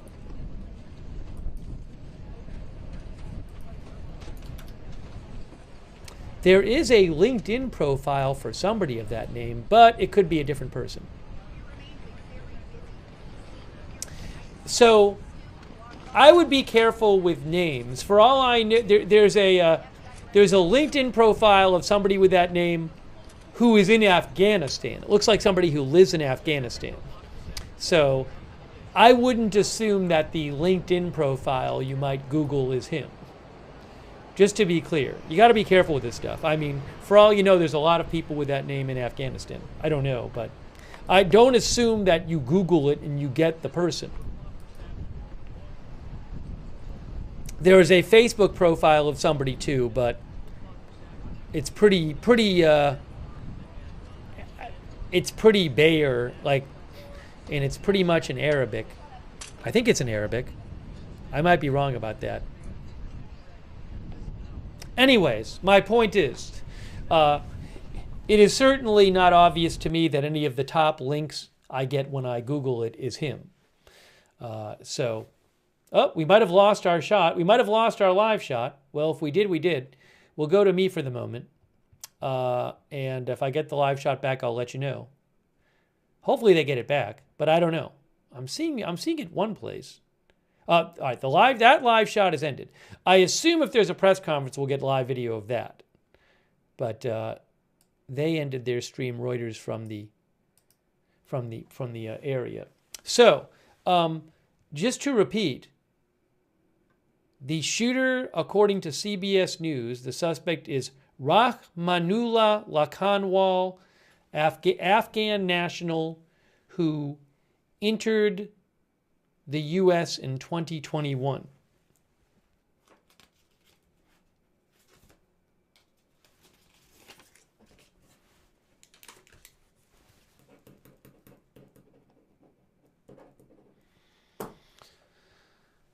Okay, let me just see. I don't believe I have a live shot at the moment. No. So for the moment, we're going to do this.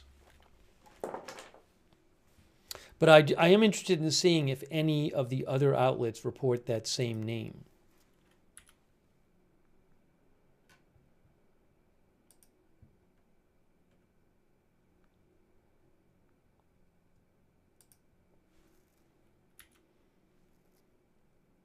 Thank you to Hitman Zarelli, by the way, and Sarah Deacon.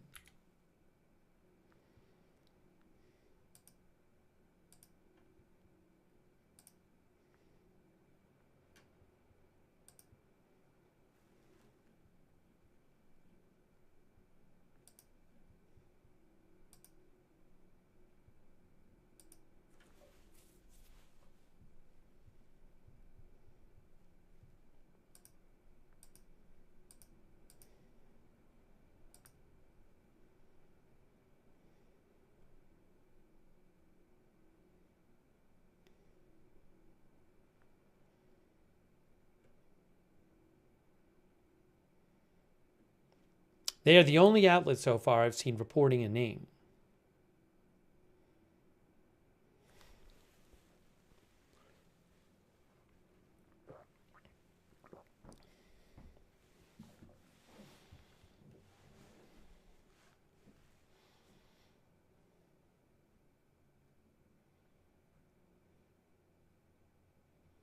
As to whether the person was in the country illegally, if that's true, that's who it was, I cannot tell you.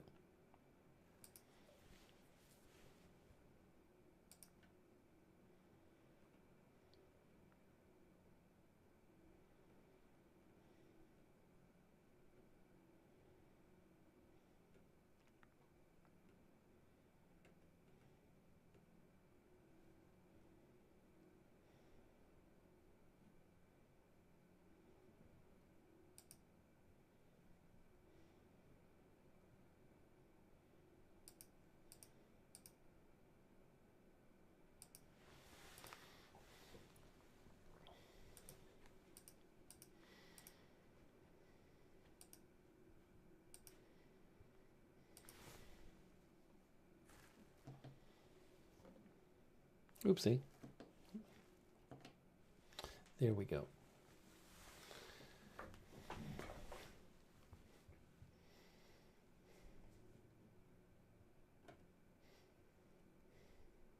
I do not know if there's going to be another press conference tonight.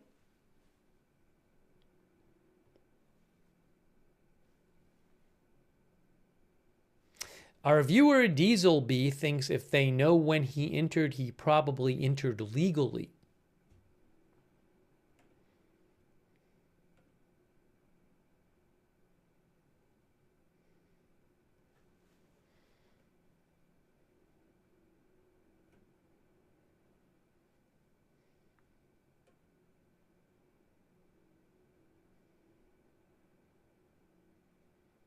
Leif Olson thinks the motive is he hates the West. Well, I mean, one thing I was thinking, I'm sure some of you were thinking this, is, you know, obviously one motive you think of is that it's somebody who's mad about the National Guard being deployed to D.C.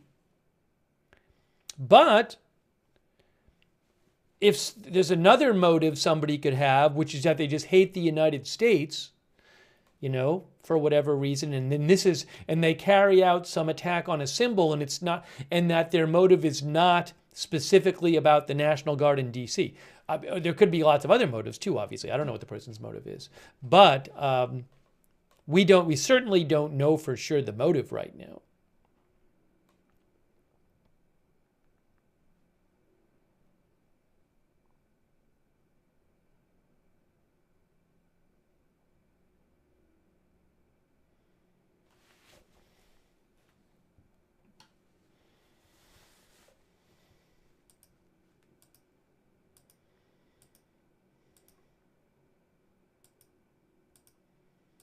Now, I also wonder if this person's been in the U.S. for a number of years. Did they have a family in the U.S.? You know, were they living with anybody? I have no idea. Did they tell anybody that about political views? Did they threaten violence before?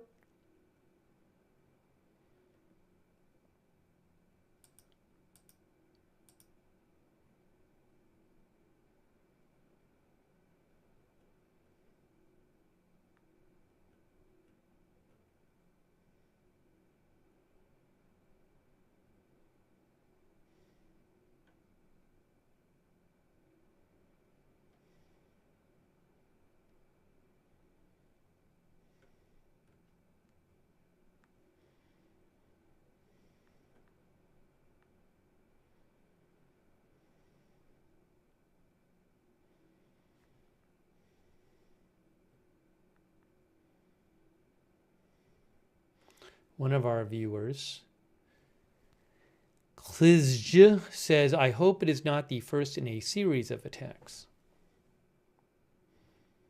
I mean, right now he's been called a lone suspect, so, but we'll see what authorities end up saying.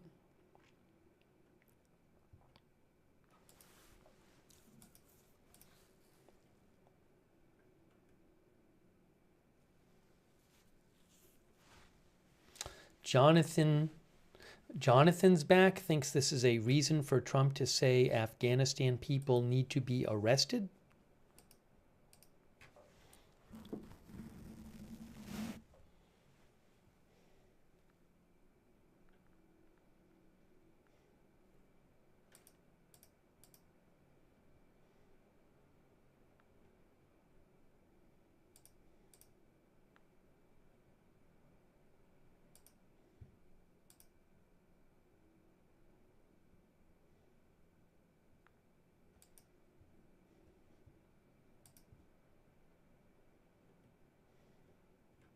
Interesting. Only CBS News so far has reported that name.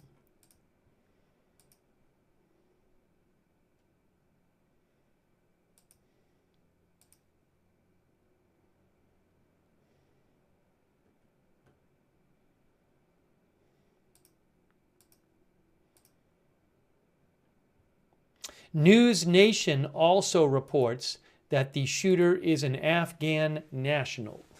That is the third outlet to report this. Kelly Meyer of News Nation just posted this. So News Nation, CBS News, and NBC News all report that this person, the shooter, the suspect is a citizen of Afghanistan. CBS News says his name is Rahmanullah Lakanwal, 29, who entered the U.S. in 2021.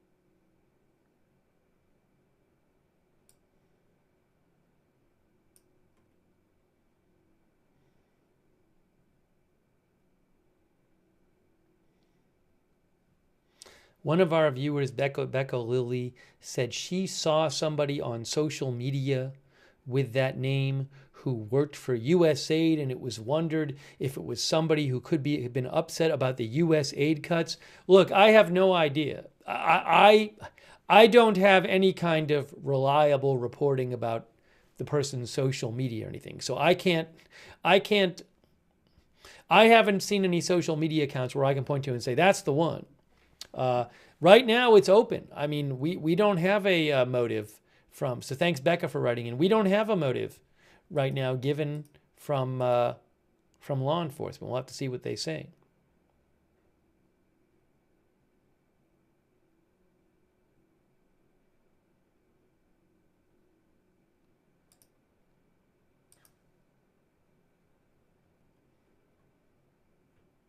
But I would be careful with assuming that any particular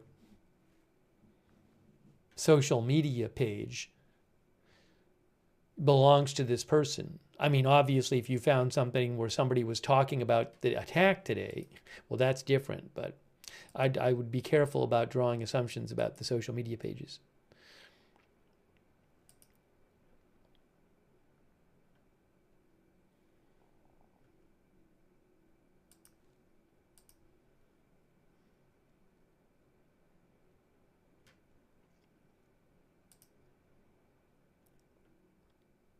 Now, the Air National Guard just posted they're praying for the full recovery of the 2 National Guard members. 7 minutes ago, the Air National Guard said we're praying for the full recovery of 2 West Virginia National Guard members who were viciously attacked while answering our nation's call.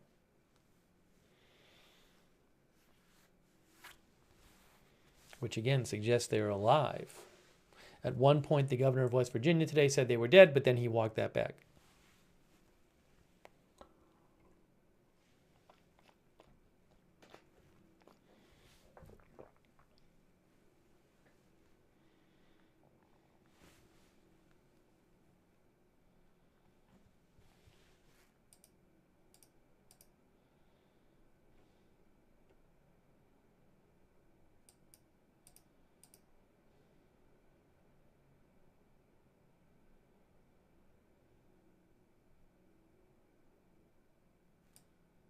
Oh. There's a new National Guard statement, I think. Hold on.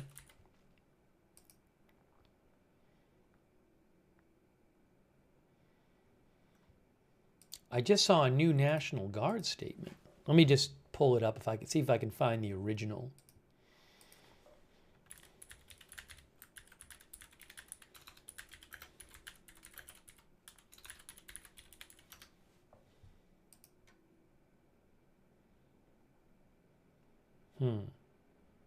Well, according to Carla Babb, where did I see this? Did Carla Babb post it?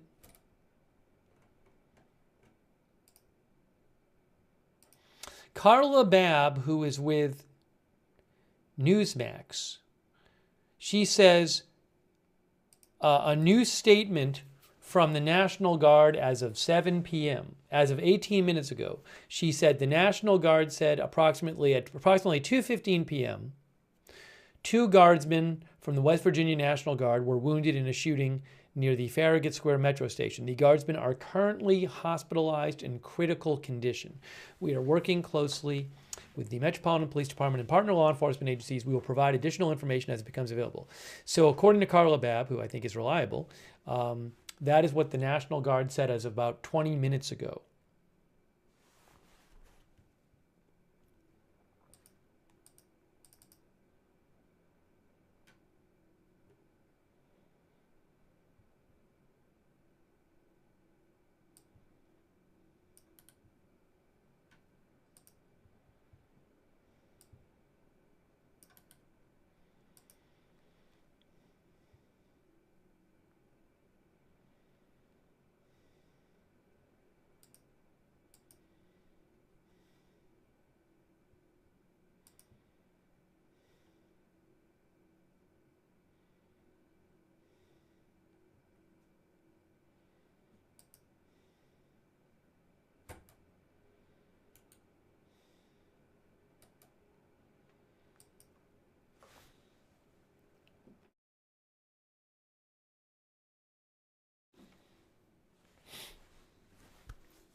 At this point, we don't have any more live feeds from the scene. Not that I can show. Oh, wait, hold on a second. No, that live event seems to be over. So just trying to get you more updates here.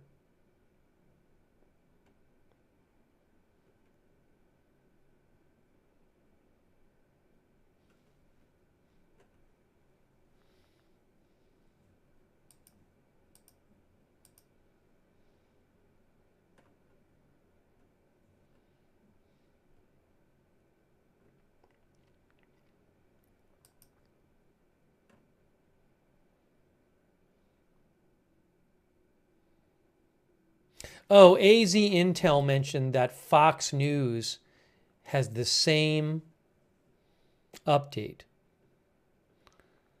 AZ Intel mentioned that Brooke Taylor, thanks AZ Intel, Brooke Taylor of Fox News has the same name for the suspect. Oh, hold on a second. Brooke Taylor also says, now she's with Fox News. She says, this is Fox News' Brooke Taylor. She says, law enforcement sources tell me the shooter is an illegal migrant from Afghanistan who came in during Operation Allies Welcome under Biden administration and overstayed that visa. I mean, CBS News says he came in 2021, which would be in the Biden administration. So Fox News' Brooke Taylor is saying, again, I don't know if this is true, that this is somebody who had a visa to come in and then overstayed the visa.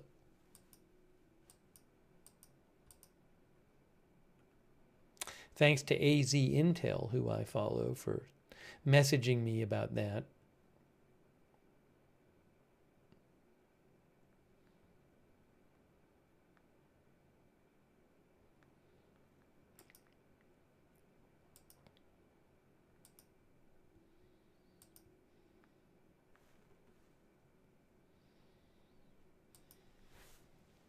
Now, again, these are unconfirmed reports.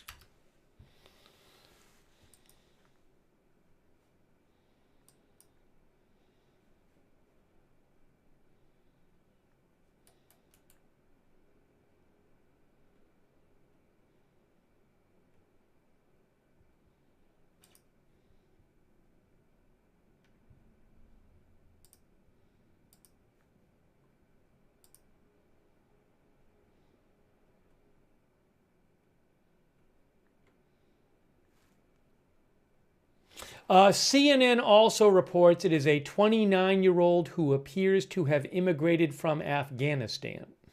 CNN, same thing. 29 years old, suspect who appears to have immigrated from Afghanistan. CNN is reporting that right now as well.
CNN reports that authorities identified the suspect by running the fingerprints. And again, CNN reports that it's a man from Washington State who. Okay, so CNN says that the shooter is a man from Washington State who appears to have immigrated here from Afghanistan in August 2021.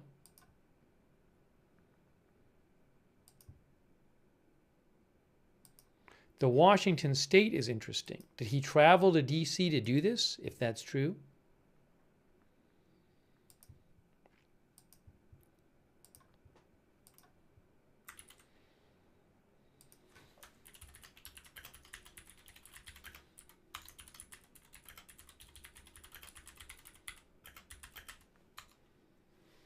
Again, they say he's a man from Washington State who appears to have immigrated here from Afghanistan in August 2021.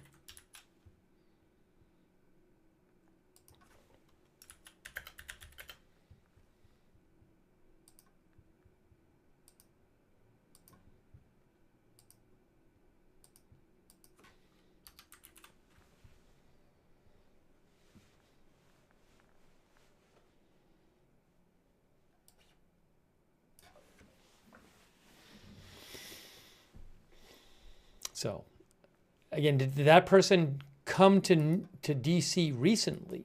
Were they still living in Washington State? If that's true, they were in Washington State?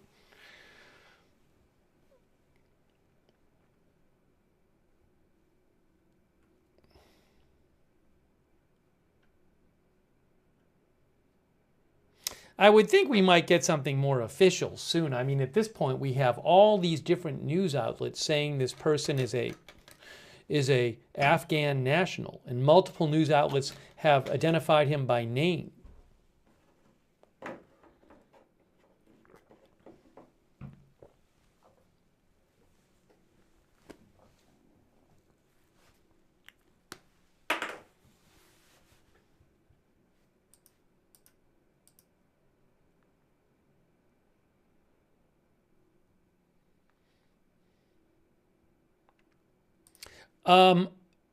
Bill Malugin has a report. I have an update from Bill Malugin. Bill Malugin of Fox News says he is hearing from law enforcement sources that the suspect is an Afghan national who entered the U.S. on September 8th, 2021, as part of the Biden administration's Operation Allies Welcome in the aftermath of the U.S. withdrawal from Afghanistan.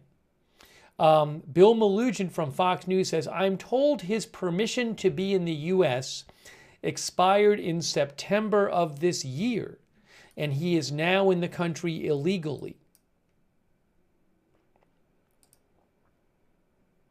Bill says he has a name and date of birth, but is waiting for further confirmation. This is Operation Allies Welcome, by the way, if you're wondering about this.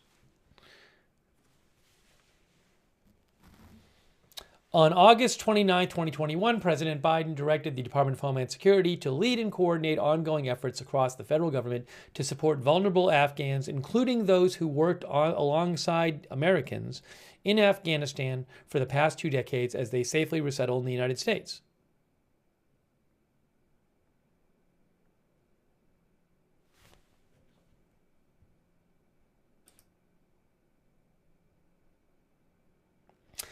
One of the questions they have is, how are you vetting Afghan nationals who are arriving in the U.S.?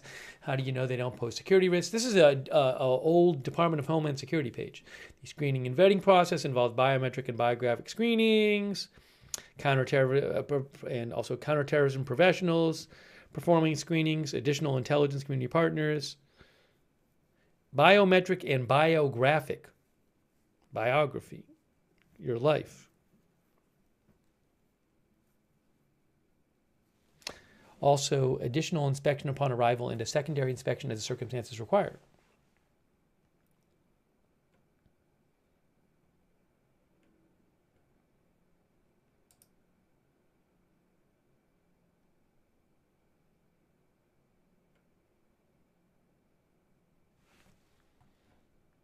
Again, it was called Operation Allies Welcome.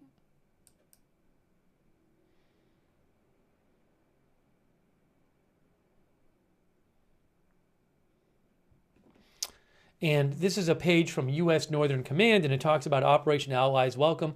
Operation Allies Welcome assisted vulnerable Afghan nationals, to include those who worked alongside the U.S. and Afghanistan for the past 2 years, as they safely resettled in the United States.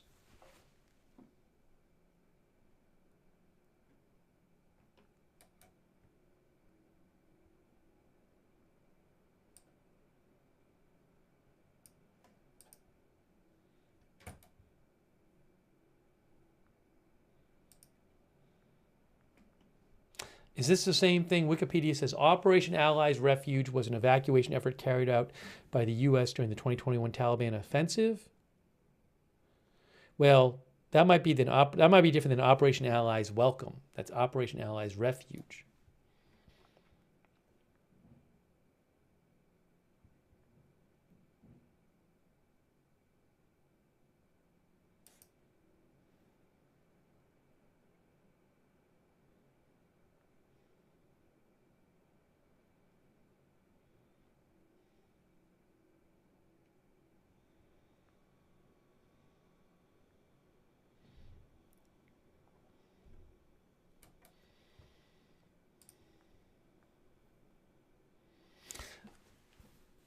Again, I don't know.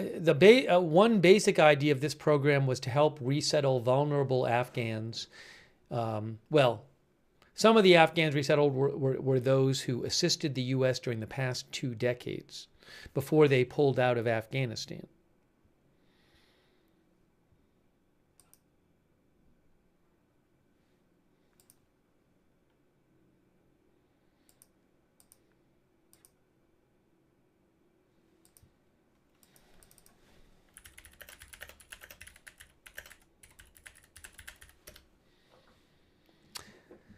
The U.S.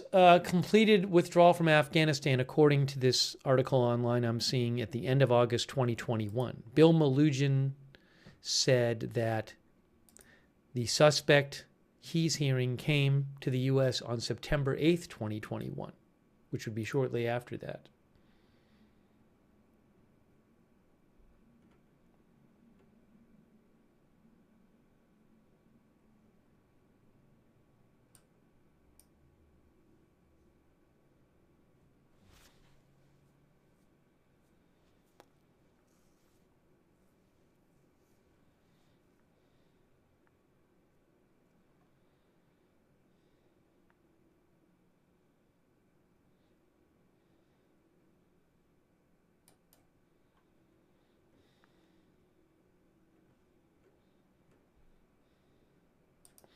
NBC News has the same identity, guys.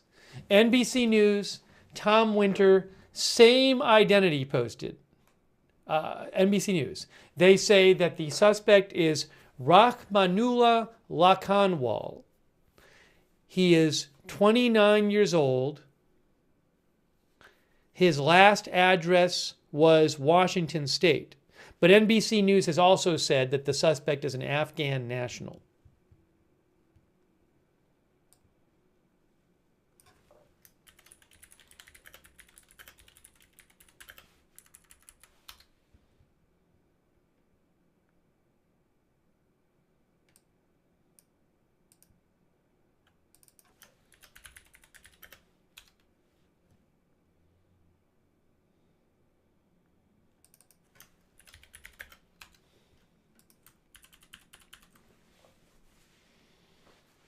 So, same name, multiple outlets have identified him as Rahmanullah Lakanwal, who lived in Washington State in the U.S., who's 29 years old, and came to the U.S. from Afghanistan in 2021.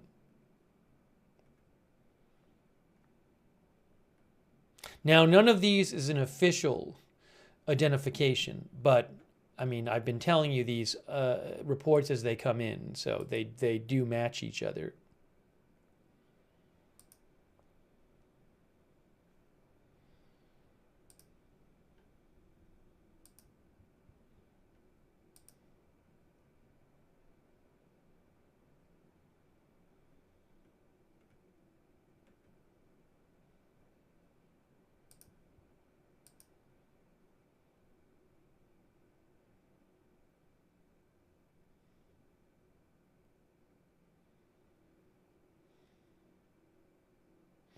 Oh, NBC News says his last known location was Bellingham, Washington. I don't know if it's Bellingham or Bellingham. Bellingham, Washington, they said it was his last known location. Bellingham. Bellingham. Bellingham. I don't know how to pronounce it. Bellingham. Bellingham? Bellingham? Is that what it is? Bellingham. Some of are just saying Bellingham. Bellingham, Washington. His last known location.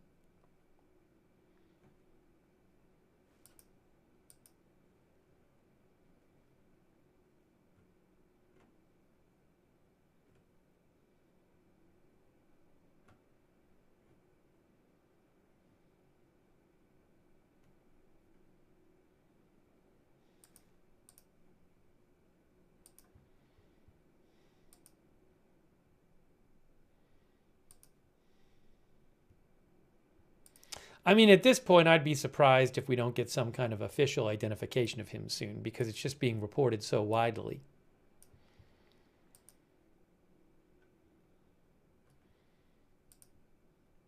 Thank you again to all of our moderators, by the way. We have really appreciate all of our mods. For example, 13 Alamo, Bastion Girl, Big Ball of Yarn, LB Prairie Dawn, Idaho Star, Matthew Kohai 3, McBridges, and Surly Dev over there on Twitch. Big thanks. Also,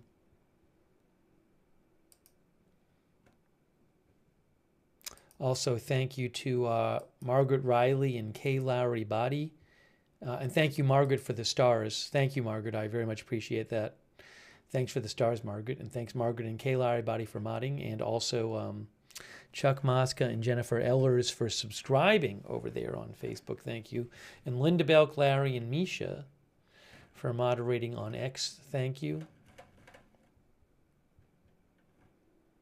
Beth Mythical and Ruth Krafasi are moderating over on YouTube. Thank you so much.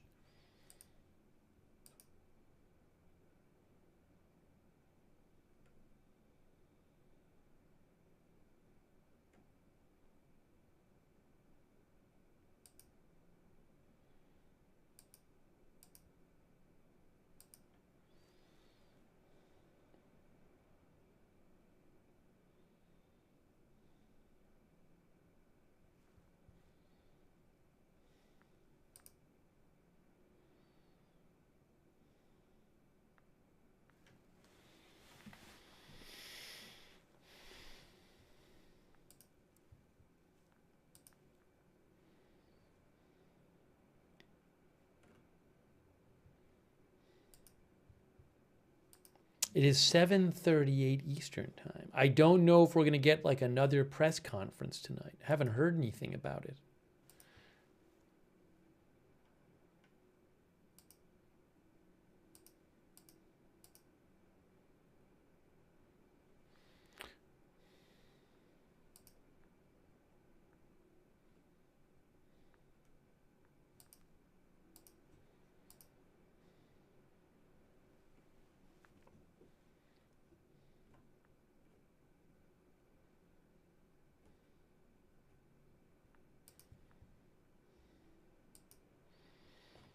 Thanks, by the way, to our Twitch subscribers like DeBayers and Fish Tacos, McBritches, Douthis, Bastion Girl, Wall Street and Shaggy, Massachusetts Guy, all of our other subscribers over there.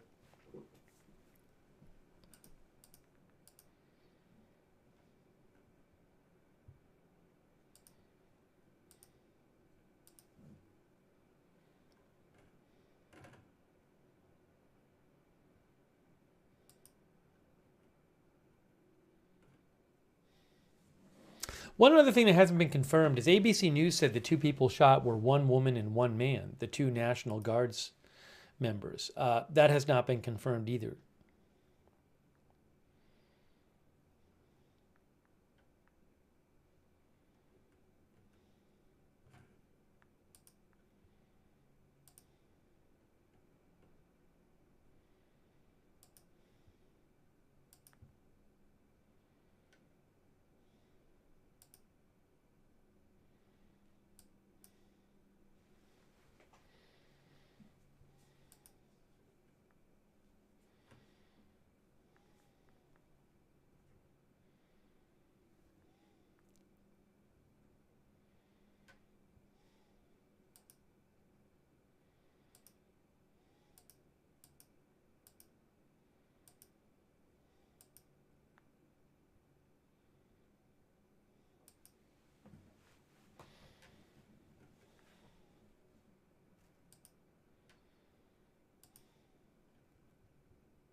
When might we get some confirmation of this name by the authorities?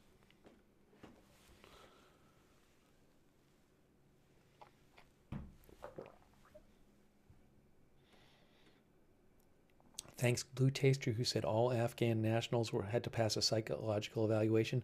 Well, we talked earlier about Operation, what was it, Allied Welcome? Operation Allies Welcome, which was in effect in 2021, and talked about some of the vetting they said they had to do on people coming in, if that's indeed when he came in.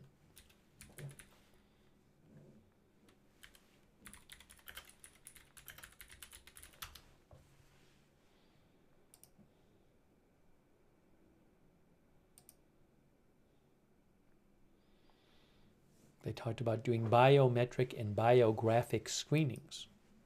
I don't know what exactly all those screenings involved.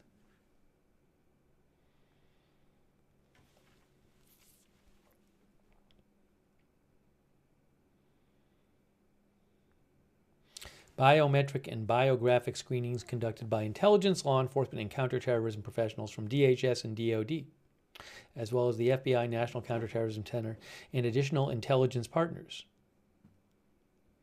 The process, said the Department of Homeland Security, involved reviewing fingerprints, photos, and other biometric and biographic data for every single Afghan before they are cleared to travel to the United States.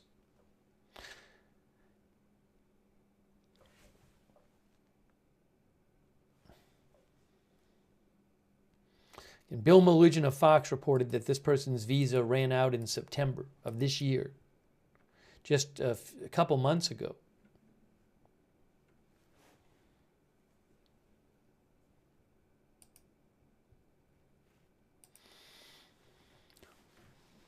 Was the person, had they been contacted, or was there some attempt to deport them or something since September? That I do not know.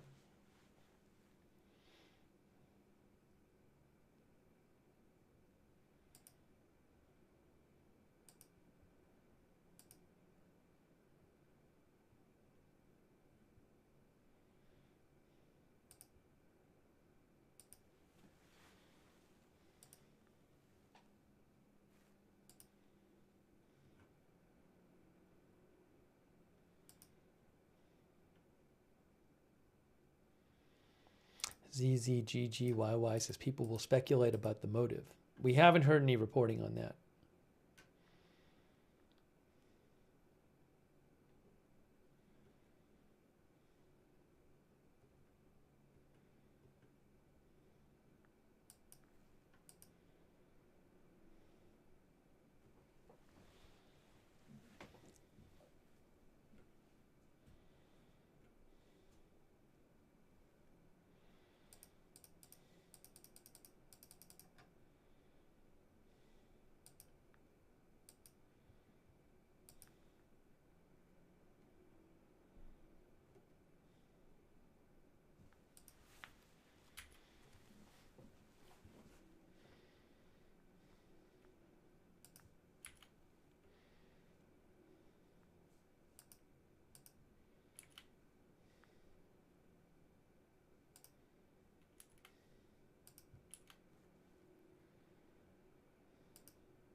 I'm just looking around for more updates here.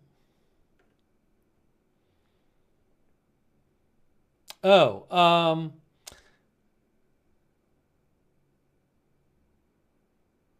the New York Post has an update. The New York Post says that one female guard member was shot in the chest before she was shot in the head.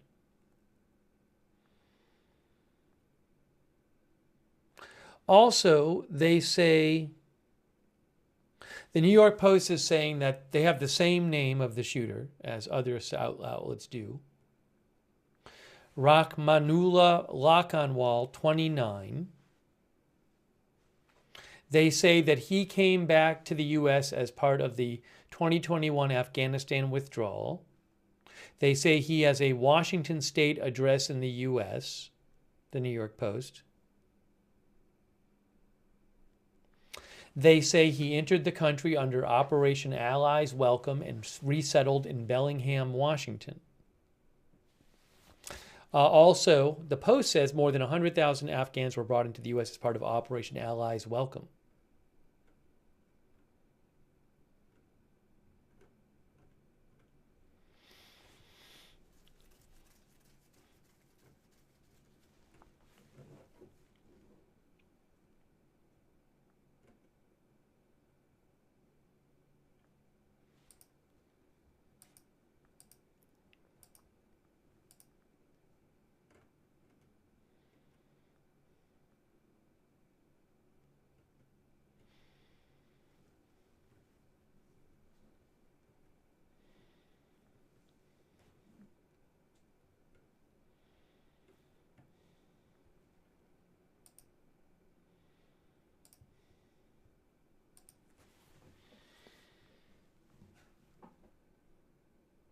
AP has the same report. Suspect in shooting of National Guard members near White House is an Afghan national who entered U.S. in 2021, AP sources say.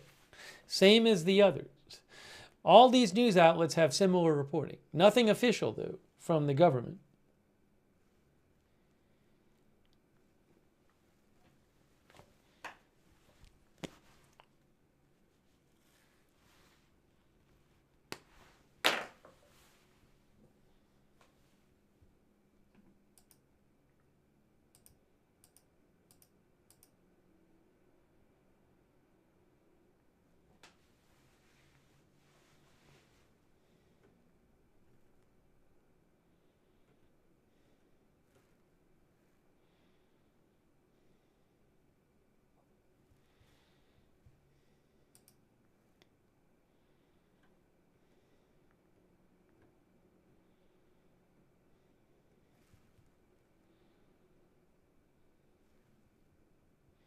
All right, here's what I think we're going to do.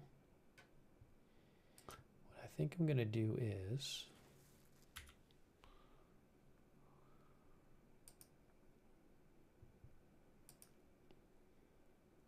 I'm going to take a couple minutes and grab a snack. That's what I'm going to do because I haven't eaten anything for a while. I'm going to take a few minutes, 5 to 10 minutes, and then I'll come after I have a snack, and then I'll come back, okay? So we'll leave the stream going, but I need to do that real quick. So let me do that, and I will put on the screen.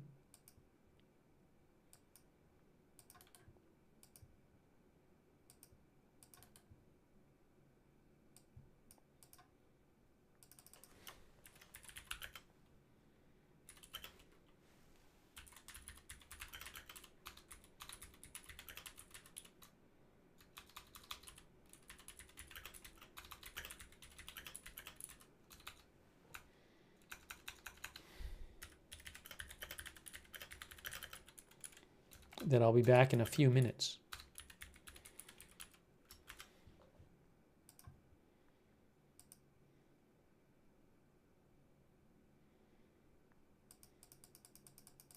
Oopsie.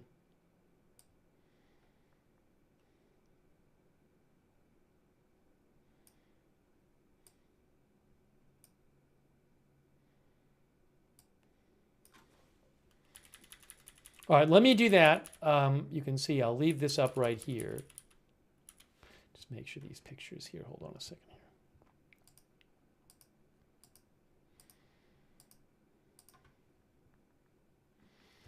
See, it says Steve is grabbing a snack. He'll be back in a few minutes. So let me just grab a snack. I'm coming right back, and we'll give you more updates on this when I get back, okay? So I'll be back in a few minutes.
Hey, everybody. Thanks for your patience.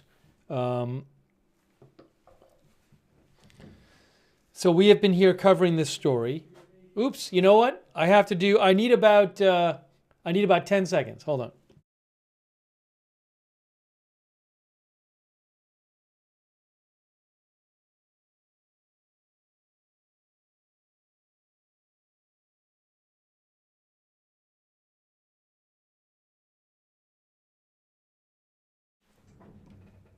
Sorry, I was getting double audio. I was hearing myself. Two National Guard members were shot about 3 blocks away from the White House while on a patrol today. And this is believed to be a targeted attack. And multiple outlets have reported that the suspect is an Afghanistan citizen who came to the U.S. in 2021, named Ramanullah Lakhanwal, 29 years old, whose last known address was in Washington State. We don't know the motive.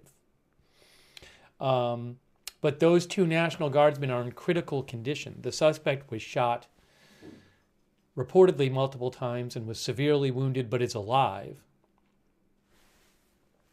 So I want to try to get some more updates here. I did see an interesting update while I was having my snack. Oh,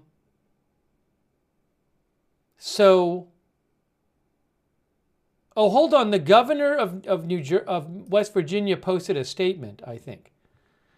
Hey, guys, I'm going to show you a statement from the governor of West Virginia in a second.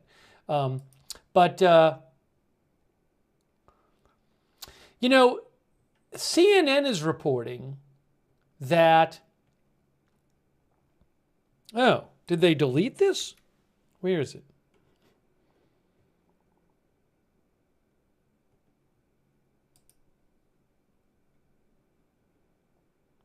CNN reports that the suspect applied for asylum in the U.S.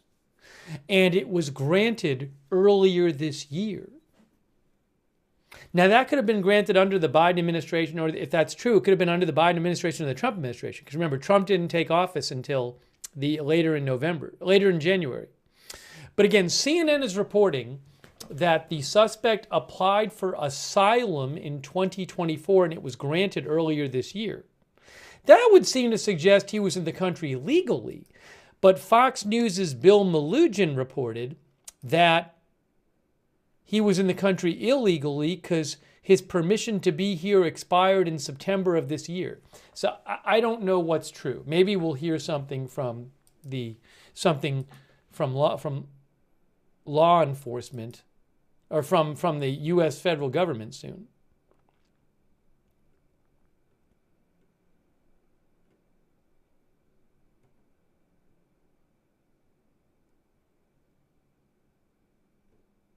Hey, let me also play you this. There's a statement now from the governor Patrick Morrisey of New Jersey.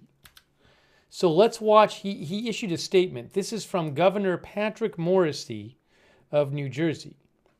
It's about 45 minutes ago.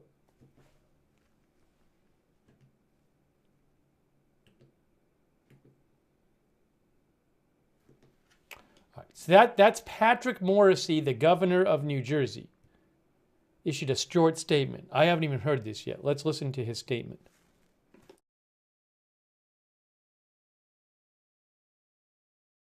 If I can turn the volume on, we'll get to hear it.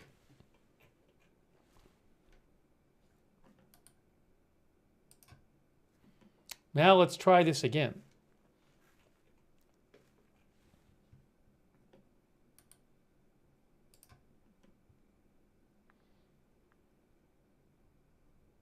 It's going to work. Let's see. Earlier today, 2 West Virginia National Guardsmen were brazenly shot in Washington, D.C. This was an act of unspeakable violence. Our hearts, our thoughts, our prayers go out to the brave service members, their families, and the units who are enduring this terrible tragedy. We're going to work hard with West Virginia. I know the state stands behind the Guard. I know the president, who I just spoke to, stands behind these courageous service members and our state to get through this really difficult time. But just know, we're going to keep working to make sure that justice is served. I think I misspoke and said New Jersey. Did I say New Jersey? If I said New Jersey, I was thinking West Virginia. I'm sorry. Some people said I said New Jersey. Once in a while, I just say something, and I think I'm saying something else. So it's West Virginia, as we've been reporting all day. And that was the governor of West Virginia. So I'm sorry I said New Jersey. I didn't even realize I said it. Sometimes this happens when it's a long stream. No, the governor you were just watching is Governor Patrick Morrisey of West Virginia. That is where the National Guard members are from, and that's what we've been reporting all day. So again, I'm sorry. I don't know why I said that.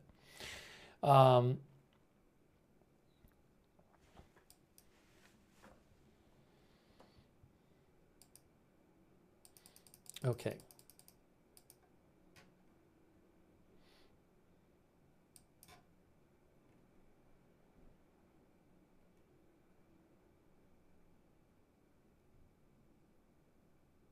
AP has the same name for the suspect as the other outlets. Rahmanullah Lakanwal. It's the same report we're hearing other places.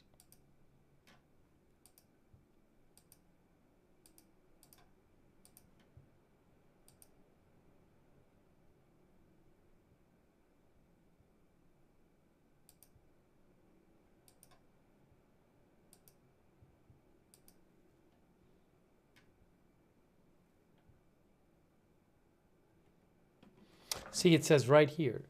Oops, that's not it. Right here.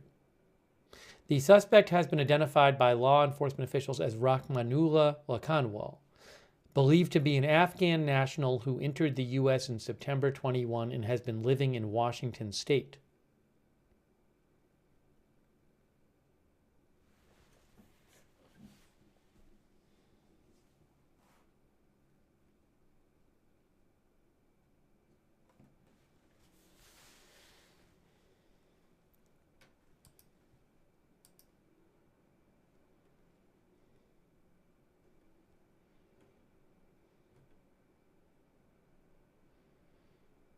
It's kind of an odd situation. That name has been reported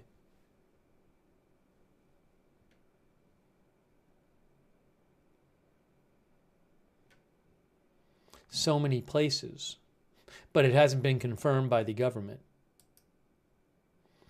Indiana Senator Jim Banks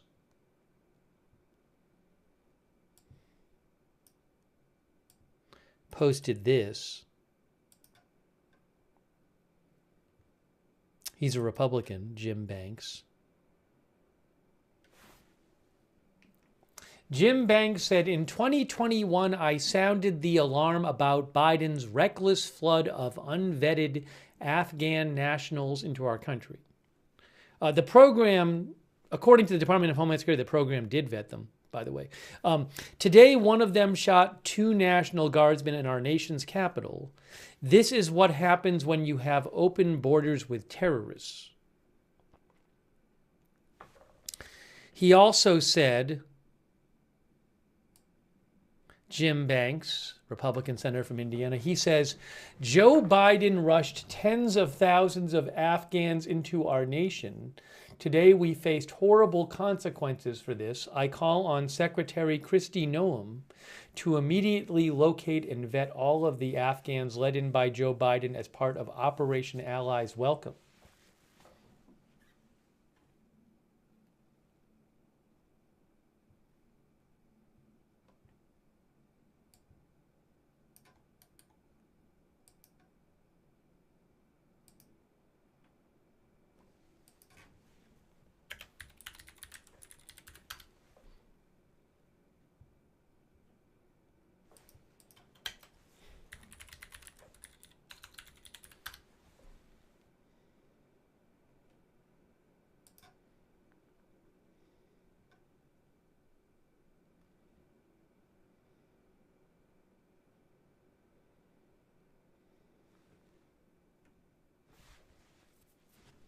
Here's a page from the DHS about Operation Allies Welcome. This is an older page from, I think, 2021. In 2021, President Biden directed the Department of Homeland Security to lead implementation of ongoing efforts across the federal government to support vulnerable Afghans, including those who worked alongside us in Afghanistan for the past 2 decades, as they safely resettle in the U.S. The U.S., I believe, pulled out of Afghanistan in August of 2021. These coordinated efforts will be known as Operation Allies Welcome. Screening and vetting prior to arrival in the U.S. Anyways.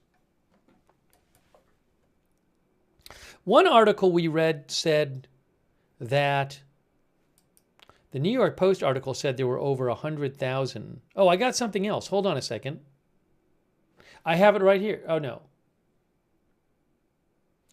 A New York Post article claimed 100,000 people came in from that. So here's a National Guard article that says National Guard aids Afghan evacuees in Operation Allies Welcome. This is from October 2021. Operation Allies Welcome is a Department of Homeland Security-led effort backed by the Departments of State and Defense. It is an extension of Operation Allies Refuge, the evacuation from Afghanistan of more than 180,000 U.S. citizens and Afghan allies, many by Air National Guard airlift crews.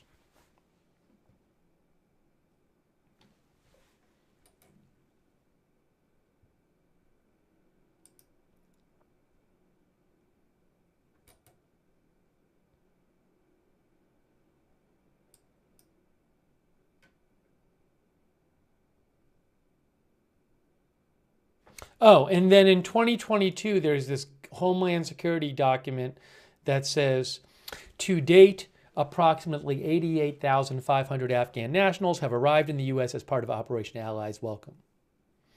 Operation Allies Welcome is the coordinated effort across the federal government to support and resettle vulnerable Afghans, including those who worked on behalf of the United States. This is after the U.S. pulled out of Afghanistan. So a little background about that whole program.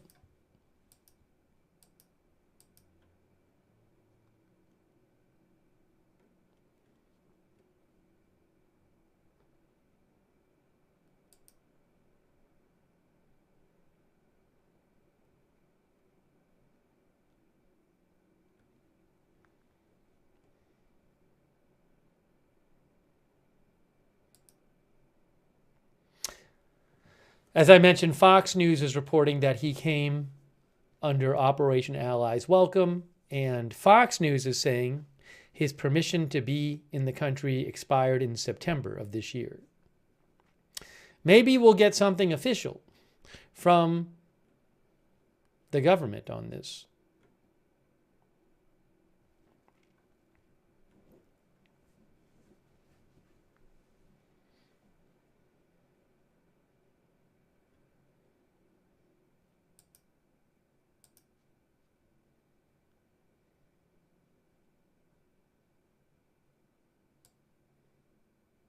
Thanks, Dur4, who said Afghans could stay without visa under temporarily protected status until July. They had 30 days after that to leave. Is that true? Again, I don't know the specifics on what his situation is. I just don't know.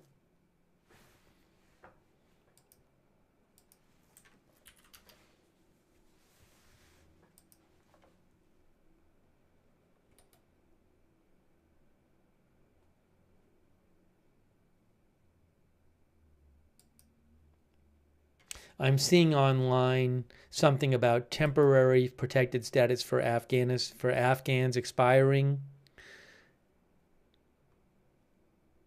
this year, but I don't know if that applies to him, because maybe his specific program wasn't about that. So I'm not going to start making assumptions about. Thank you, Dur4, by the way. So it's interesting. I'm not going to start making assumptions about the specifics of. There's different reporting. CNN reports that he applied for asylum and he was granted asylum.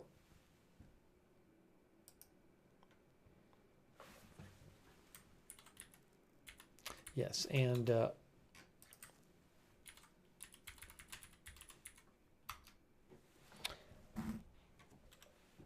Yeah, Afghanistan temporary protected status was terminated on July 15, 2025, according to Department of, well, where is this? That's something else. That's a different site.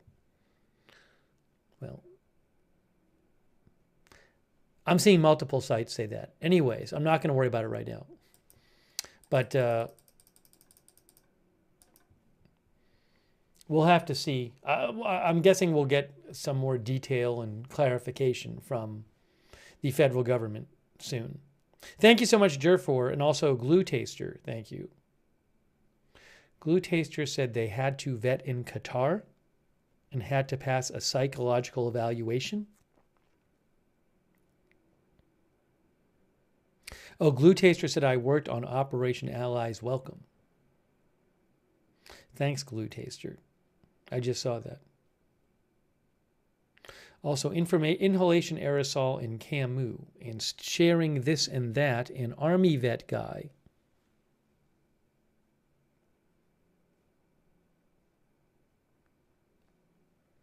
And third of its kind.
See if I can find any other updates for you.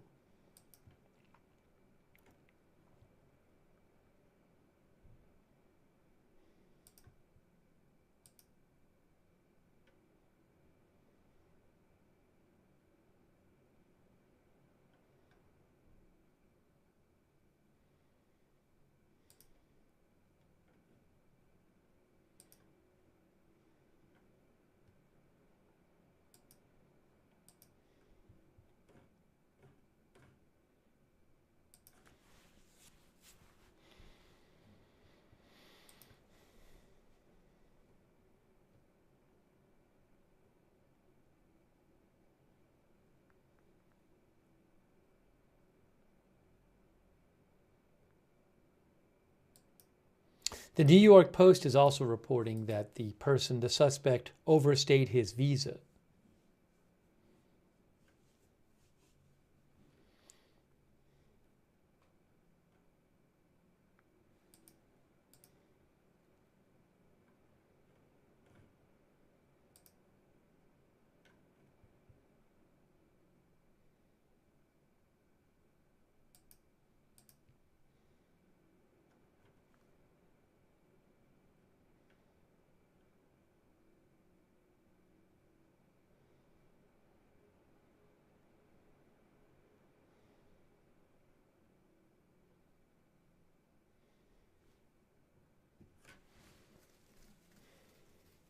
Murph says that, our viewer Murph says, some who came to the U.S. for helping the U.S. Army during the war in Afghanistan are people like interpreters and informants who would be killed by the Taliban if they stayed behind.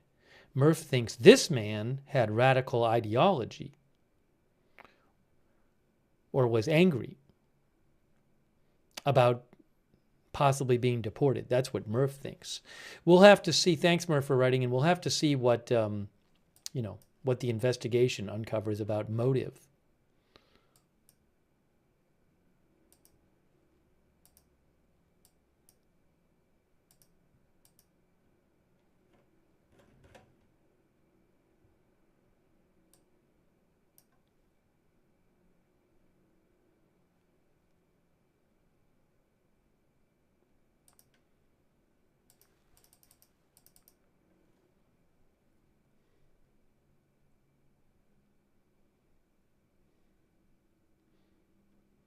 It's also possible that the person that when he came here in 2021, which is 4 years ago, it's possible that he changed as a person between then and now. Again, we just don't know. I have no idea. I'm not going to start drawing conclusions. I have no idea.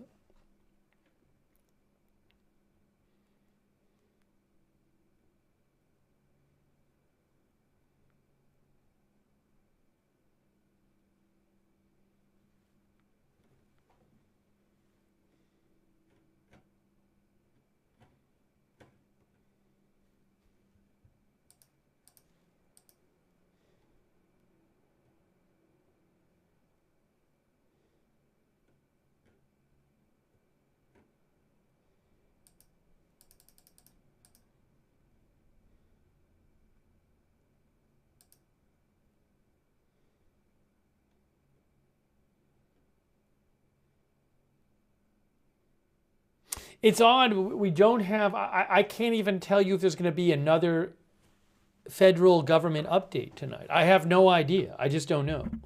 It hasn't been reported at all.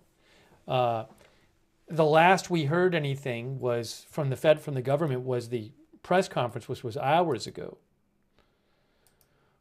I mean, I'm just assuming we'll hear more because so much has been reported by news outlets.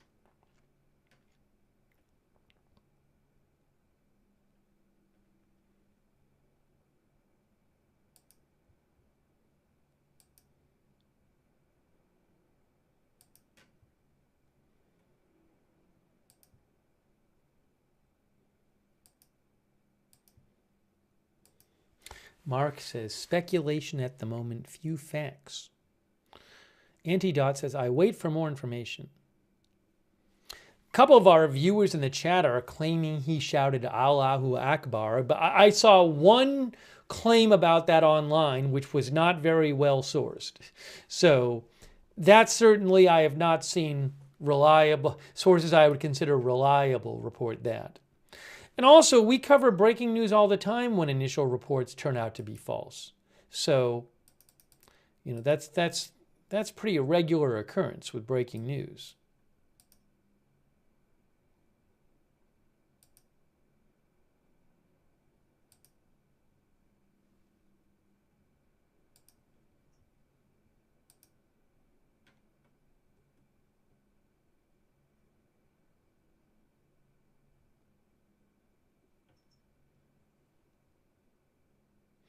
Sydney says, shouldn't there be another press conference? I mean, I would like there to be, but I just don't know.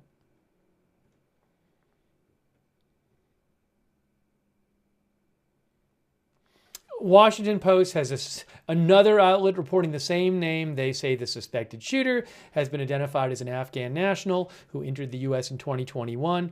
At some point, he lived in Washington State, and the name is Rahmanullah Lakanwal. Same thing.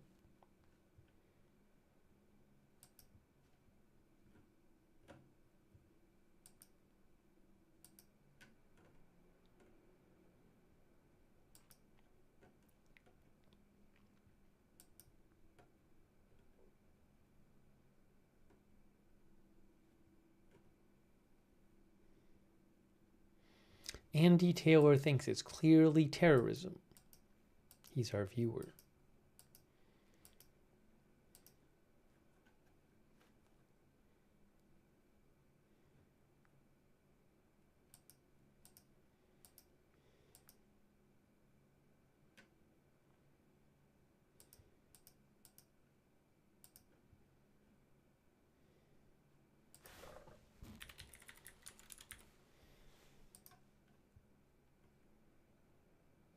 Why has Governor Morrissey of West Virginia not deleted his earlier post saying both National Guardsmen had passed away? I mean, it was posted. If it was posted, it can clearly be deleted, and it's still there. Now, after that, he said we're receiving conflicting reports about the condition. Then the press conference said they're in critical condition. But this is still on the timeline. It has not been deleted yet.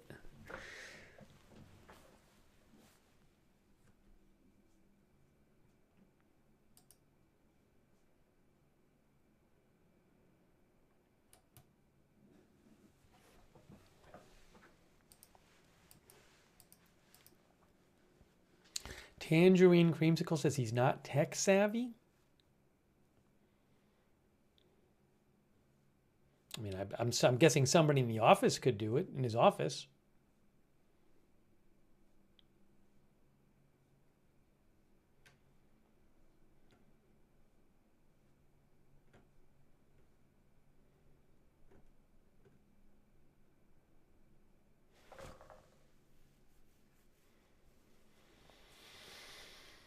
Hey, thank you, Nick Rose. Thank you, Nick. I appreciate that.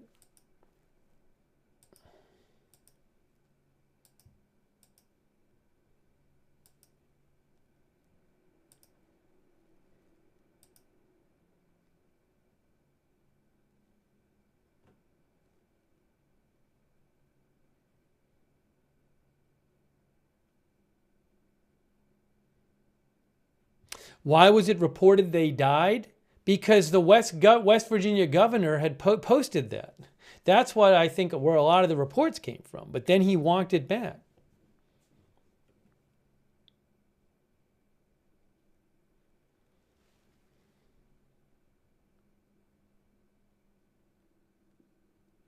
Jeffrey Singleton says, I'm still shocked there hasn't been another briefing either. I'm assuming tomorrow. Are they going to have one on Thanksgiving Day, a briefing?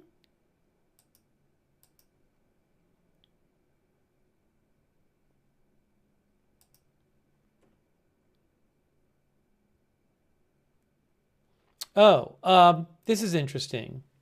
Corey Lambrecht told me that. Hold on a moment here.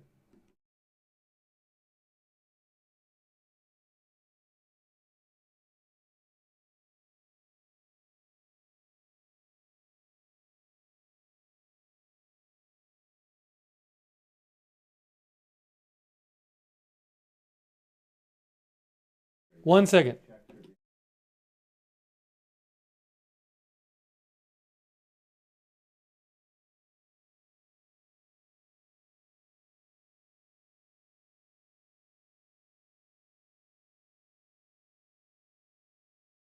So yeah, CNN, thanks to Corey Lambrecht, CNN reported that the suspect was approved for asylum in April of this year under the Trump administration. But maybe that somehow that approval was withdrawn. I don't know. I don't know. We just have to wait. I mean, we're not going to be able to figure out ourselves what this person's immigration status history was in the U.S. We can sit here and say X is reporting this and Y is reporting this, but ultimately we got to get some kind of more firm information here. That's not something that you or I can figure out ourselves. So I'm hoping to get some more clarity on that.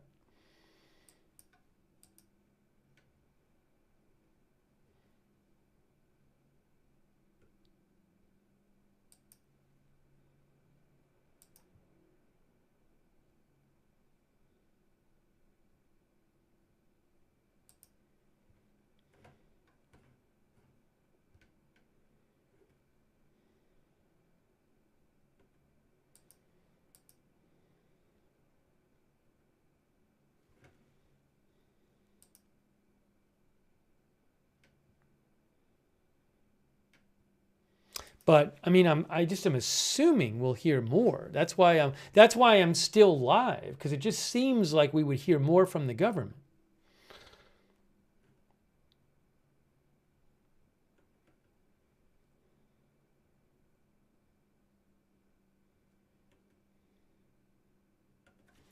No, I don't have any updates on the National Guardsmen that were shot. Nothing.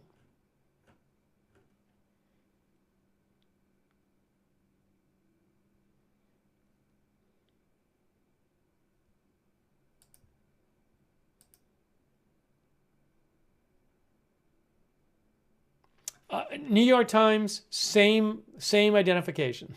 New York Times says it's the suspect's an Afghan man named Rahmanullah Lakhanwal, 29 years old. Same thing.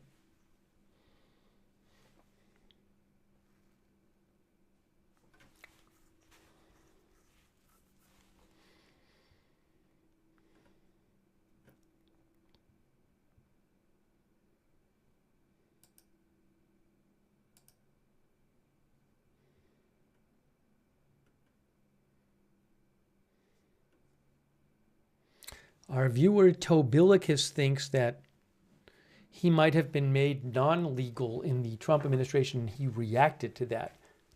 No idea. No idea.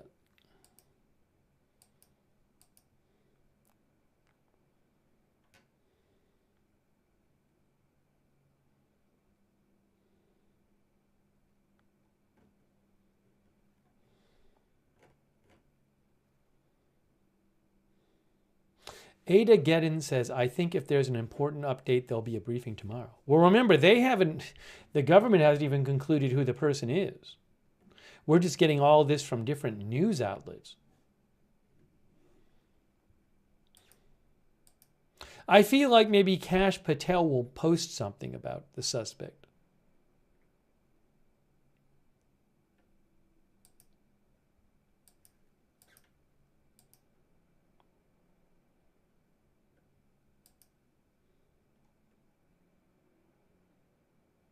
ABC News says the person entered the U.S. in 2021. He's from Afghanistan.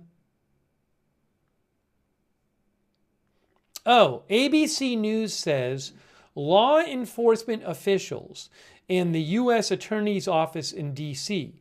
are expected to provide more information on the suspect on Thursday.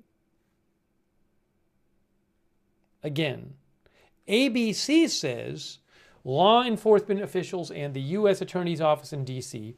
are expected to provide more information on the suspect tomorrow. Who knows? Who knows?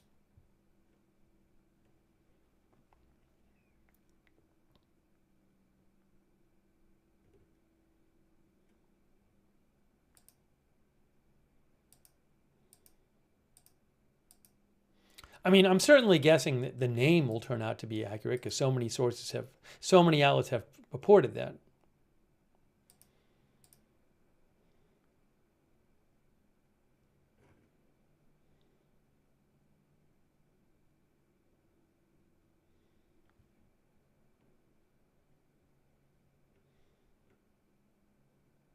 Barry Eisler, our viewer, thinks wait until tomorrow is very strange. Glue Taster thinks they're waiting to notify next of kin. Now, though, Glue Taster, I mean, I know what you're saying. Some of our viewers think, well, maybe they passed away, but they have to notify their relatives. I understand that, but the shooting was now 6 hours ago. So, would they still be doing that? I don't know.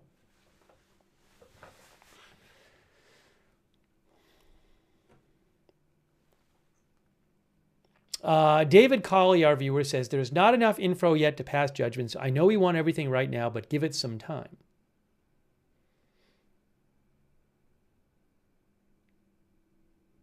I'll give it a few more minutes here. I mean, I'm not going to stay on all night waiting for some update that might never come. I'll stay on a few more minutes and see what we hear. We'll go a few more minutes here. I just can't predict when someone's going to post something. I mean, in the past, there have been times when Kash Patel would post an update on his X account. And who knows if that's going to happen, who knows when that'll be. Allison Fowler says the public needs to know what's going on.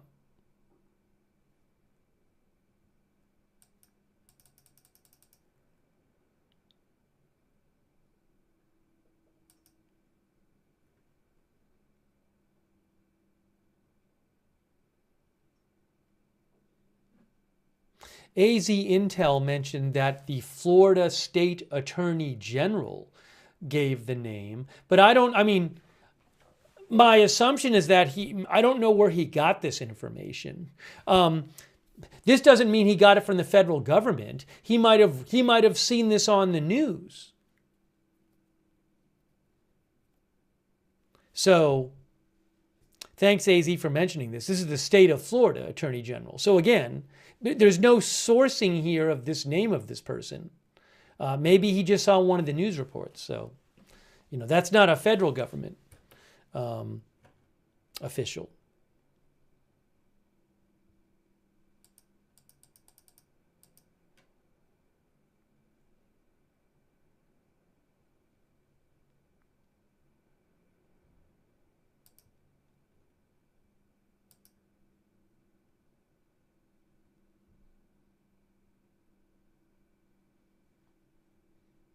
The New York Times also says that the suspect also came here through Operation Allies Welcome, which was a program that allowed Afghan nationals fleeing the Taliban take over the country after the U.S. withdrew from Afghanistan to come to the U.S. Also, some of the people that were taken in with that program were people who had helped the U.S. while the U.S. troops were in and worked with the U.S. forces while the U.S. forces were in Afghanistan.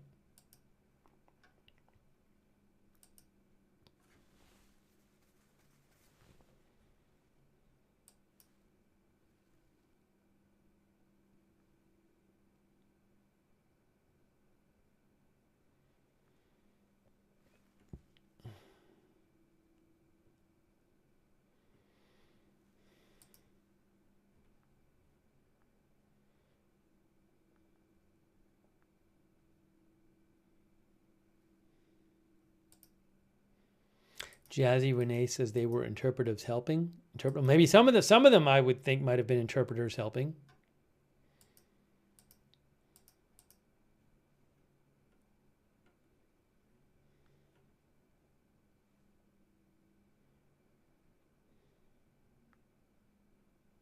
Well, let's hope they survive.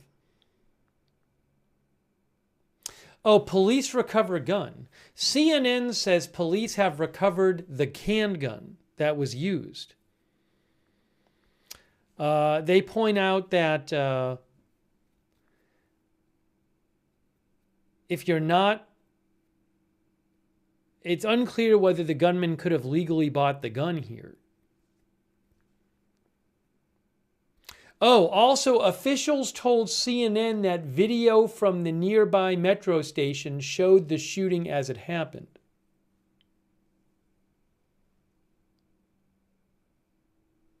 So there were 3 guards there, and the gunman walked up to them, and the guards didn't notice him until he started shooting, and then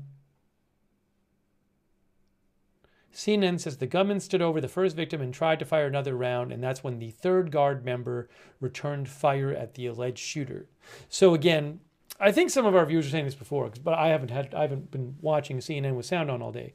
But CNN is saying that there is video from the nearby metro station that shows the shooting that law enforcement has. It was a handgun, reportedly.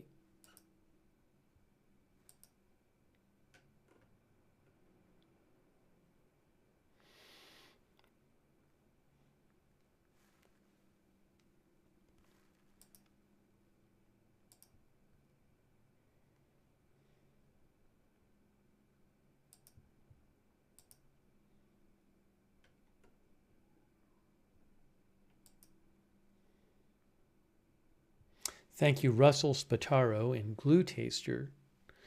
And Hell Seaborg on Twitch and Beautiful Profanity.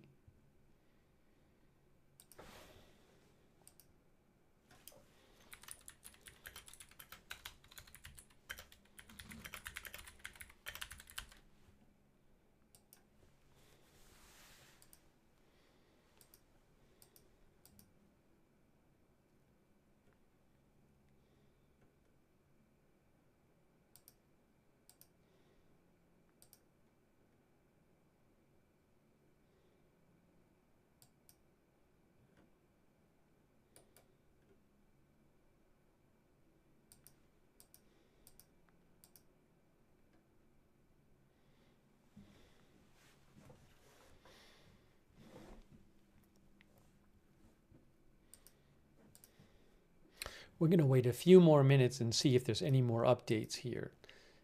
Could come at any time tonight. I just don't know. So we have not heard much new lately.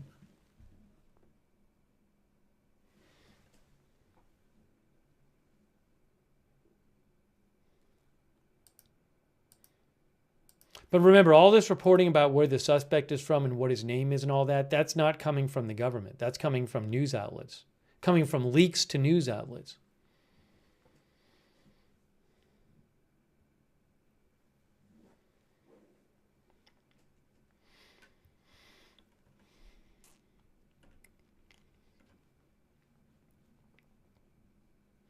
Liam Windsor says we need to find out who sold or gave him that firearm. P. Bondre says, so he just walked up and shot 2 soldiers in the head? Yes. Basically, yes. That's what the authority said.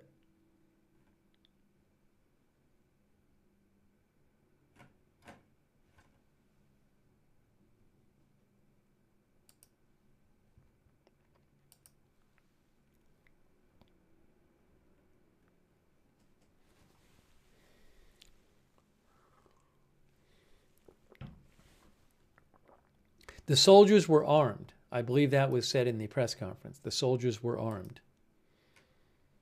The suspect is not cooperating with authorities, says CBS News.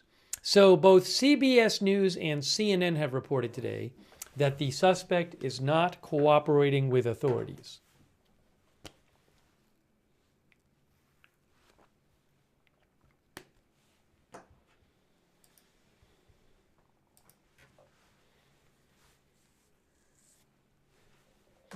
Winters, our viewer, thinks that is to be expected. Patricia Grace says, I did not expect him to cooperate.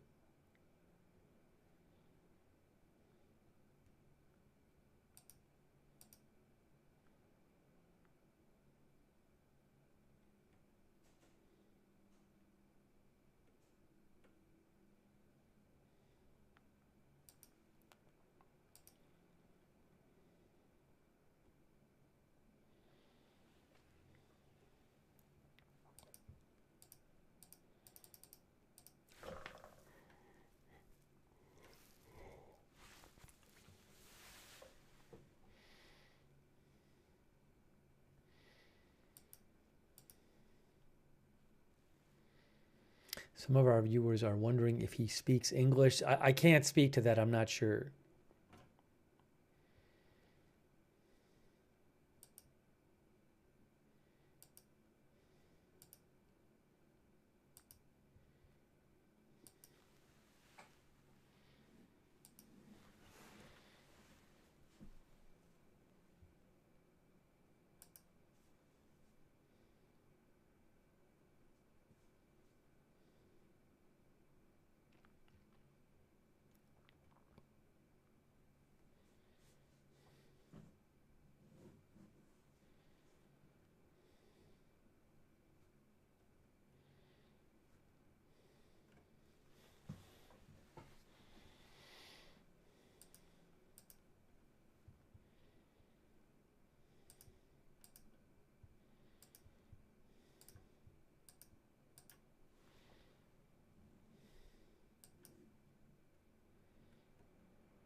No press conference has been announced for tonight that I have heard. Thank you, by the way, Nikos Kostianis. Thank you, Nikos.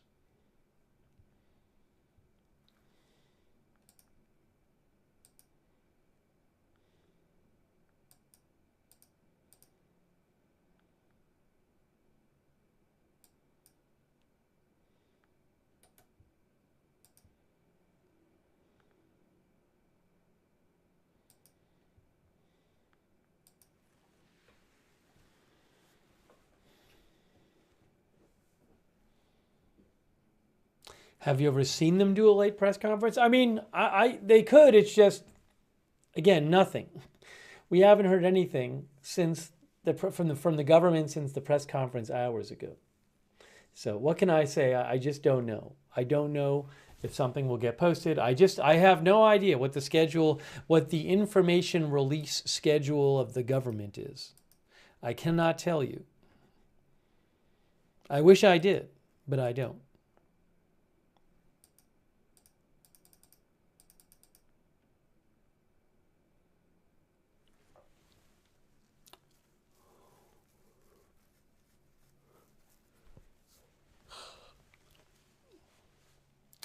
Brosef thinks they're probably still gathering facts. Got to see if it's isolated or not.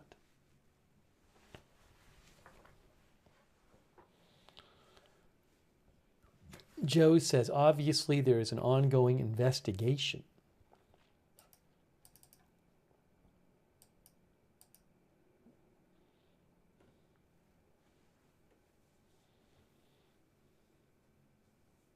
A lid is only for the president appearing on camera. A lid doesn't mean there's going to be no governmental information or appearances whatsoever. Louis Belmont show thinks it's obvious terrorism. Another thing we don't know is about the guy. I mean, regardless of where he's from. Multiple outlets saying he's originally from Afghanistan and has been here since 2021. What was his behavior like since he got here? Does he have a mental health history? Had he ever been in trouble with the law before?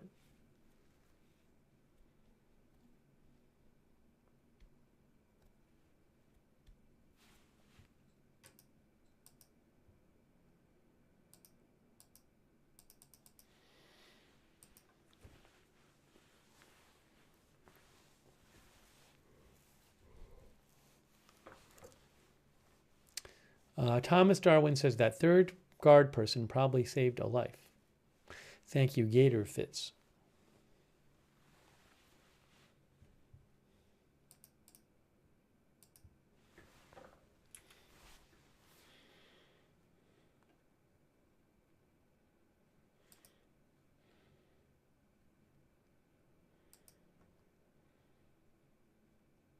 By the way, while we're waiting to see if we hear any more tonight, I want to just real quick mention the Hong Kong, get you an update on the Hong Kong fire, which is terrible.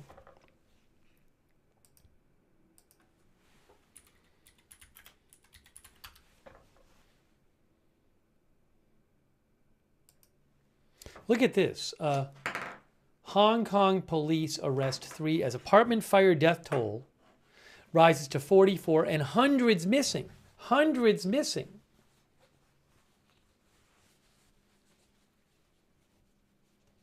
I'm actually going to show you something about it. We'll take a minute just because we didn't get a chance to talk about this.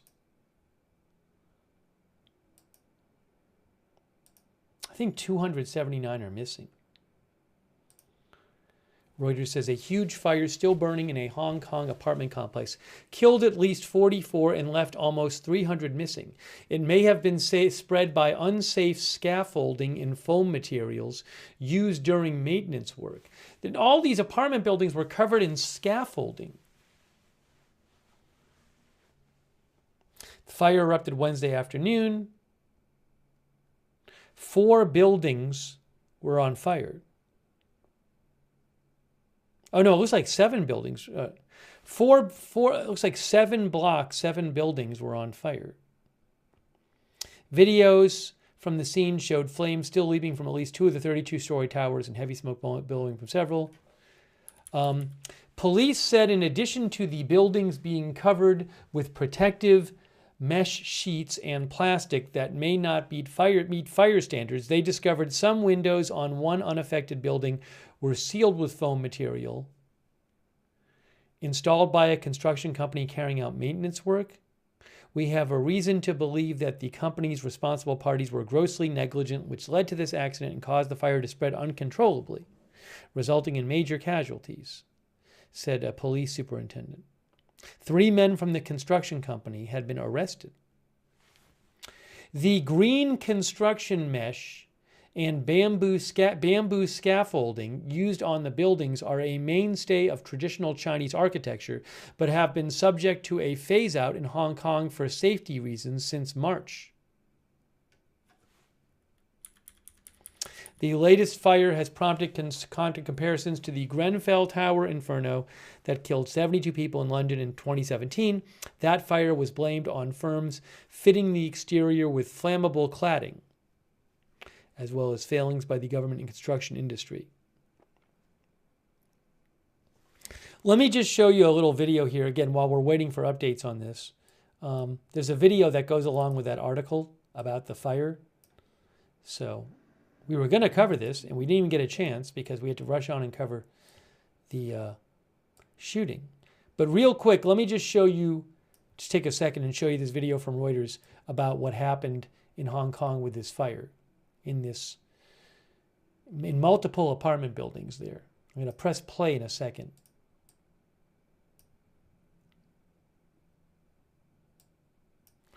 It should work, I hope. Hold on.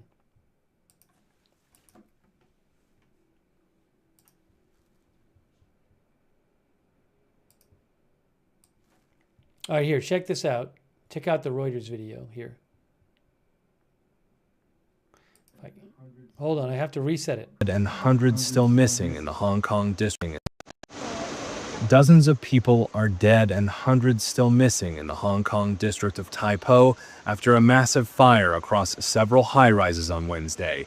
That's according to authorities who said more than 12 hours after the fire began, firefighters were struggling to reach the upper floors of the 36-story blocks due to intense heat.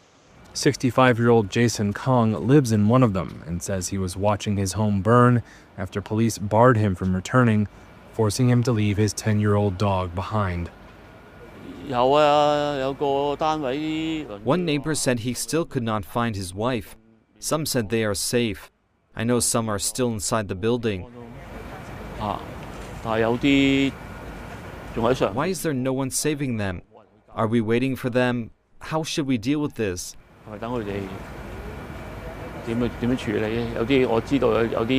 I know someone who has young children and elderly people in their family. I called him and he said he was still trapped inside the building.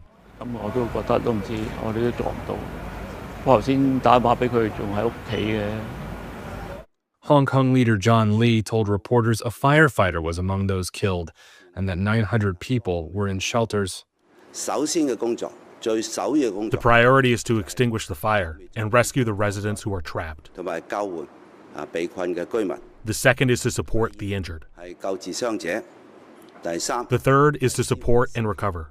Then, we'll launch a thorough investigation.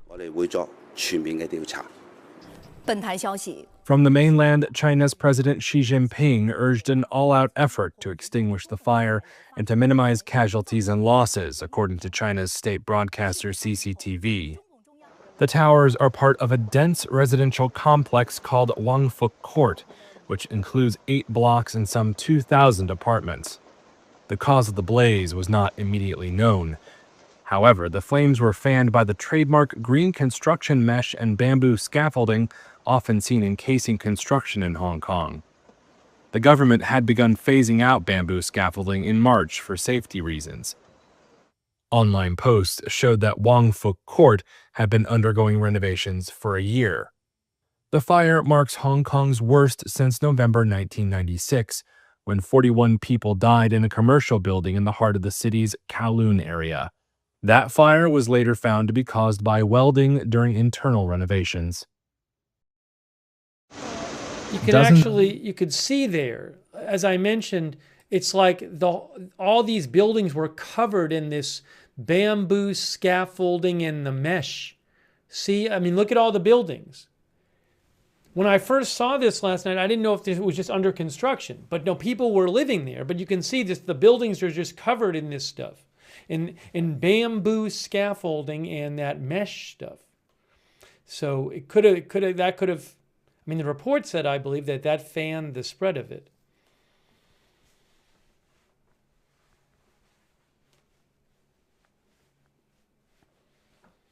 So I don't, I'm not a fire investigator, so I don't know, but just passing that along. But it's terrible. So almost 300 people are missing. I hope they can find people maybe who left and they can't find yet and they're not there. But this morning I heard 4 people had died. And then the numbers have just gone up, and now it's 44 dead, I think, and almost 300 missing. So, anyways, it's terrible. So thoughts with everybody who's been impacted by that, but that's really bad.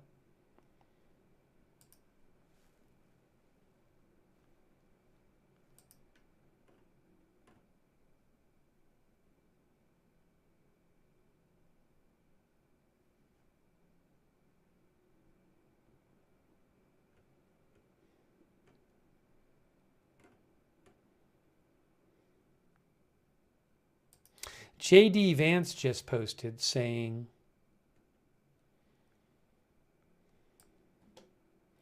I remember back in 2021 criticizing the Biden policy of opening the floodgate to unvetted Afghan refugees.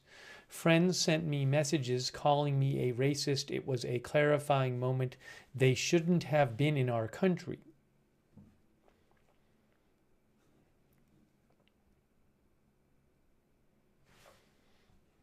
By the way, our viewer Stella Blue said no sprinkler systems in that building in Hong Kong. In those buildings, I don't know. It's a good question. I don't know if there were any.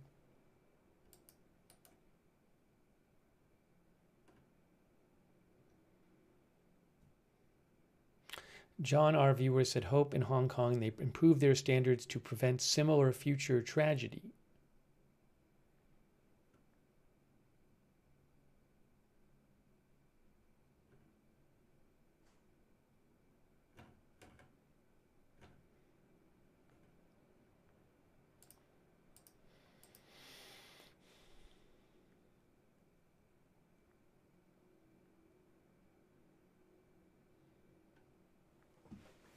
Yeah, so again, CNN reported that he was approved for asylum in April of this year under the Trump administration.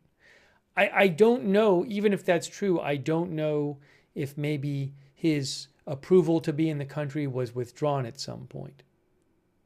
We'll have to wait and see.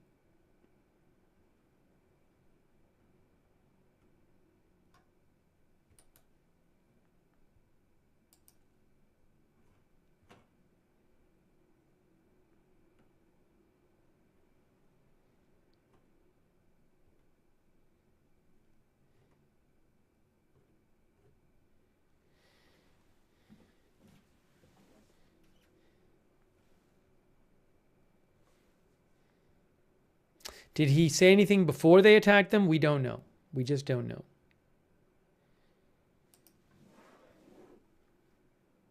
Has Pastor Phil Anderson, thanks Pastor Phil, who asks if any ISIS or any other terroristic organization has taken credit for this, I've not heard that reported at all. So my assumption is no.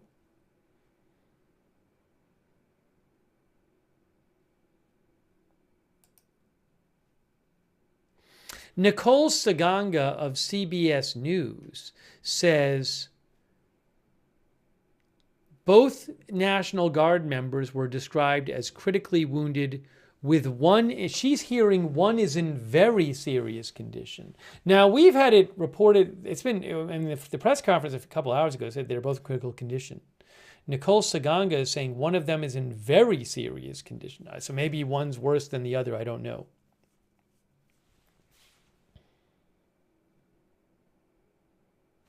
Oh, hey guys, breaking news. Here is an update. Listen to this from CBS's Nicole Saganga, who covers Homeland Security for them. CBS News was reporting the suspect had 4 rounds in his handgun. He fired them, then took the fallen Guard member's weapon and used it to continue shooting, striking the second Guard member.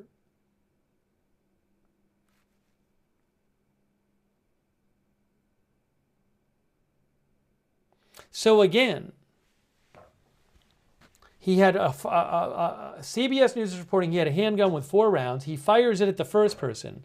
Then he takes the first person's gun and uses it to continue shooting, hitting the second one.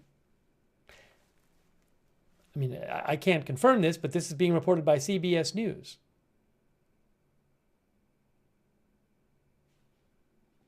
CBS News also reports that a third National Guard member who was uninjured ultimately returned fire and shot the suspect multiple times.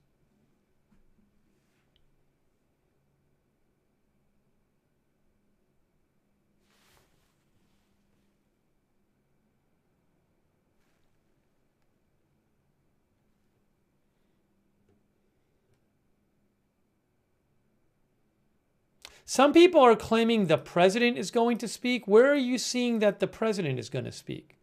Who's saying this? Oh, hey, President Trump is speaking. President Trump is speaking in 9 minutes. President Trump is speaking in 9 minutes. Now, I think it might be recorded. I think it might be recorded for whatever. I'm not saying you shouldn't listen to it. I'm just saying you can see the White House says tune in at 9:15 p.m. for a video message from President Trump. That's in 8 minutes. So there's going to be some sort of message in 8 minutes. But I don't see any reporting that like news outlets are going live to Mar-a-Lago. But we will watch it. So President Trump is going to speak.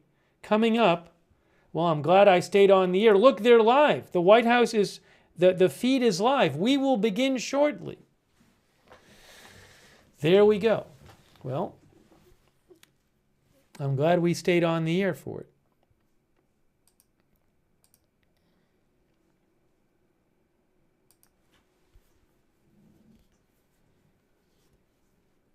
Now, maybe he'll have some updates.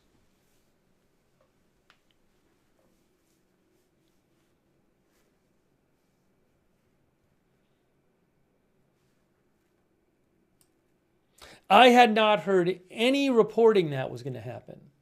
It was literally just posted by the White House.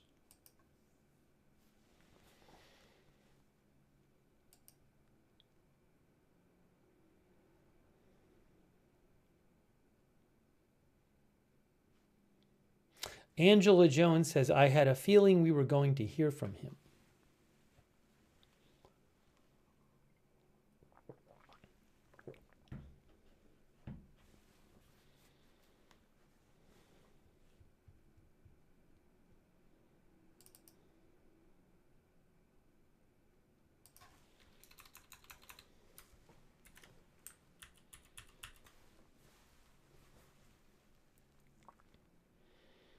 So this is in 6 minutes. Trump is supposed to appear and speak.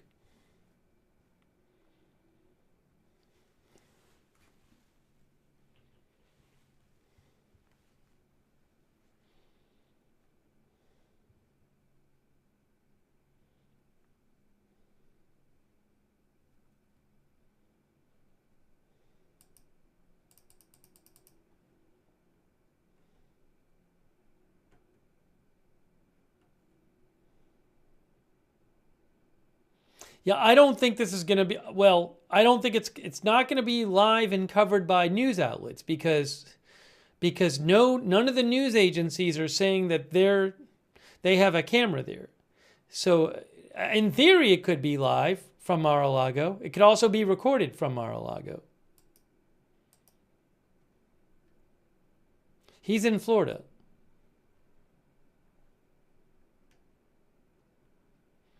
Thank you, Ed Weeby, for the membership. Memberships. Thank you, Ed.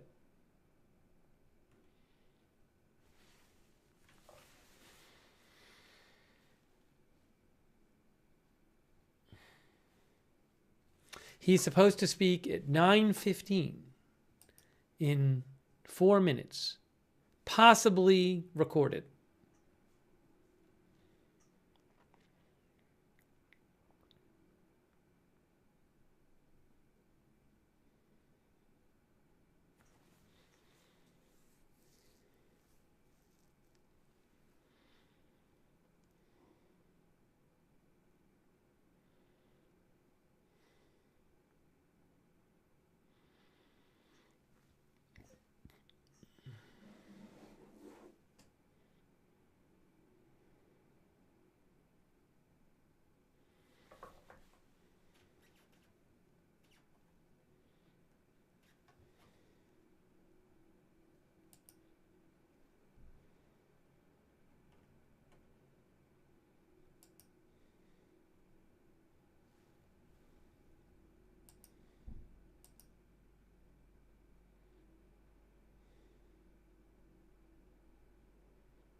By the way, really quickly, while we have just a minute, let me show you this. This right here that's a live shot from Hong Kong. That's the fire in Hong Kong where at least 44 people have been killed and hundreds are missing, almost 300 missing. And you can see they're still pouring water on the buildings. I think maybe seven buildings caught on fire, but that's a live shot from Reuters there. So I want to just let you see that because we talked about that a little earlier.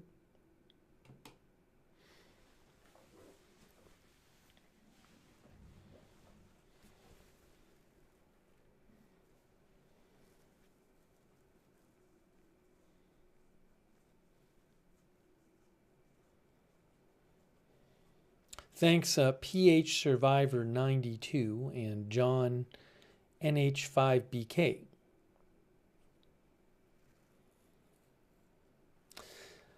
Three minutes till President Trump is speaking. Well, either speaking live or recorded. Speaking live or recorded, President Trump delivers remarks coming up in 2 minutes.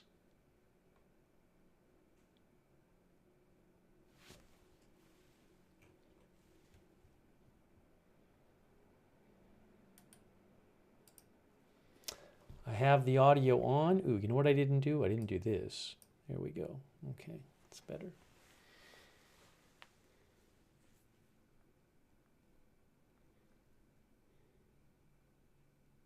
I don't know how much information he's going to give out, how much new information we might get.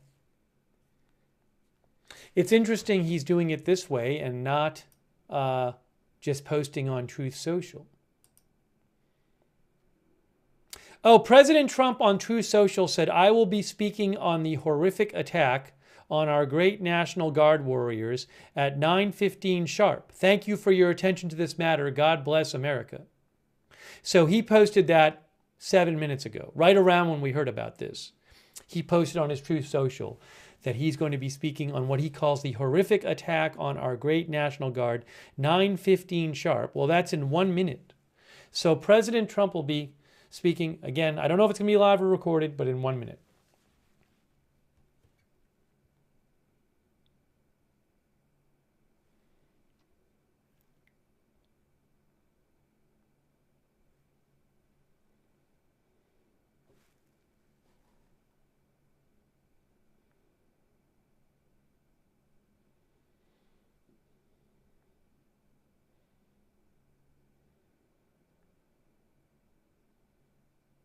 So really any moment now, it'll just come on the air. I'm playing it live, so we'll see.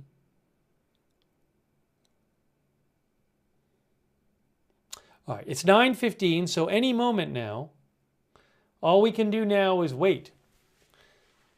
Any moment now. He said 9:15 sharp.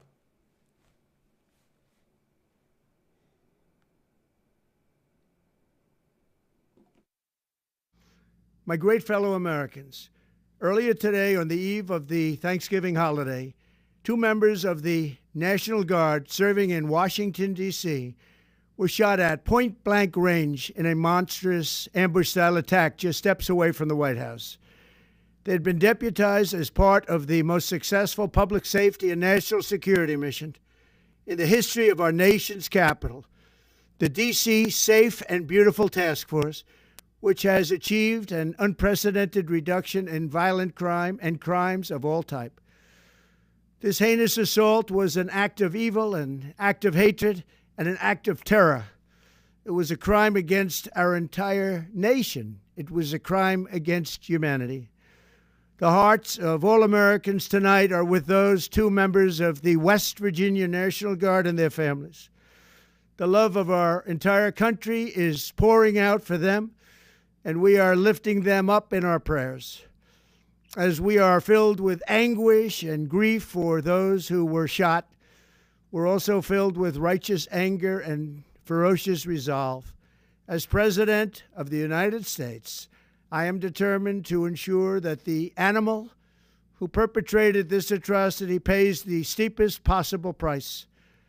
I can report tonight that based on the best available information, the Department of Homeland Security is confident that the suspect in custody is a foreigner who entered our country from Afghanistan, a hellhole on earth. He was flown in by the Biden administration in September 2021 on those infamous flights that everybody was talking about.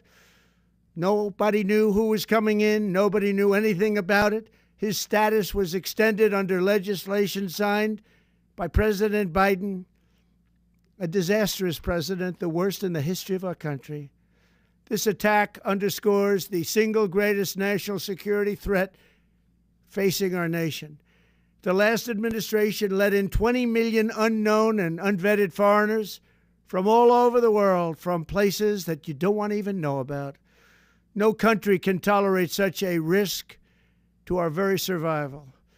An example is Minnesota, where hundreds of thousands of Somalians are ripping off our country and ripping apart that once great state.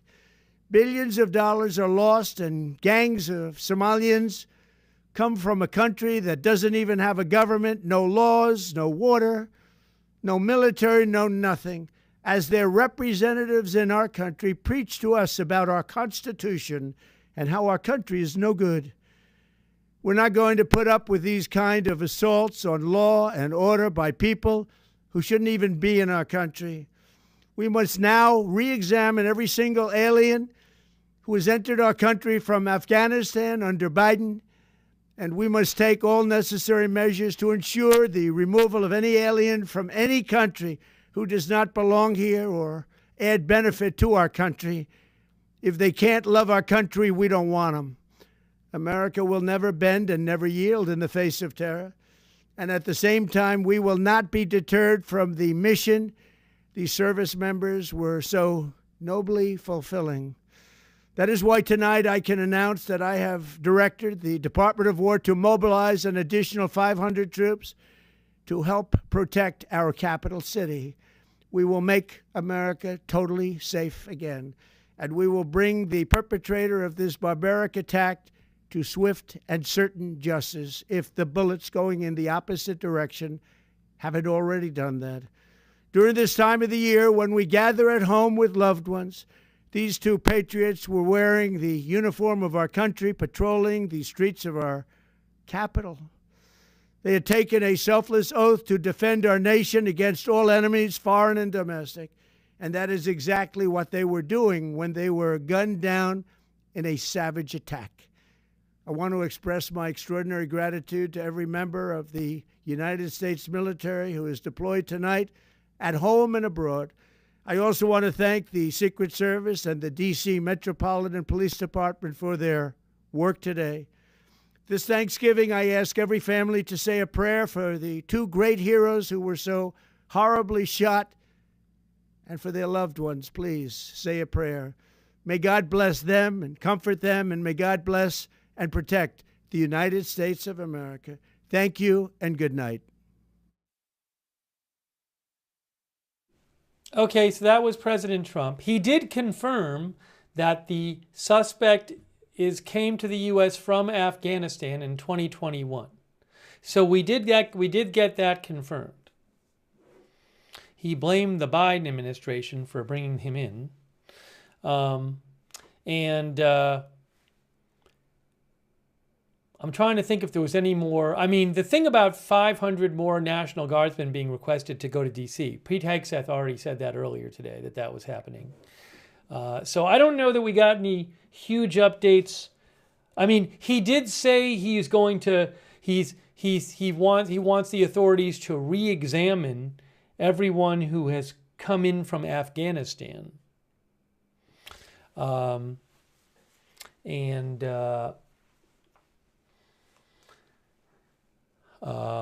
then gave some of his, if you followed him, his calls to get people in the country illegally out of the country, and had some highly critical things to say of Somalian immigrants in Minnesota.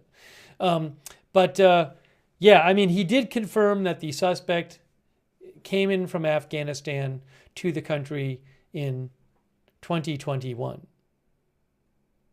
Didn't really get into much detail besides that.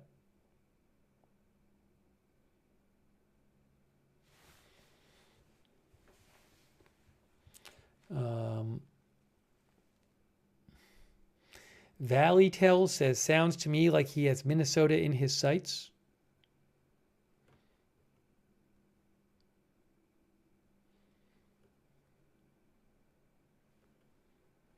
I don't, not that it matters. I don't know if that was live or recorded. It could have been either one. I'm not sure. I don't know.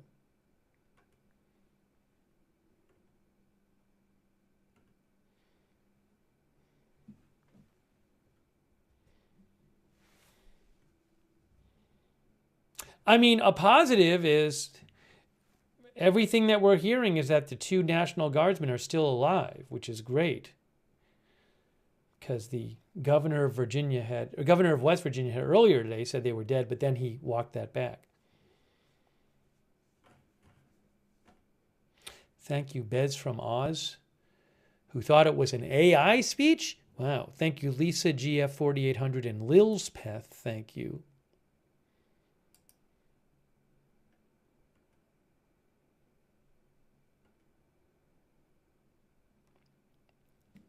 Well, we did get to hear from him.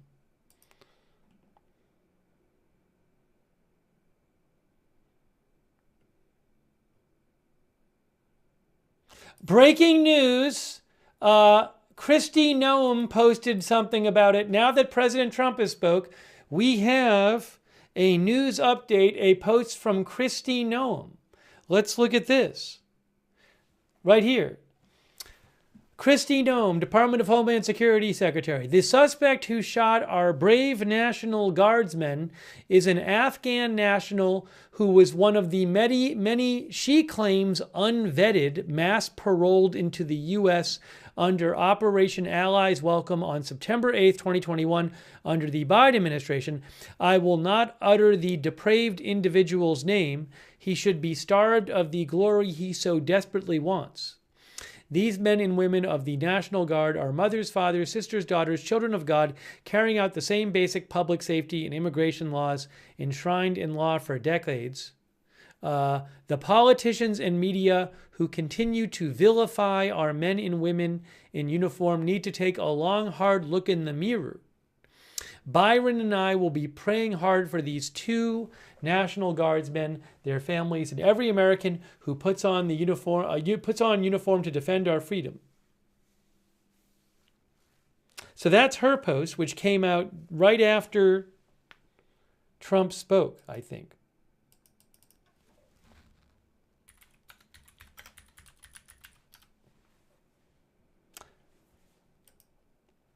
Byron Noem is Kristi Noem's husband.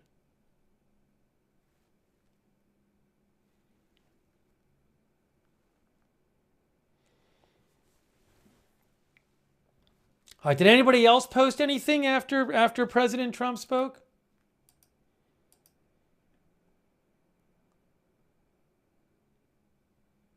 Maybe Kash Patel will post something.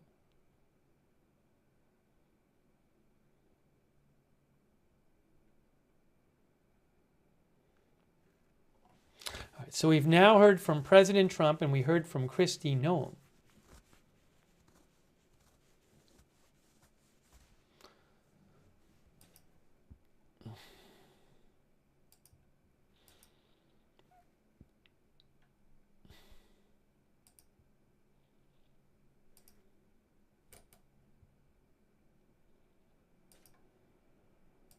You can see a headline here from AP. Trump calls for reinvestigation of all Afghan refugees who entered under Biden administration after National Guard shooting.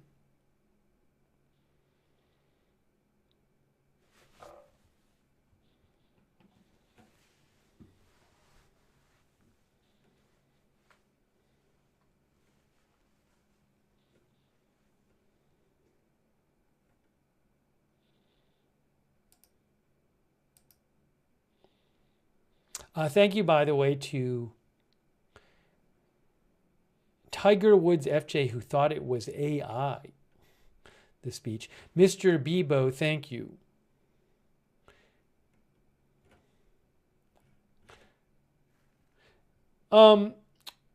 President Trump spoke for about 5 minutes. Maybe we should just replay this one more time. I mean, just so we can. It's only 5 minutes.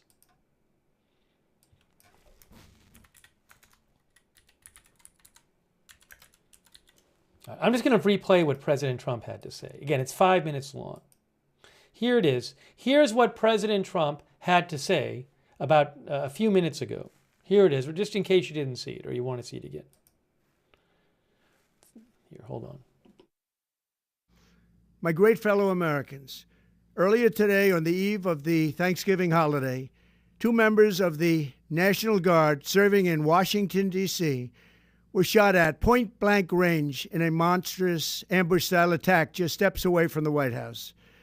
They had been deputized as part of the most successful public safety and national security mission in the history of our nation's capital, the D.C. Safe and Beautiful Task Force, which has achieved an unprecedented reduction in violent crime and crimes of all type. This heinous assault was an act of evil, an act of hatred, and an act of terror. It was a crime against our entire nation. It was a crime against humanity. The hearts of all Americans tonight are with those 2 members of the West Virginia National Guard and their families. The love of our entire country is pouring out for them, and we are lifting them up in our prayers. As we are filled with anguish and grief for those who were shot, we're also filled with righteous anger and ferocious resolve. As President of the United States, I am determined to ensure that the animal who perpetrated this atrocity pays the steepest possible price. I can report tonight that based on the best available information, the Department of Homeland Security is confident that the suspect in custody is a foreigner who entered our country from Afghanistan, a hellhole on earth. He was flown in by the Biden administration in September 2021 on those infamous flights that everybody was talking about. Nobody knew who was coming in. Nobody knew anything about it. His status was extended under legislation signed by President Biden, a disastrous president, the worst in the history of our country. This attack underscores the single greatest national security threat facing our nation. The last administration let in 20 million unknown and unvetted foreigners from all over the world, from places that you don't want to even know about. No country can tolerate such a risk to our very survival. An example is Minnesota, where hundreds of thousands of Somalians are ripping off our country and ripping apart that once great state. Billions of dollars are lost, and gangs of Somalians come from a country that doesn't even have a government, no laws, no water, no military, no nothing. As their representatives in our country preach to us about our Constitution and how our country is no good. We're not going to put up with these kind of assaults on law and order by people who shouldn't even be in our country. We must now re-examine every single alien who has entered our country from Afghanistan under Biden, and we must take all necessary measures to ensure the removal of any alien from any country who does not belong here or add benefit to our country. If they can't love our country, we don't want them. America will never bend and never yield in the face of terror. And at the same time, we will not be deterred from the mission these service members were so nobly fulfilling. That is why tonight I can announce that I have directed the Department of War to mobilize an additional 500 troops to help protect our capital city. We will make America totally safe again, and we will bring the perpetrator of this barbaric attack to swift and certain justice if the bullets going in the opposite direction haven't already done that. During this time of the year, when we gather at home with loved ones, these 2 patriots were wearing the uniform of our country, patrolling the streets of our capital. They had taken a selfless oath to defend our nation against all enemies, foreign and domestic. And that is exactly what they were doing when they were gunned down in a savage attack. I want to express my extraordinary gratitude to every member of the United States military who is deployed tonight at home and abroad. I also want to thank the Secret Service and the D.C. Metropolitan Police Department for their work today. This Thanksgiving, I ask every family to say a prayer for the two great heroes who were so horribly shot, and for their loved ones. Please say a prayer. May God bless them and comfort them, and may God bless and protect the United States of America. Thank you and good night.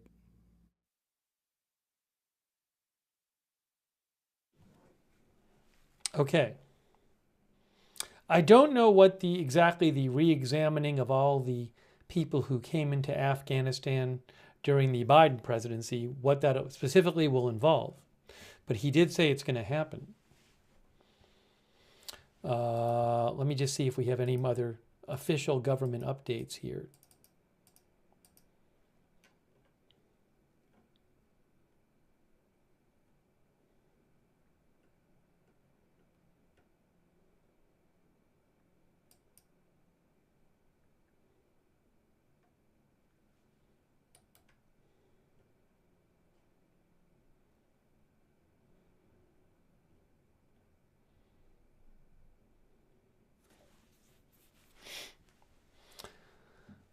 Let's see here.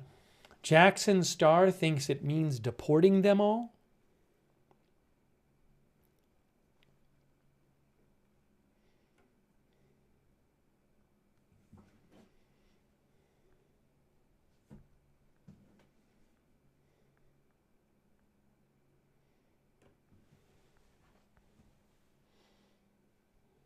Maybe he'll speak on this tomorrow. I don't know.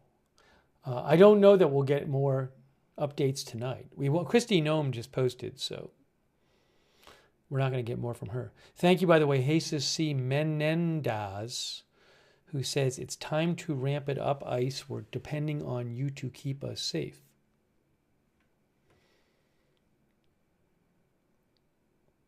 No, there's no reporting right this second that they died. President Trump, when he was speaking as if they were alive.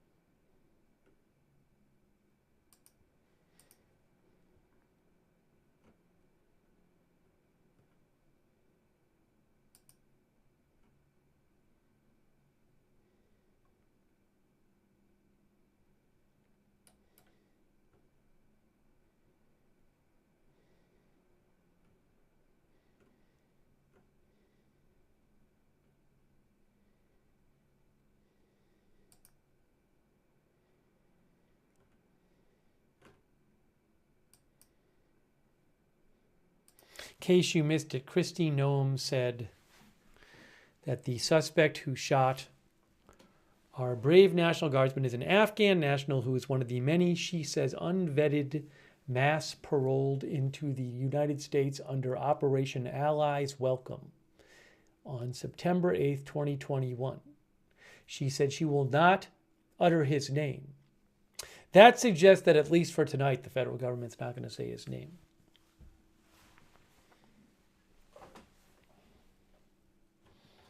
Well, let's hope that the two National Guardsmen survive who are in critical condition, and that maybe we can get some more positive updates about them in the days to come. The part about the bullets going in the opposite direction, what he's referred to is he was talking about how the suspect got shot, apparently by another National Guardsman.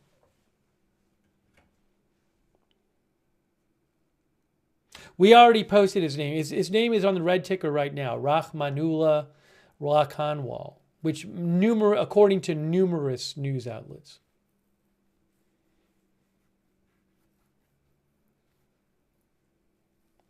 I'll just check a few more news outlets just to see if they have anything new on this, but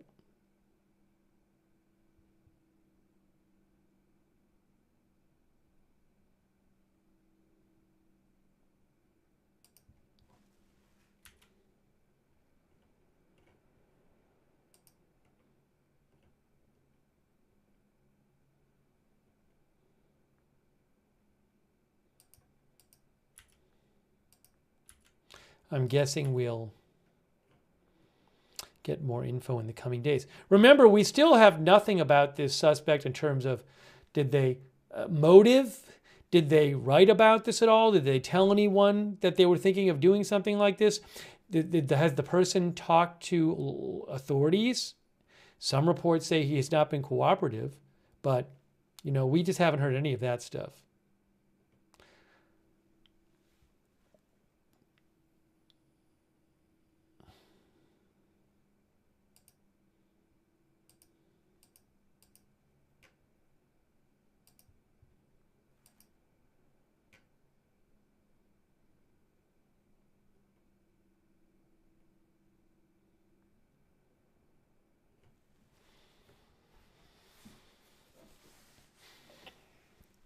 The Knight's Palace thinks the suspect is up a creek. We won't hear his side of the story. Brandy Films says martial law, here we come. Juliana Martin says the FBI is probably searching his property. According to news reports, his last address was in Washington. One or more reports said Bellingham, Washington.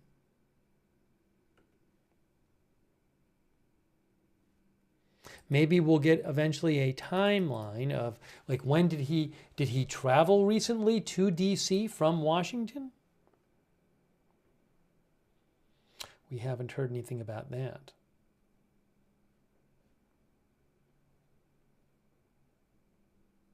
You can see White House rapid response posted. White House social media. We must now, rapid response 47, we must now re-examine every single alien who has entered our country from Afghanistan under Biden, and we must take all necessary measures to ensure the removal of any alien from any country who does not belong here or add benefit to our country.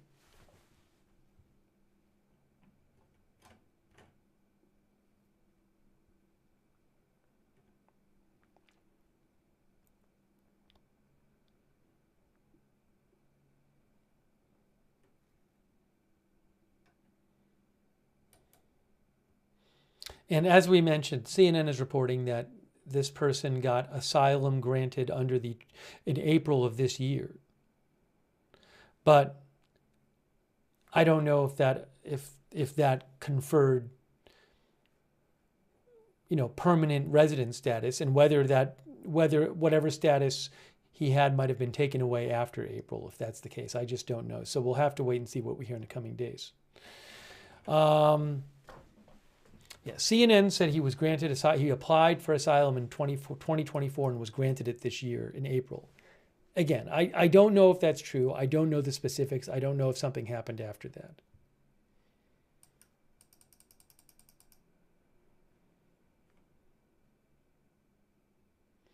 Ben P says, our viewer Ben P says 99% of Afghan refugees are incredibly nice people that hate the Taliban. Hang on a moment here.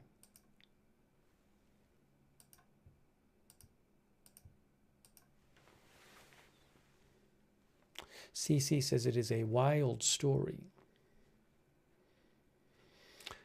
All right. Well, I don't know that, it's possible that, for example, Kash Patel could post some big update tonight.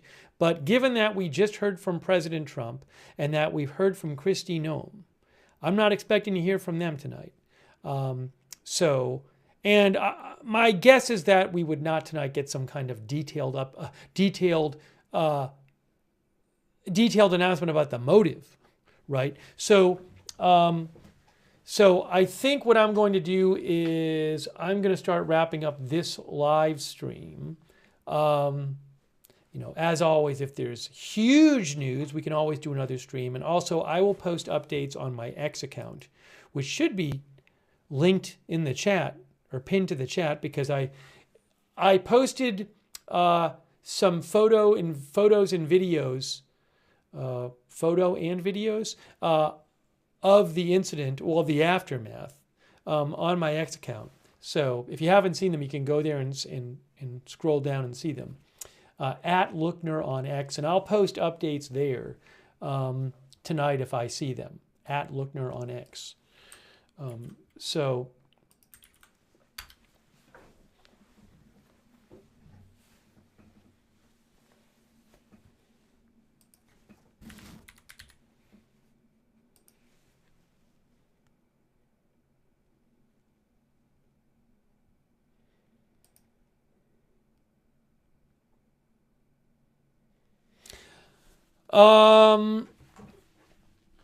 so we're going to wrap up this stream right now, and I hope we get positive news about the condition of the 2 National Guardsmen who have been shot today in this apparent attack. And maybe we'll do further streams on this, another stream, in the coming days with more information. Tomorrow is Thanksgiving here in the U.S., so we'll see how that plays out. I hope everybody watching has a good Thanksgiving if you're celebrating it. Obviously, for the two families of these National Guardsmen, it's an incredibly tragic Thanksgiving. By the way, CBS News is now, like ABC News, reporting that the 2 people attacked were a man and a woman. CBS News is now reporting, like ABC News did earlier, that the 2 National Guard members who were shot were a man and a woman.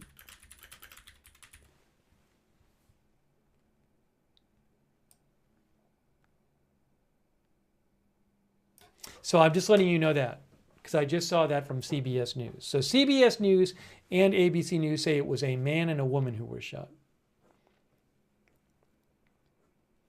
I know National Guardsmen might imply men. It's a little confusing, but I believe that is the correct term to use for these people. So I'm sorry, I know it says men, guardsmen, but I believe that's the correct way to describe it. Anyways, but multiple reports now say it was a man and a woman.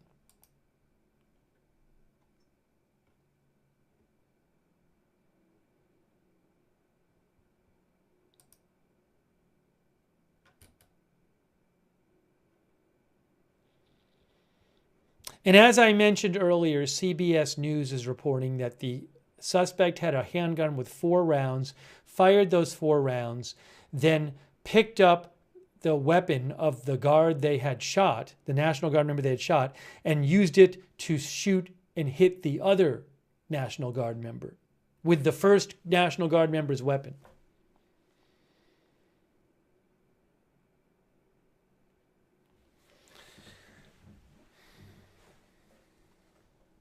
So it's really terrible. Anyways, so we're going to start wrapping up this stream, but I will post updates on my X account tonight if I see them, which is at Lookner. And, maybe we'll do another stream in the coming days as more information comes out and things develop. I very much appreciate everybody tuning in for the broadcast, and thanks. A lot of people have been sending me updates and letting me know what news you are hearing throughout the broadcast, so I appreciate you helping me with the coverage and helping figure out what the latest information floating around is. Yeah, this is Agenda Free TV. If you want, subscribe and follow. We cover all kinds of live breaking news without an agenda. Agenda Free TV. And I would suggest turning on your notifications. I never knew when big news was going to happen. I didn't know this was going to happen today, obviously. So if you want to get a notification of whenever we go live, the best way to do that is to sign up for our free notification system. We made it ourselves. We do it through Discord. You sign up once, and you get a notification whenever we go live. The mods will post a link to the notification sign up in the chat. You can also find the link in the description of this video on YouTube and Facebook, but make sure you sign up for those notifications. And I do want to really thank our moderators. Our moderators are amazing.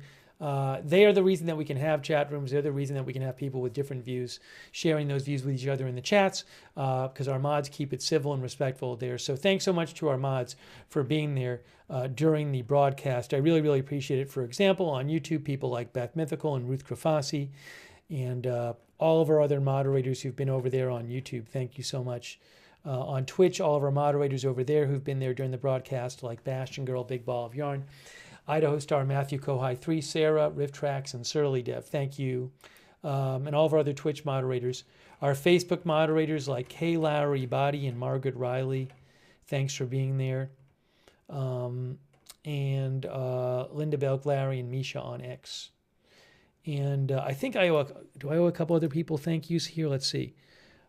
Marin Girl 2020, Marin Girl 1202. Thank you. Marin Girl 1202.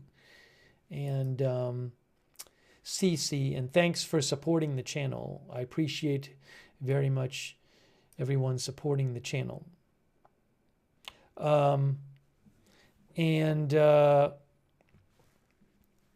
Let's see here. Also, we do have a chat where you can chat with other viewers online. Our Discord chat, it's free. A number of our viewers like doing that. It's the same link as the free notifications link if you want to check out the Discord chat. So check out our Discord chat. Let's hope, again, that we can get some positive news about the 2 National Guardsmen and thoughts with them and their families. Terrible, the day before Thanksgiving.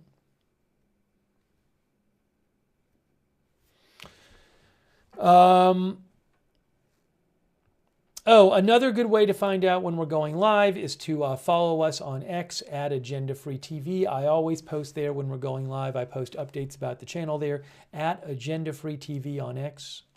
And if you do watch on YouTube, I would suggest turning on the YouTube notifications. Oh, hold on a second. We have an update. Breaking news update for those still here. NBC News is reporting that the suspect served alongside U.S. Special Forces troops in Afghanistan before coming to the U.S. He served in the Afghan army alongside U.S. Special Forces troops. So this is a report from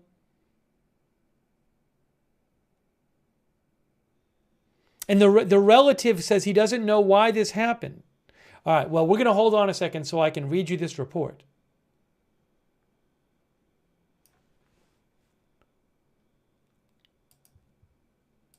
This just came out right now. NBC News. So we'll stay on a little longer. National Guard shooting suspect served in the Afghan army for 10 years alongside U.S. Special Forces troops. A relative served with him supporting U.S. troops, and the relative says the suspect's relative who served with him in Afghanistan says suspect has a wife and 5 boys.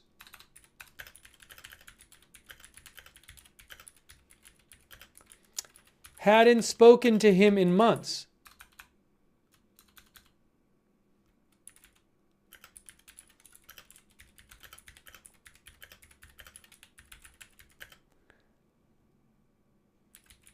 Doesn't know why he did this.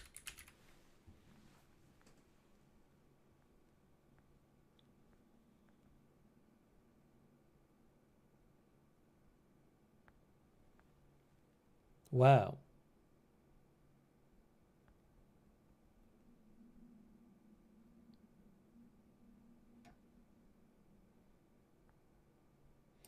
All right, so again, for those of you who are still with us, this literally came out as I was wrapping up the stream.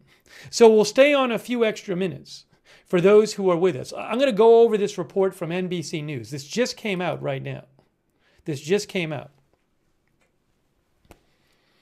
So, NBC News talked to a man they say is a close relative of the suspect, okay?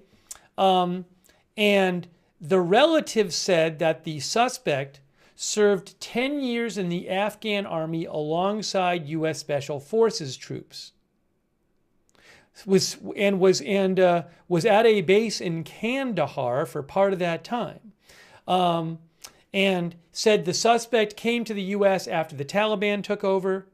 The suspect settled in Washington State. The close relative said that he served with the suspect supporting U.S. troops. And the close relative said he had been injured during when he was serving in Afghanistan. The close relative said, we were the ones who were targeted by the Taliban in Afghanistan. I cannot believe it that he might do this. The person who said they were a close relative of the suspect said the suspect had a wife and 5 boys. He said he hadn't talked to the suspect in months. And NBC News said the relative said, I don't know what happened. I need your help to know why this happened. He said, breaking down in tears.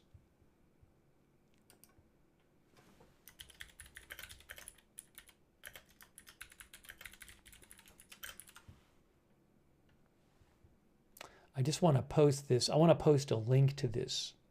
Literally just got posted as we were signing off. So I'm staying on an extra few minutes here for some, if people didn't already leave the broadcast.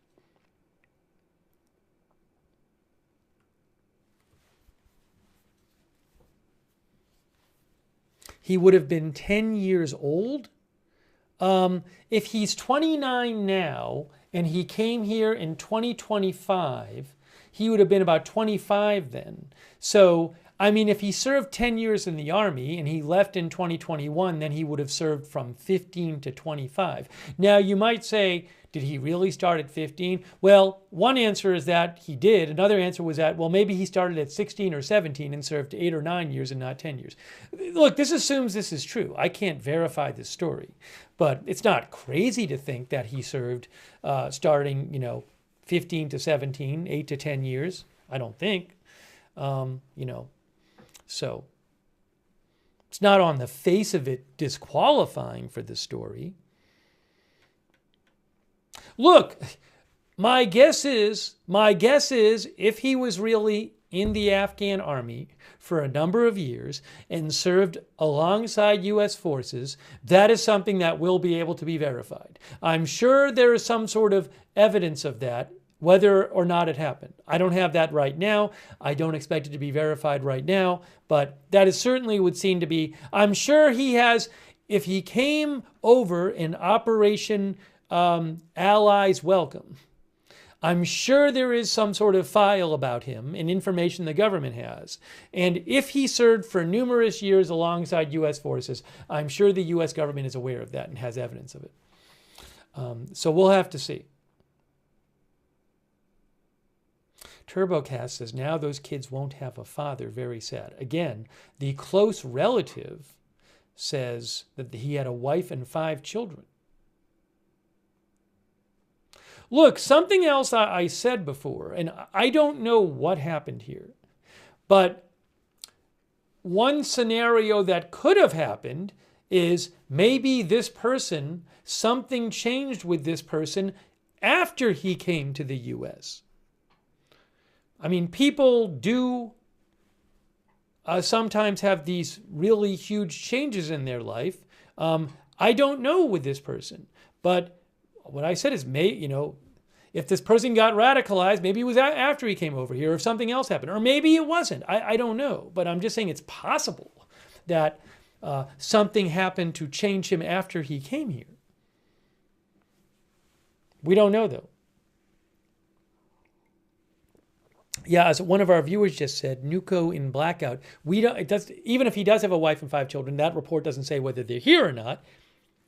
I mean, I would guess maybe they're here, but I don't know. Anyways, it'll be interesting to find out if it's really true that he served in 10 years in Afghanistan alongside U.S. Special Forces troops.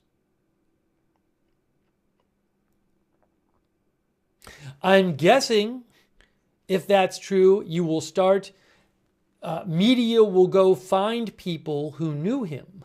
Now, maybe I'm wrong, but I would think if he served with U.S. Special Forces troops, you might eventually see an interview with somebody who served and knew and knows him.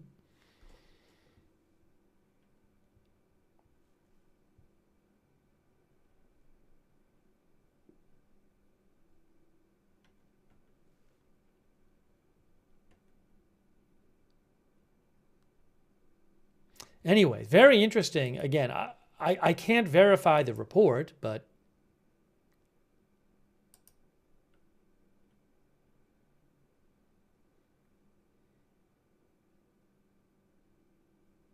by the way, the New York Times said this Operation Allies Welcome program, according to the New York Times, it gave people from Afghanistan 2-year grants of parole. It did not give them permanent immigration status. They needed to apply for that some other way. Now,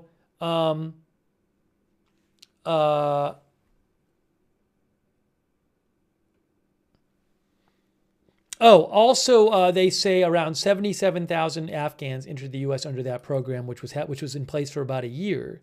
Some Republicans had complained that they thought that some people who came in were not properly vetted. But CNN reported that this person applied for asylum in 2024 and was granted it in April of this year. I don't know if that's true. We'll have to wait and see.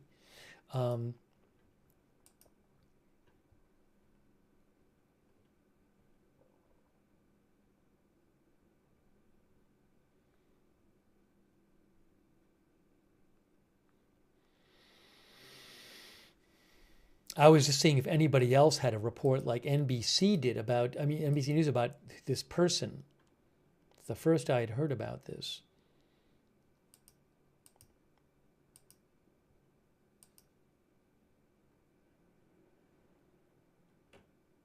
So again, let me just again just quickly go over. I have posted the link I posted the link on my X account. But NBC News is reporting that they talked to a close relative of the shooting suspect who said that the shooting suspect served for 10 years in the Afghan army alongside U.S. Special Forces, said that the close relative said that he had also served with the suspect in Afghanistan alongside U.S. Special Forces. And he can't believe that this person would do this. He hadn't talked to him in months. And he said he didn't know how this could happen, basically. And he said that the suspect has a wife and 5 children.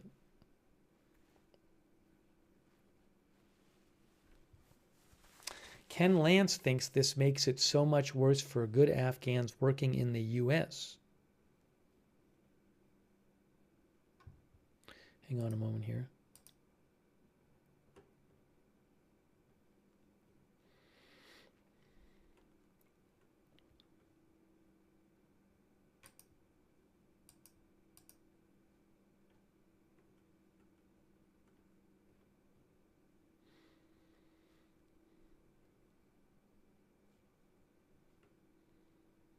Well, we'll have to see what other reporting comes out.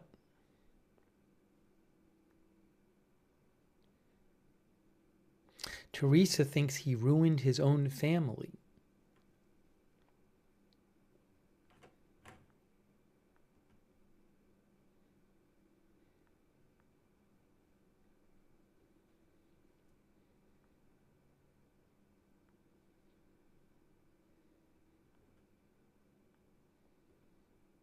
I will say it again, too. We have no idea if what this person's recent history was. Certainly, sometimes with shooting, we hear that people had some sort of had a mental health history. I have no idea what this person's history is, none. So I'm sure we'll be hearing more.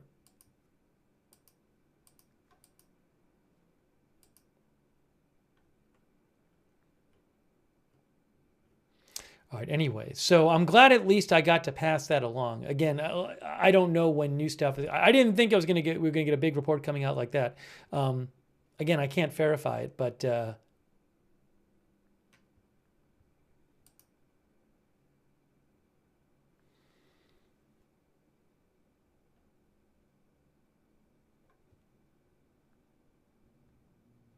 by the way, Carla Babb, who's with Newsmax,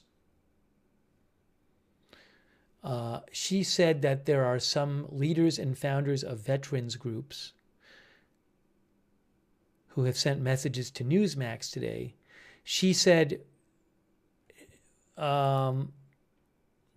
she got one message from a U.S. Army and CIA veteran and co-founder of No One Left Behind, who sent a message and talked about how terrible the attack was today. The message that she got from him said, "We cannot let it be used to blame an entire people for actions of one deranged individual."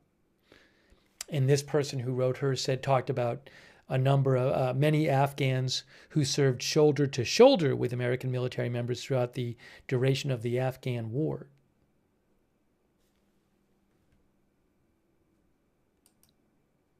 Anyways, if you want to, I'm not going to read the whole thing here. If you want to read it, I'll post a link in the chat.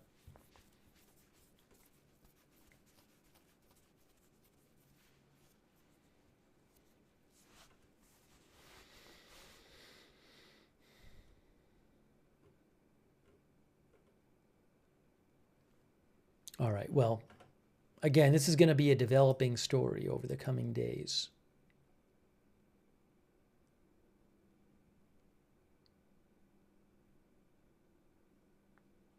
CNN just posted an update, and it says what they said on TV, which is that CNN previously reported the suspect applied for asylum in 2024, and it was granted by the Trump administration in April 2025.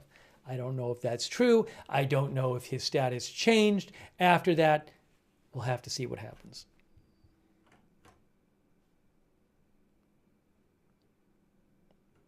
All right. Anyways, I'm going to continue wrapping up here. But again, I'm glad we were able to bring you that.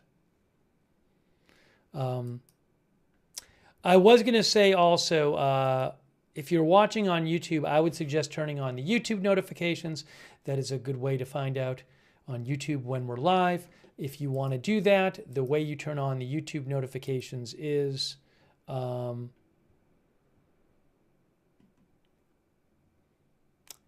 you got to subscribe to the channel, then click on this bell and choose all notifications. Subscribe, click on the bell, and choose all notifications over there on YouTube. If you are subscribed, make sure you have the bell checked and you've chosen all notifications.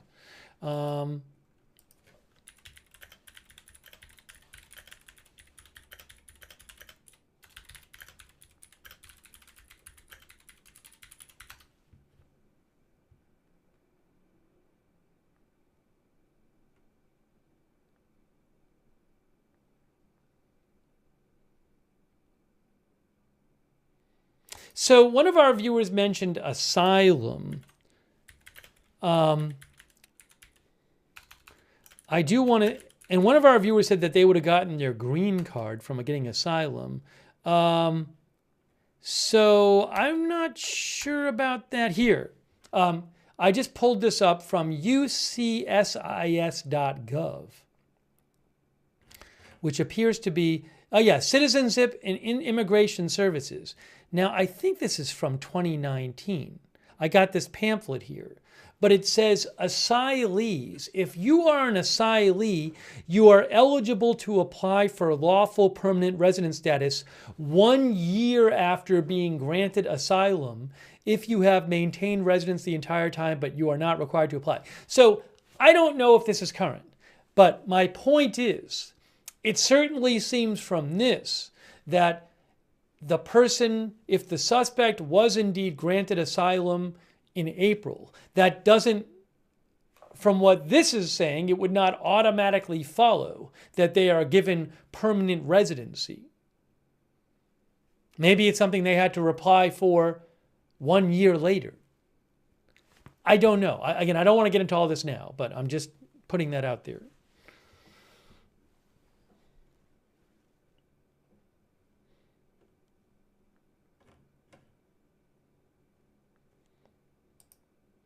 Thank you, John's Doe, by the way.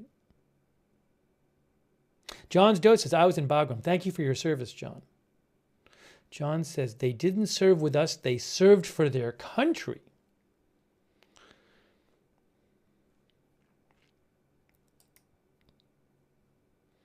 Thank you, John.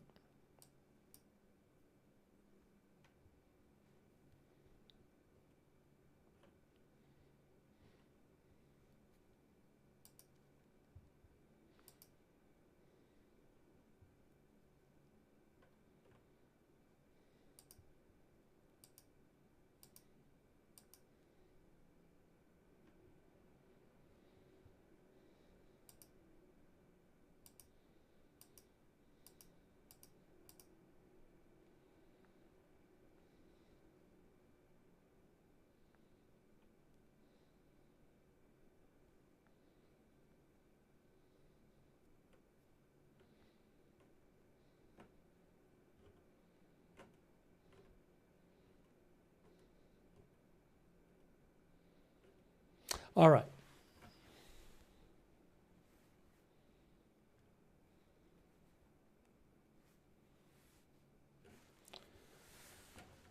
All right, guys, we're gonna wrap this up. I do want to thank our subscribers over there on Twitch for subscribing and supporting the channel. People like CC and Riff Tracks, DeBears, Wall Street and Shaggy, Ma Florida 22, Artful Nothing, and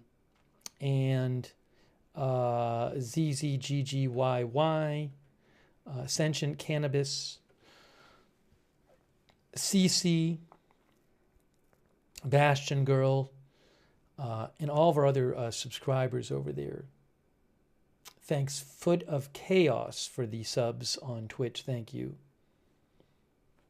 And Beautiful Profanity and everybody else who subscribes over there. Also, our Facebook subscribers like Chuck Mosca and Sharon Klassen, Gosselin, Diane Allworth, Kay Lowry, Body, Margaret Riley, Shannon Davis Hughes, Jennifer Ellers, Martha Crawford, all of our other subscribers over there, and our Twitch, I said Facebook, and our YouTube members, people like Patricia Grace, CAC813, Victoria Estrida, Jewish Pickles, Val Cargo, Ken Lance, Eric Johnson, Bluesy Girl, Mammy Washington, William Cromer, Sevenfold, thanks for being members, Evelyn in Maine, CAC, Tace Vim, Army Combat Medic, Michael Avery, Alabama Fan, Austin Batman, Crystal Ari, Chris N, B. Shep, Thomas Darwin, thanks to all of our members, T88, Edwin Stowski,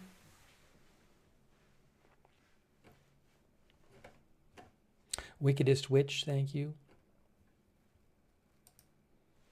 Yeah, I mean, look, if he really did serve in the army for years in Afghanistan alongside U.S. forces, I think you're going to hear more about it. And now that NBC has come out with that report, you're going to have a lot of different news outlets looking into that and maybe trying to find people who knew him, if that's true.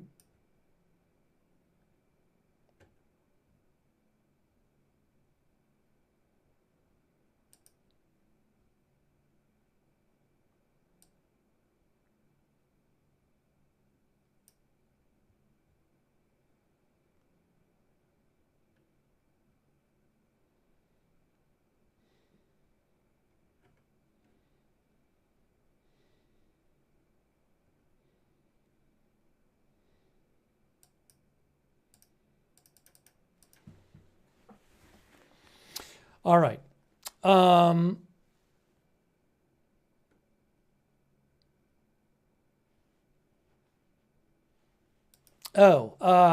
Sorry, I want to mention this.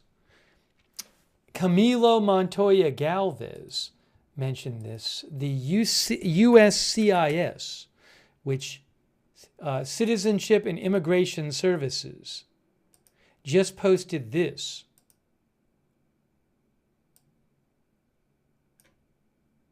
U.S. Citizenship and Immigration Services just posted this. Effective immediately, processing of all immigration requests relating to Afghan nationals is stopped indefinitely pending further review of security and vetting protocols. The protections and safety of our homeland and the American people remains our singular focus and mission. Honestly, I don't know how many people from Afghanistan were getting moved forward in the immigration process anyway these days. That I don't know. But that came out 6 minutes ago from U.S. Citizenship and Immigration Services.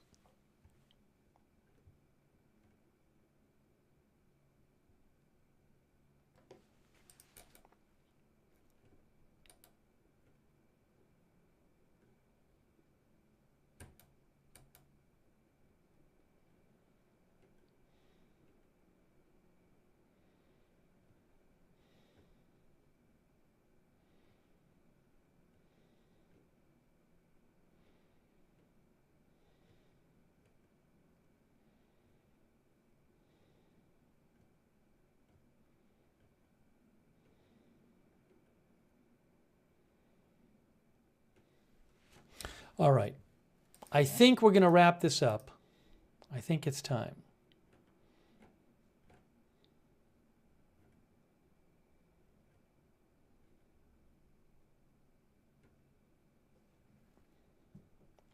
Unleashed Pokey Gamer says the shooter could have suffered from PTSD. Thank you, Unleashed Pokey Gamer. We'll have to see what we hear about the suspect in the coming days. Thank you also, Aaron. Again, I appreciate you being here. I'm going to shout out the mods one more time. I really appreciate it. Ruth and Beth Mythical on YouTube and all of our other YouTube mods. Thank you again. DeBears, Idaho Star, Matthew Kohai 3, Rift Tracks, all of our Twitch mods. Again, Kay Lowry Body, Margaret Riley, and our other Facebook moderators. Thank you. Any of them I might have missed. Linda Belk, Larry, and Misha on X. And we're going to wrap this up now. So, again, I hope everybody watching, those who celebrate Thanksgiving, those who are in the U.S., and anybody else who does, I hope you have a good Thanksgiving. Obviously, an incredibly tragic Thanksgiving for the families of these two National Guardsmen. Let's hope that they survive and they recover, and thoughts with them and their families. So that is it for now. We very well may do more coverage on this as the news develops. That's it for now. You've been watching our live coverage of this apparent attack on two National Guardsmen shot in D.C., both in critical condition. That is it for now. Thanks for watching. We will see you soon with more live breaking news coverage right here at Agenda Free TV.